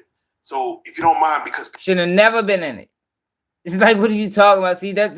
You see what he just did? He tried to take accountability but didn't. Yo, you shouldn't have never been in it. You ain't in the streets. I don't even think these are street guys. I could be wrong, but I don't think they are, based off of, you know, what I've seen from them. Yo, non-street guys can't stop a street beef.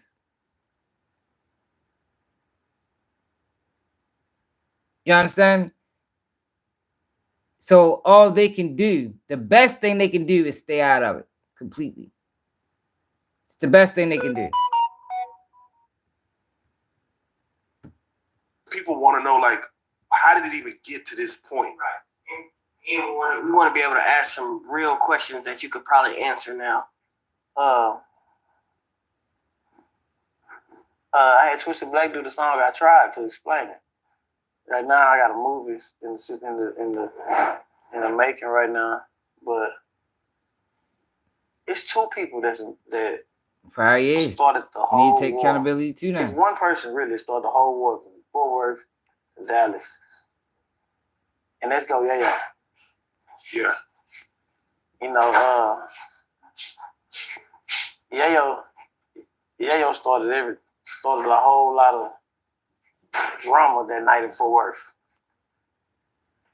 Mo3 would never been into it with Yellow Freddy if Yayo went down there doing that Pick 6 song. Sean Cotton came and asked Mo3, was he mad about being on the Pick 6 song? Which if I was there, I would have told Sean, hell no. We even asked it. A lot of questions Sean used to ask 3, I was there. Like, hell no. You feel like that question was gonna provoke 3 to react? They did. He did it intentionally. So what you gonna say to Sean Cotton next time you talk to him? That's my next question. That would have been my next question.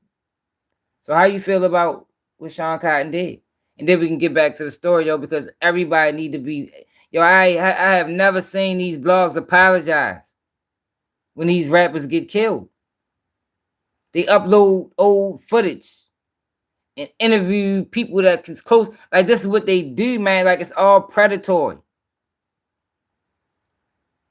All predatory. When Lil Ronnie got killed, Sean Cotton ain't say shit. He ain't apologized yet. But it's our fault for not applying pressure. We apply pressure to Vlad. We apply pressure to Adam.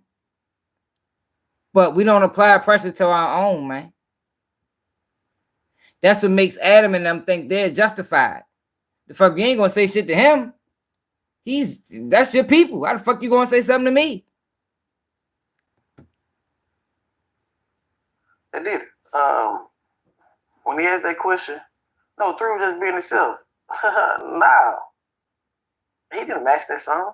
I mean, his laugh was a little... I mean, his laugh was his laugh. Yeah.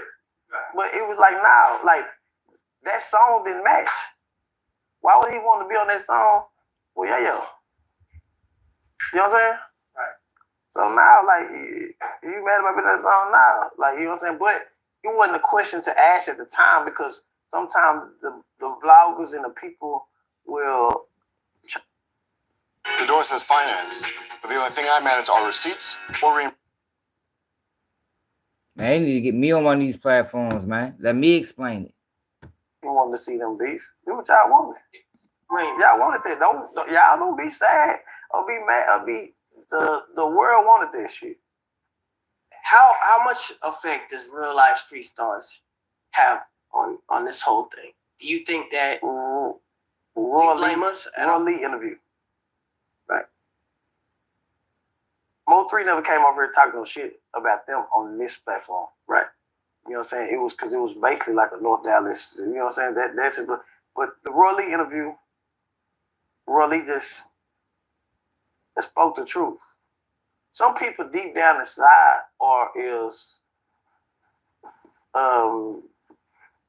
they have like insecurities. And you never know what a person's insecurity is. You know what I'm saying? But Yellow insecurity was people thinking he wasn't a gangster. See, I was just ready to say that. See, the problem is, bro, they wanna prove themselves. You know, it's ignorance, for one. It's ignorance. But they want to prove themselves because they know this is what the people want to hear. So it's like a fight between saying what I know they want to hear or falling back and be like, no, I ain't gonna answer that. But if I answer it, like I said, you know, that shit can bump me up a notch. You know, it can validate my rap lyrics. It can validate my career. It can get me some more money. So it's really it's a hard decision for an ignorant person. But when you weigh jail, death, and money, do that shit really weigh? Like I always tell people, like I taught my nephew, yo, if you make 100,000 in a year, yo, if you from January 1st to December 30th or 31st, if you make $100,000, 150,000 in that time frame, and January 1st of that next year, you dare to go to prison, then what the fuck was it for? What was it for? Because that's what's going on with these rappers, yo. That's what's going on with these guys, man. You make a lot of money fast, then go to prison. Make a lot of money fast and then get killed. Well, you can just, yo, like I said, you can make 50,000 for the next 10 years. You understand? You make out way better in that scenario. You ain't got to worry about going to prison. You ain't got to worry about getting killed. But it's a tough decision to make, man, when you dealing with ignorance.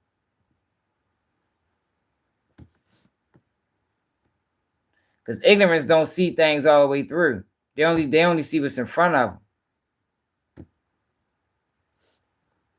Do you sure?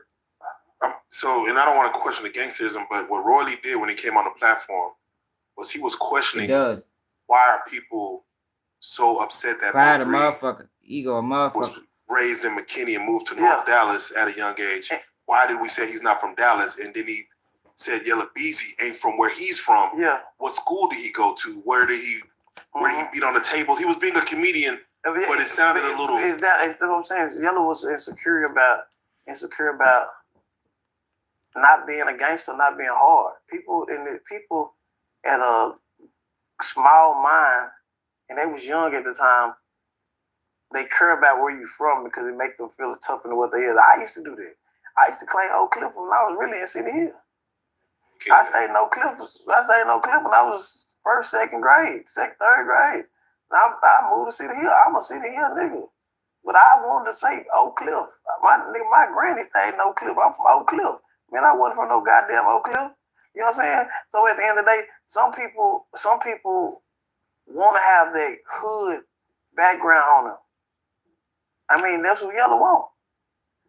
Could we say the same about Mo3 though? Some of his actions were overly gangster and like bullying almost. Nah, he was just himself. I don't know if y'all been around the penitentiary people. They are aggressive. You know what I'm saying? They not trying to ever bully nobody. I'm really speaking more so about the situation like with D-Real. That seemed very... No, he was talking to D-Real. Sean G told him sit down. He wasn't saying nothing aggressive. Hey, y'all, I'm sitting here at Big T, and this the person that was having my CDs. Sold my CD. How you feel about that? You been running my name on the book. Oh, let me talk. Sean, let him talk. He stand up. Sit your ass down. 3 didn't do nothing. That was Sean telling him to sit down. When have 3 ever been extra bully? How can a 5'2", 5'3" person be bullied? That's what I'm gonna ask. Do you feel like 3 had a Napoleon complex? Nah, he was solid, bro. I gotta understand it. Like that nigga was a solid nigga. Like, you know what I mean? People told him 1,000 things about me or 1,000 things about people around, and he still wouldn't switch. It's just like y'all. You know what I mean? You know how many times he gave y'all first interviews? Yeah, nah, facts. Before it was cool to do interviews. Facts. You see what I'm saying? That nigga was solid, so you know. Now, mind you, when he was rapping with under Puka Leroy and the mob, the Money Mob. Attention shoppers, want to spend less? Go to Aldi. They're #1 in everyday low prices. Dang, man.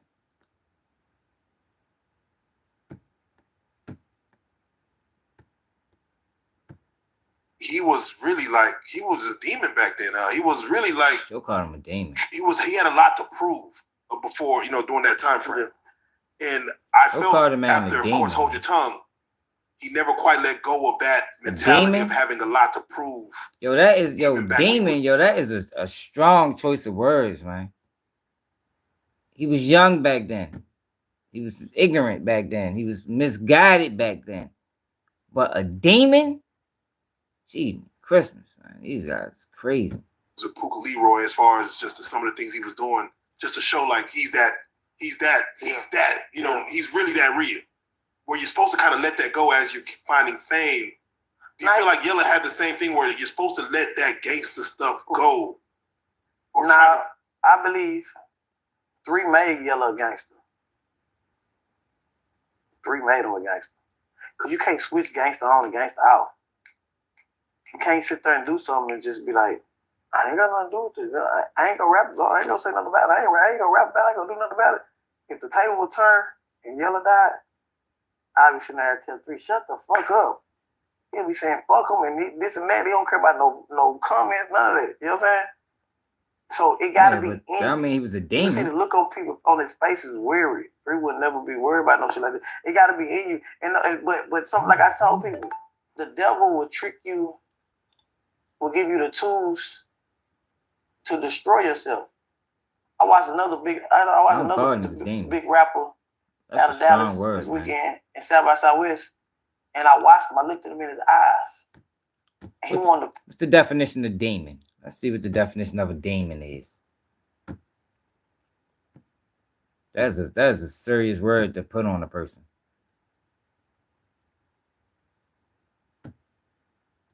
What is the definition of a demon? Demon means an evil spirit or devil, especially one thought to possess a person or act as a tormentor in hell. I don't think he was no demon.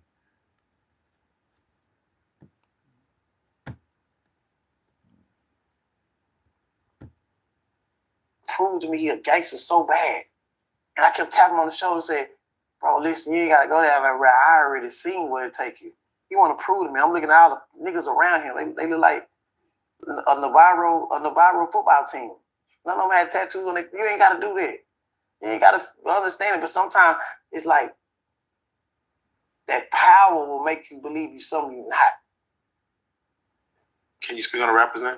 Nah, I ain't gonna do it like that. I ain't gonna do it like that. But the power will make you believe something that you're not and that you don't want to be. I mean, that you believe you are until shit hit the fan. When this shit hit the fan, and you're not built for that. Etymology of a demon? You have a hard time. What is that? Like a characteristic?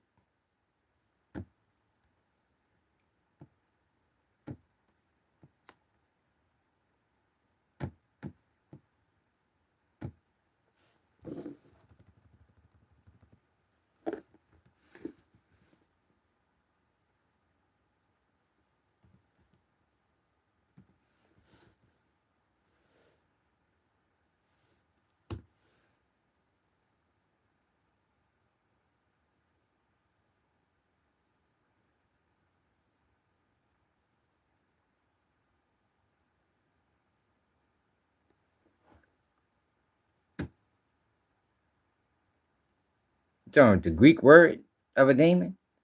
The term demon is derived from the Greek word daimon, which means a spirit, a supernatural being or spirit. The word originally meant a spirit being that influenced a person's character. The Latin word daimon, meaning spirit, evolved from the Greek word daemon. The Greek daimon referred to deity, divine power, lesser god, guiding spirit. Tutelary, I don't even know. Why you ask me? Oh, fuck.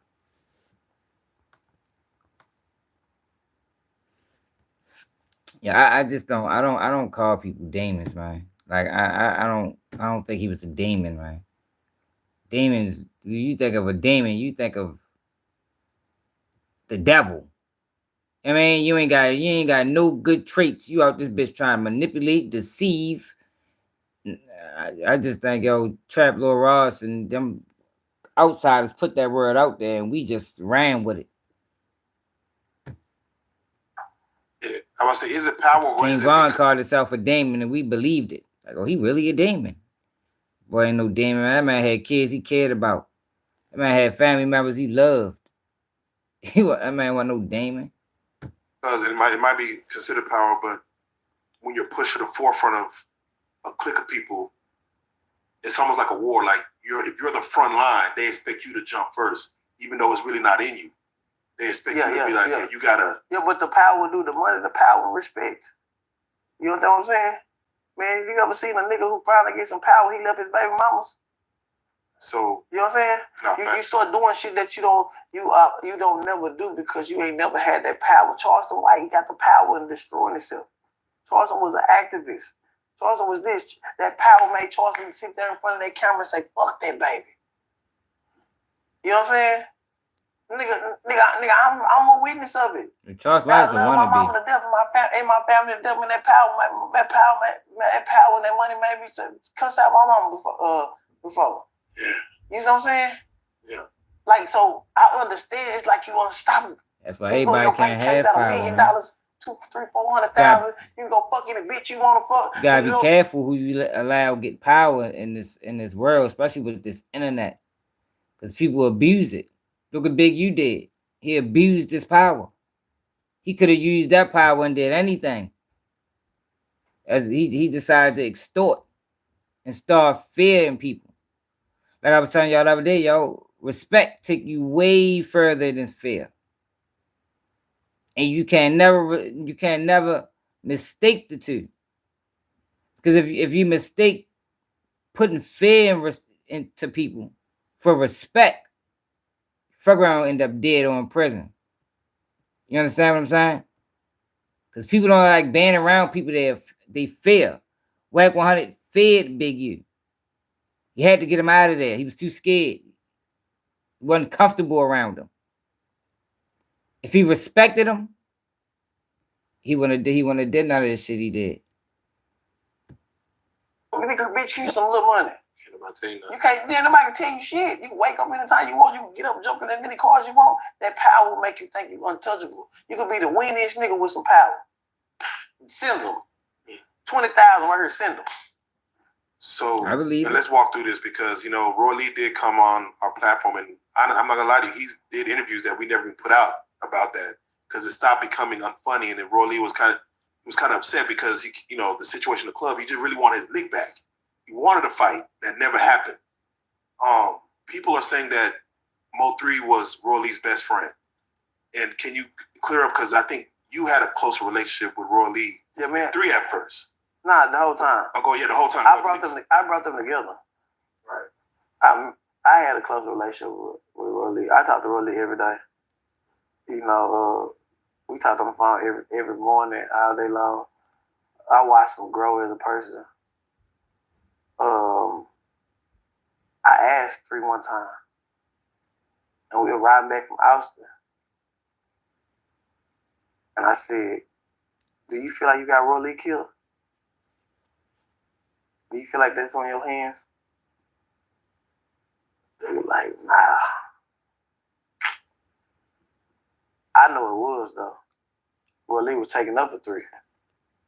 He was the only voice to take up for him. With the voice that meant something to take up for him. So,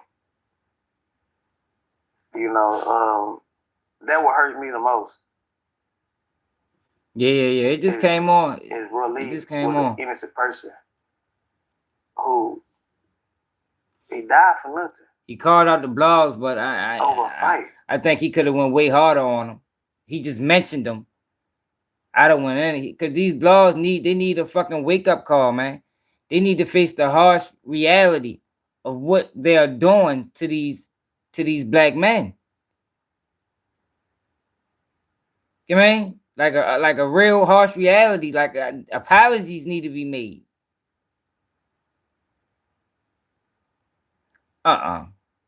No, they was gonna get Big U anyway. Cause Big U he been extorting people, yo. It's 2025, yo. You can't, like, this not the 60s. You know what I mean? Like, Wack isn't the reason that Big U was booked, but Wack participated. Wack helped further the cause. Big U was gonna be booked anyway, because Big U was geeking. Can't be out this bitch extorting people for years. And you picking on a week. You got picks. You ain't doing that shit to anybody.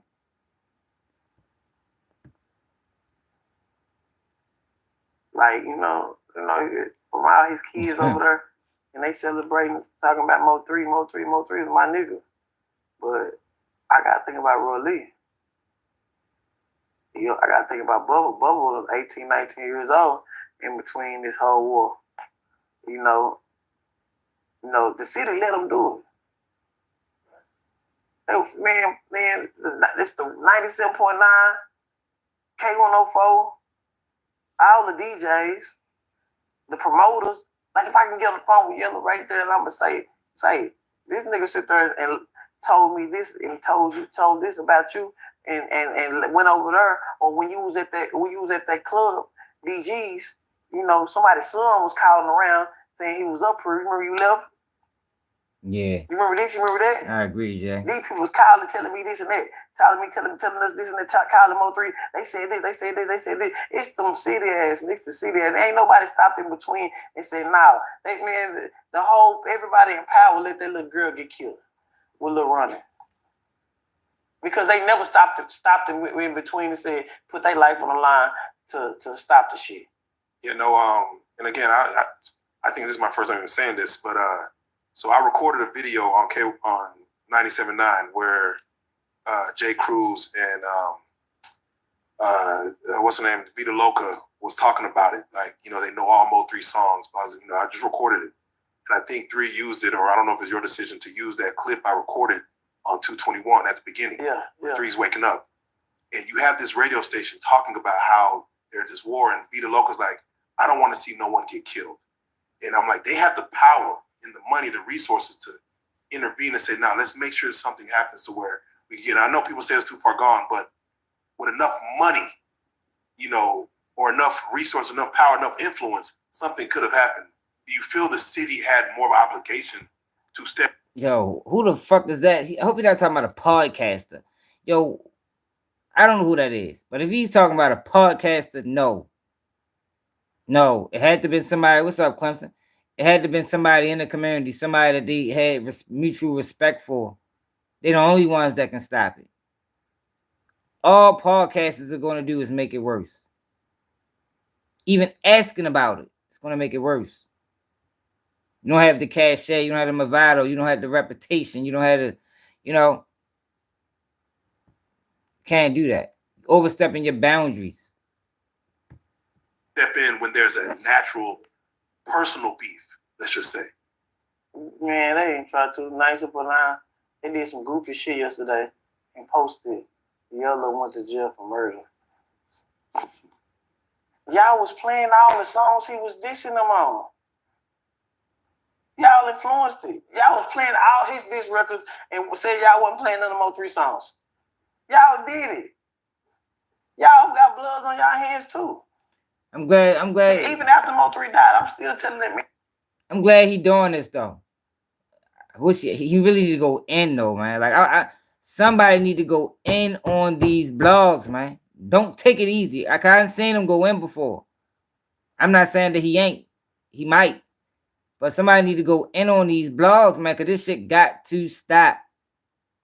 They sending people to prison, man. They leaving kids fatherless. And then that's what they do. Like he said. But you're going to post Yellow Beezy was arrested. What you mean? The fuck are you talking about? You surprised? Now, I don't even know whoever he's talking about. But obviously, they played some type of role. Yo, everybody got to start taking accountability with this shit, man. The viewers, the bloggers, everybody is accountable, yo, when shit like this happens, man. That's why I did that video the other day, yo. This is not entertainment. I'm not here for entertainment. You know what I mean? You might get a laugh, joke, we do all of that, yo, but this shit real. These things that we speak about is real.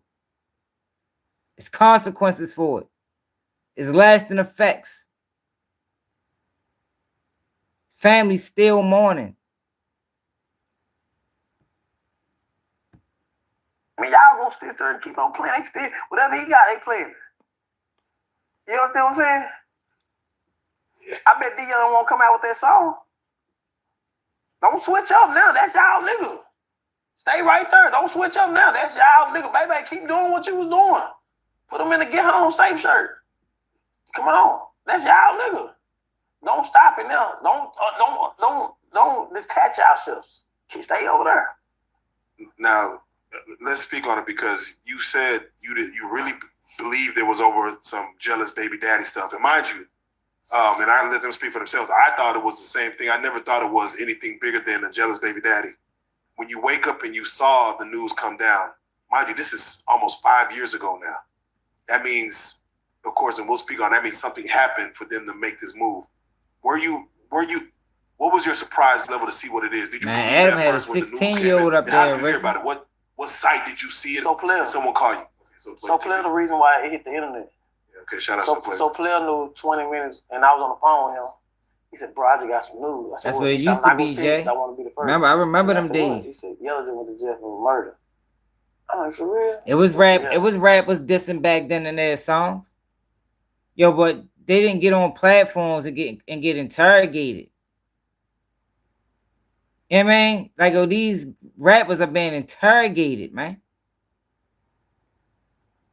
And people say, well, you know, that's his job. No, it's not. It's not your job to get this man up there and interrogate him. Ask him the same question 17 different ways. Because that's what they do. That's what police do. Anytime I set through an interrogation, that's what they do.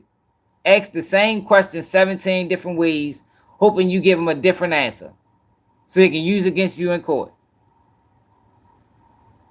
That's what these blogs are doing. He's like, I think it's for Bubble.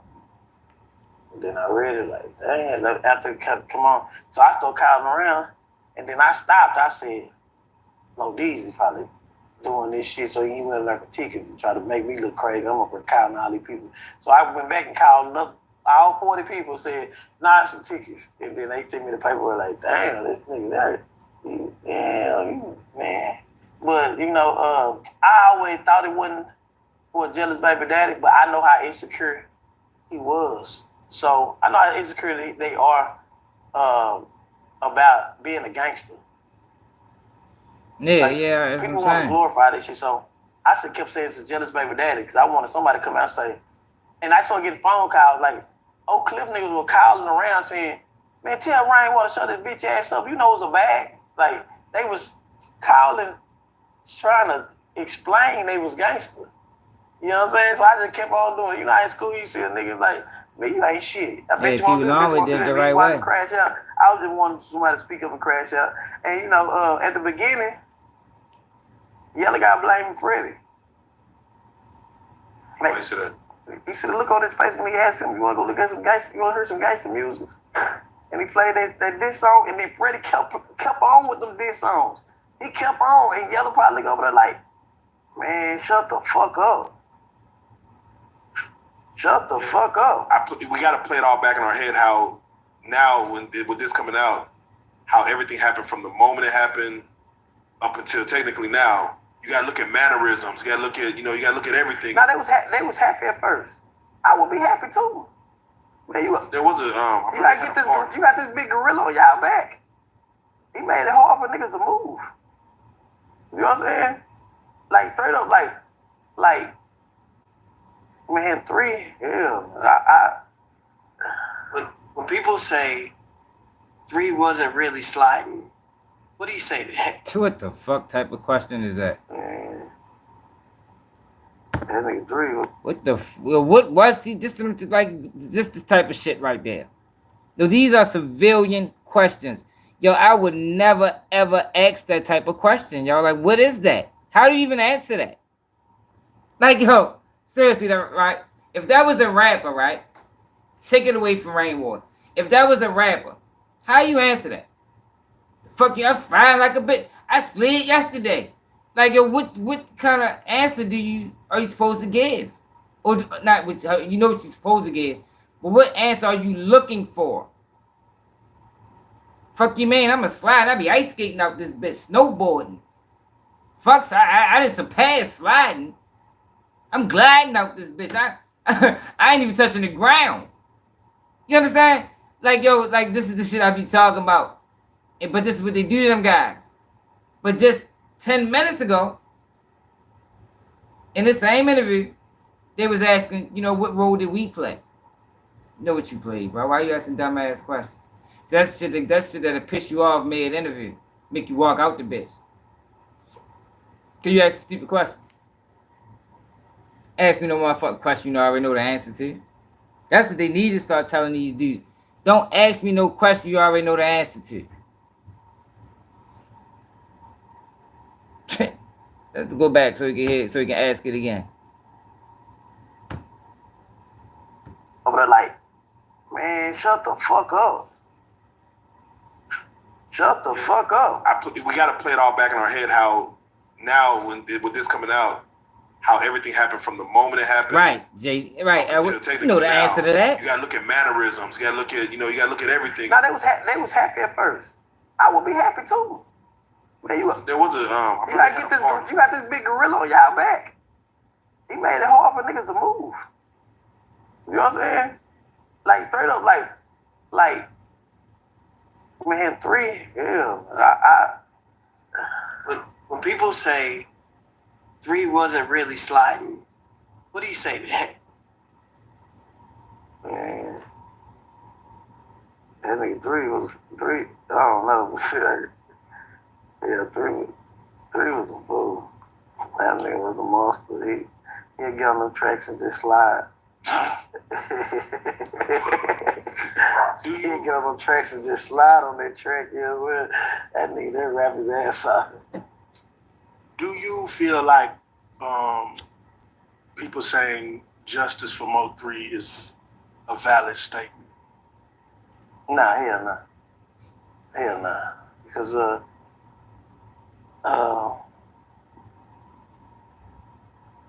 I mean, as grown men is doing what they wanted to do. Right. Like,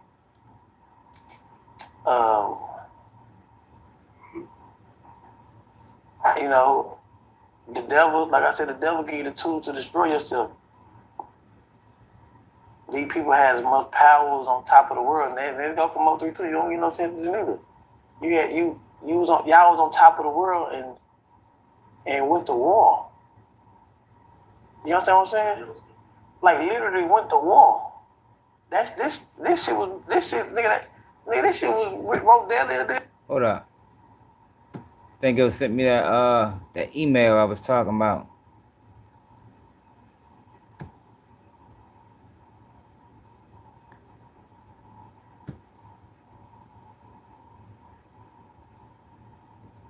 Here you go. So this is what I was saying. Oh, that's the video.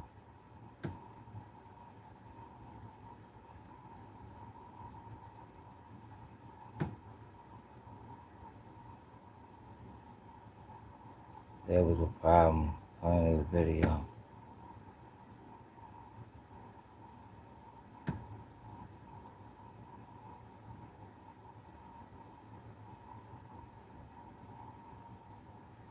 Rat.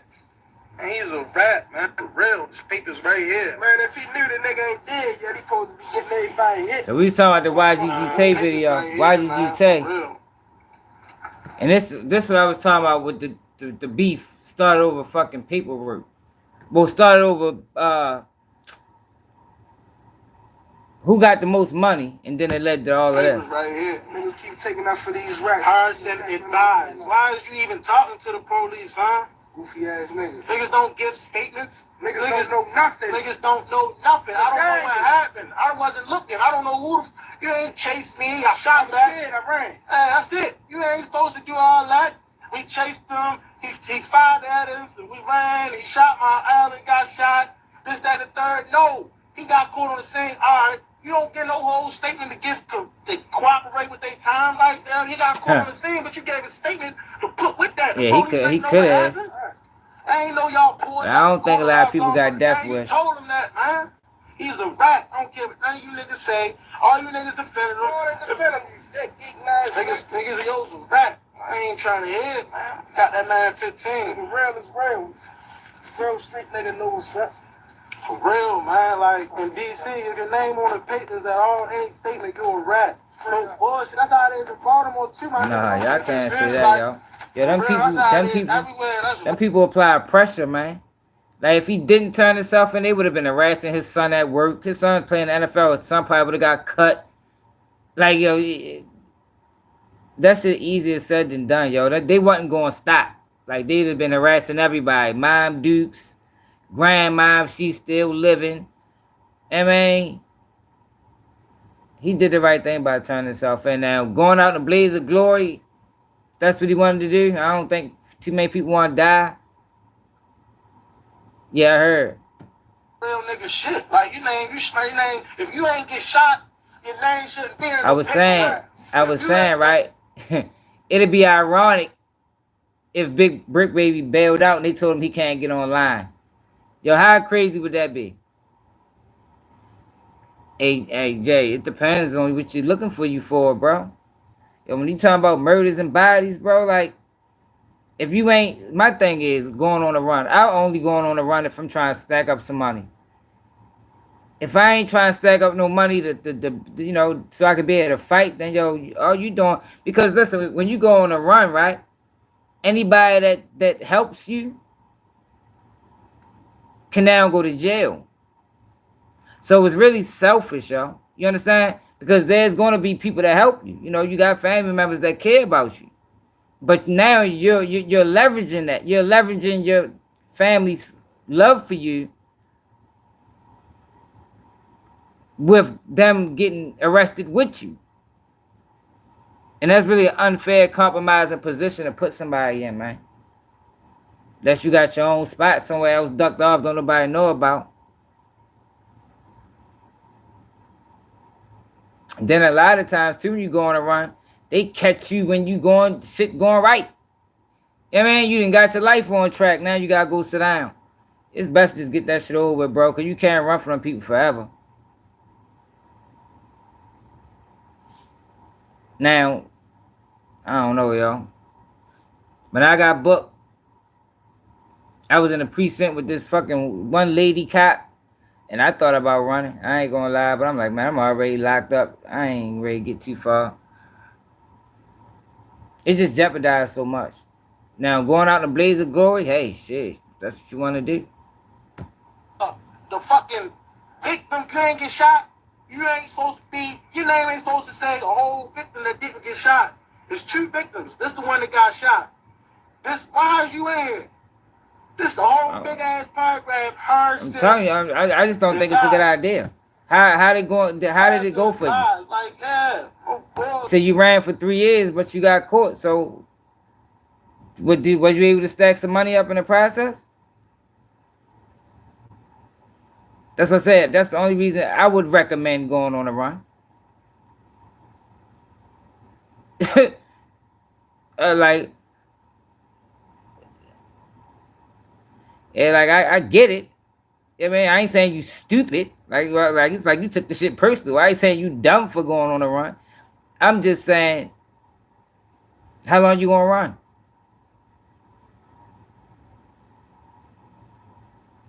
How long is you gonna run? Forever? What if you're gonna run for 20 years?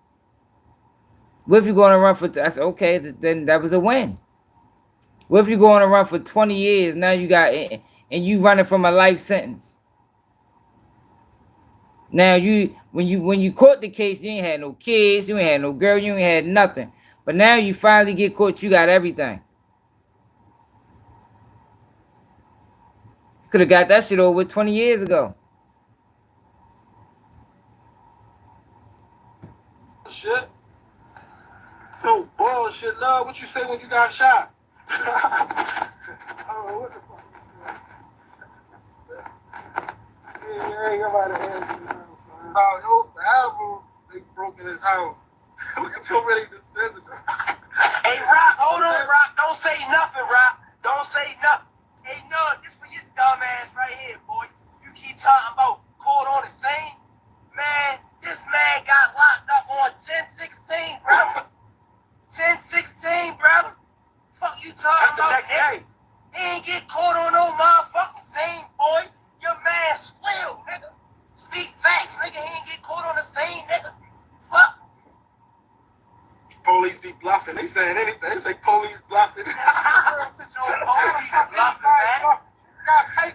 situation is a state. No, can't confirm that. Hey, Rob, no, can't confirm that. On that paper, it say he got locked up. Go to the last page, it's going to tell you his name and all that. He got caught on 10/16, man. 3 days later, man. Yo, told, nigga. Florida before this. So Jay, how much time you caught when they grabbed you? The door unlocked by the. How much time you had to do? How much time was you running from?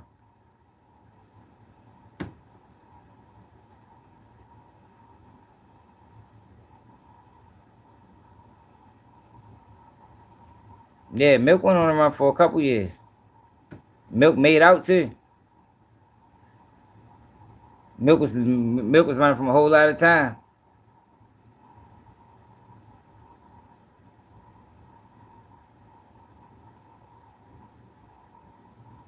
Yeah, that's why I asked. Like, how much time was you facing, Jay? I'm just telling you, yo.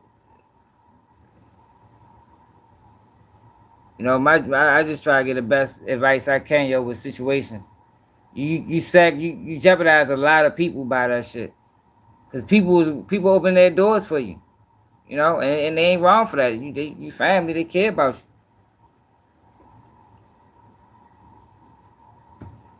And Biggie and Pac. You know what I'm saying? Hey Jay, how much time you caught when they got you, bro? I can't be biased, sir. You know what I'm saying? I can't. I say that about Lil Rugged. Can't be biased. Can't say because them type of people wanted that shit. They wanted their image. You know what I'm saying? You said it was 2 people that really started this. How much time you caught, bro? You said Yeah, number 1. Who's the second? It's a bitch. It's a bitch. Money Mine? Yeah. Yeah, she started everything. Yeah, she started everything. She probably get picked up next. She started everything. Is the hair boutique she gonna get picked up? Huh? Say it again? The hair boutique, which is Nah, why D gonna get picked up? you know, money's on money. Yeah, so what? Hold up, Jay. You say you was on a run for 3 years and they closed your case out.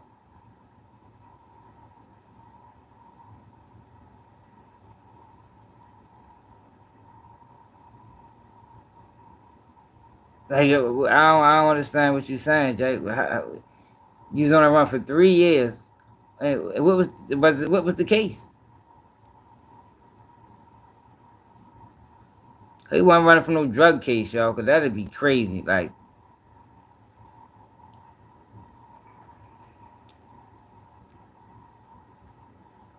they closed out a violation?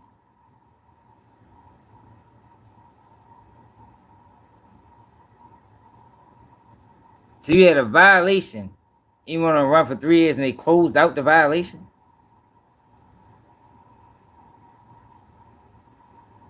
Yeah, I heard you. I understand that. But you saying they closed out a parole violation.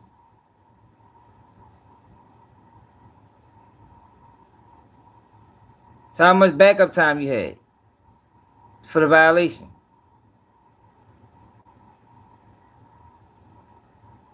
How much backup time you had for the violation?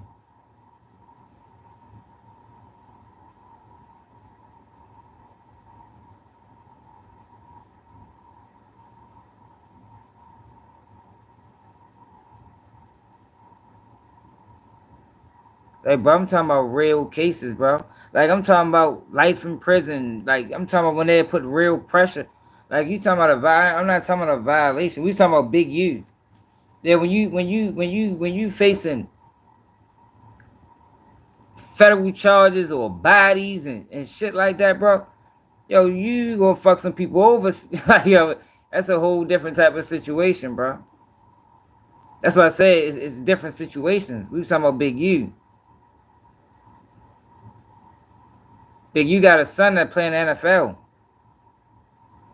You know how much they probably got his son cut because his father on a run. No, that's not what we was talking, yo. We was talking about going on a run. We was talking about Big U. A person said, yo, Big U shouldn't have never turned himself in. I said, yo, that was the best thing for him to do, to be honest. if he wasn't going to die in a shootout.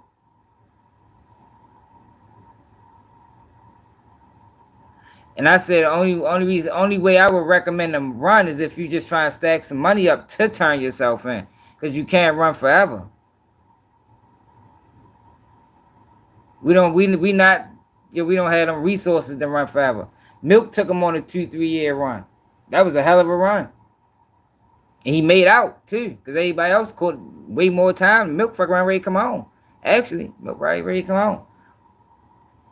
But those are rare situations, bro. Like, we weren't talking about a violation. We talking about another charge, a serious charge, like something that can sit you down for a real long time, and where they're gonna be chasing you for arrest. Like, they ain't letting that shit get away. They're gonna be investigating. They're gonna be hitting houses. They're gonna be interrogating, harassing people, family members. Let me say D and 3 stayed in the same apartment when 3 and Yellow first met each other. They had a back and forth, I remember. And it was You told me speak for myself. Who fucking first? Like I was giving bad information. And yeah, you got a girl with a bunch of foreigners downstairs and one child in a condo and, you know, big ass. And the Yellow won.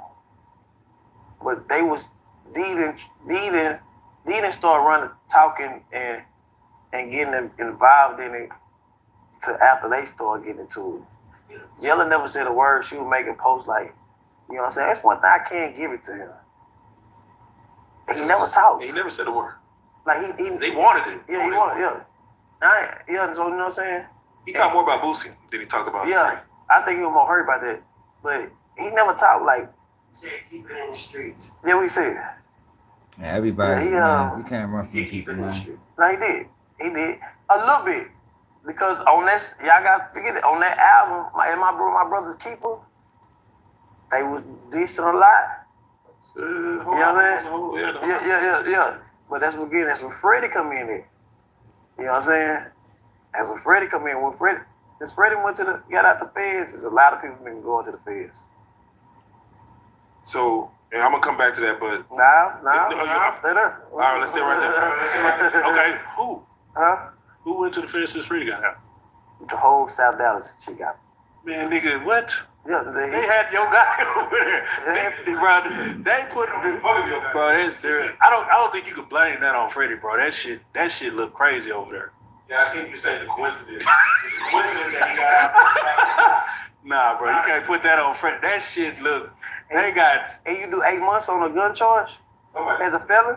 You do 7 months on a gun charge as a convicted felon. You ain't never been heard in this ever. Ain't never been heard. Yeah, niggas talk. You do a lot of talking. Nah. I know. I just know. Huh? You talking about he blaming Freddie? Who he told on? I never say he told on nobody, but sometimes that energy. I mean, listen. Sometimes that energy when you go around. So you got to do that. You got to. I don't know if you understand. You got to do that. They been wanting to get. You can't get them. They listen to every phone call. Take a picture everywhere you go. Listen closely to that boy. He might go over here to these people over here doing this and doing that. And okay, why is he going over here? We locked in on them now. They locked in every situation all around. Yeah, and that's basically what I was saying. $5 from space. I mean, so sometimes listen. Sometimes the collateral damage behind you running be worse if you face it, and that's basically what I'm saying. Like, yo, when you running on serious charges like bodies and federal indictments and like, man, like, yo, they not playing, yo, they gonna be harassing people, man, calling your parent, motherfucker, going up their job, like this is going to your kid's school, like yo, these people play a dirty game, man. Like you don't want to put that on other people, man. Like these people will get dirty and petty, and it's like, yo, you facing 5 years, and man, if something small like that. Man, let me go ahead and get this shit over with. I'm out this bitch, got everybody in my business. The school know my kid. The school know my kid's father on the run. They done went to my girl job. She fuck around now. She gotta have a meeting with HR. Cause they about tired of these. Like, yo, that shit don't be worth it, yo. It's really selfish. If nigga want to keep it all the way real. A lot of people, there's people a lot bigger than Freddie. No, not listen. KFI, they was recording there. Yes, come on, let's think about it. You know, it's funny because I always said when it comes to when the cases actually go to trial, we'll know more. Yeah. I mean, what case? This yellow case? Yellow case, KF. Well, I don't know about the KF. I think they might have caught police, but in any case that has to deal with anything, even with 3, they never had a trial. So it brings me to the Kawan White guy. When you read the indictment on Yellow, it says that phone calls were made either around the day or day of to this Kawan White guy, and of course a promise to pay in US dollars for a deletion of Melvin Noble, which is Mo 3. And it says this just so blatantly, like you would think like there's no way that someone with this kind of money would do something that stupid, I guess you could say. And it's a curiosity if maybe the Kawan White guy who got caught up in there, he's been in there almost 5 years now, maybe he just started making things up. Maybe he's just like, I'm just tired. I'm tired of seeing everybody else. Maybe he just making things up to give the police something. Yeah, they ain't finna arrest you for making something up.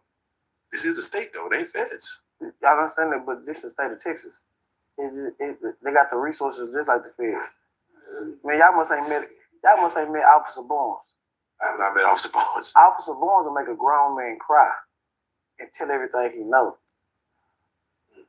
Officer Barnes' track record in the city of Dallas, that's what all of them get locked up over.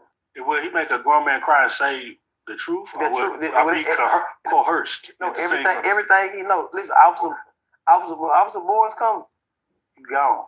He the one took the NFL boys down. He the one took the stretch gang down.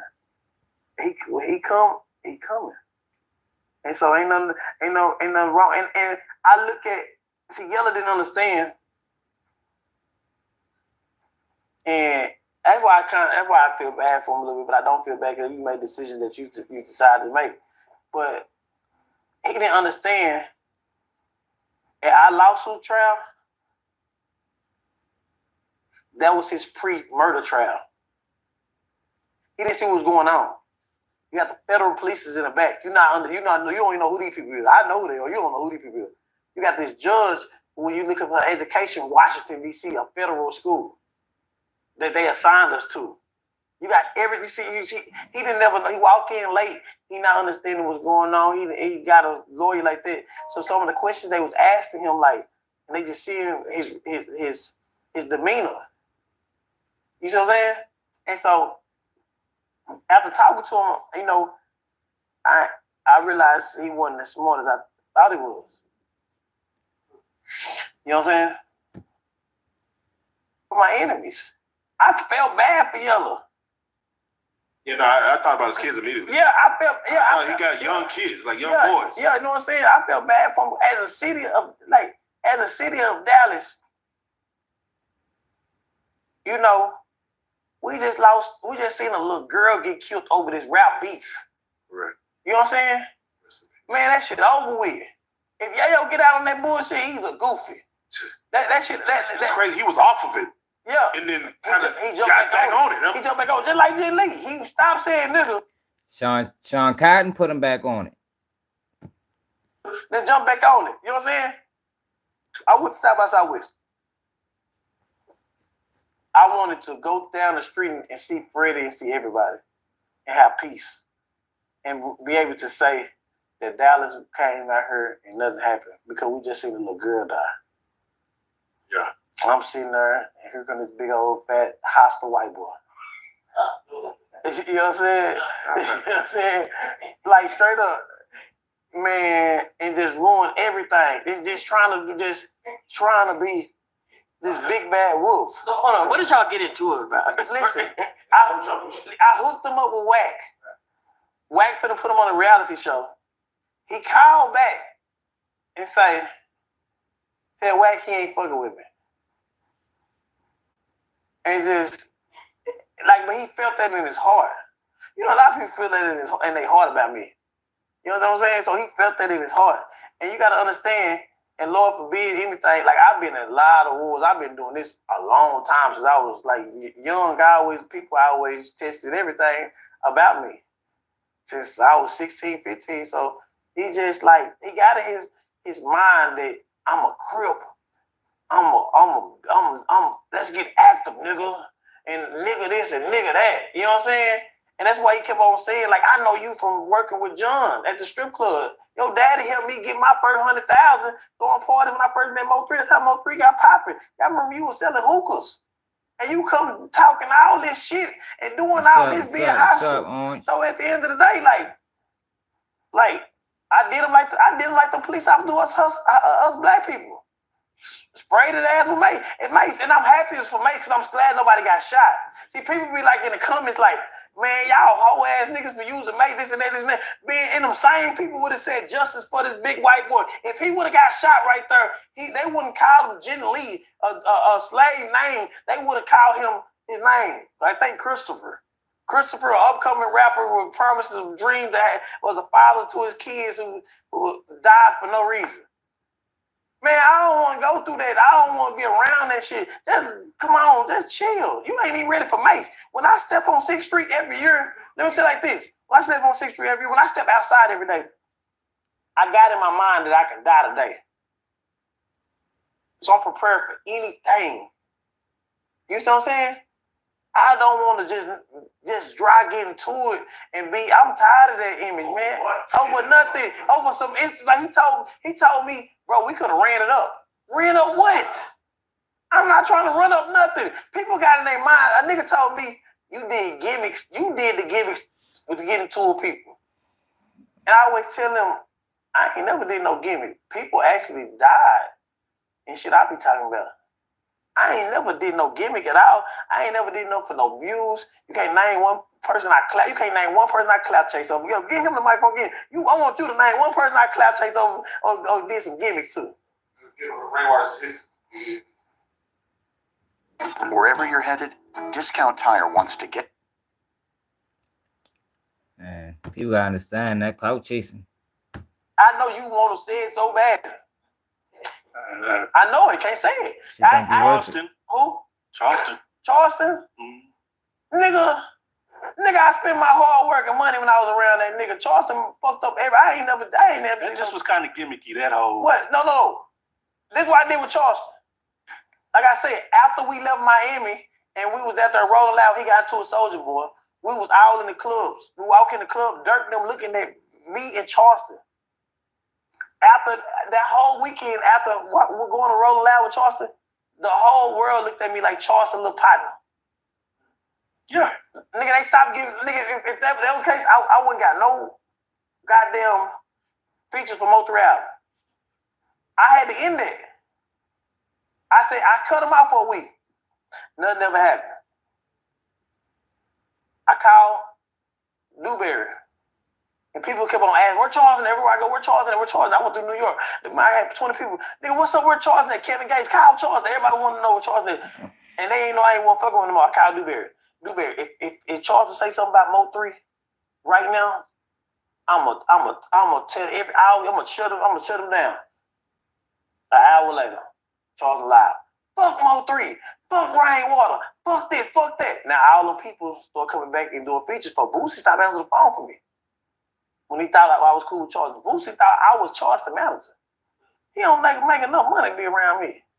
How calculated are you, right? Every decision. Yeah. Man, listen. I walk around at night in circles. And I don't sleep sometimes. You know what I'm saying? But you know. So then, if you ride with the radio off, just think so. Like I never turn the music on when I ride. It's late as a motherfucker. I had no clue. It was down at 3 o'clock in the morning. Hey, yo. I think this is probably one of the better interviews I've seen from yo, for real. I mean, he called out the blogs. I think he could have been a little bit tougher on them. I think we deserve apologies from these blogs, man. I do. Now they not the sole proprietors or the sole. They don't take the sole responsibility of what's happening with rappers and hip hop. But I do think in some of these situations, if you remove the blogs, you know, if you remove the instigating between the blogs are doing, excuse me, I think some of these situations can be solved, man. Especially when you got a situation with people that used to be friends. Like a lot of these beefs, these people was friends at one point. Get Money, Lil Ronnie, and all them dudes, they was friends. What did that name come on? Go Yayo and not Go Yayo, Yellow Bees and them, they was friends, man.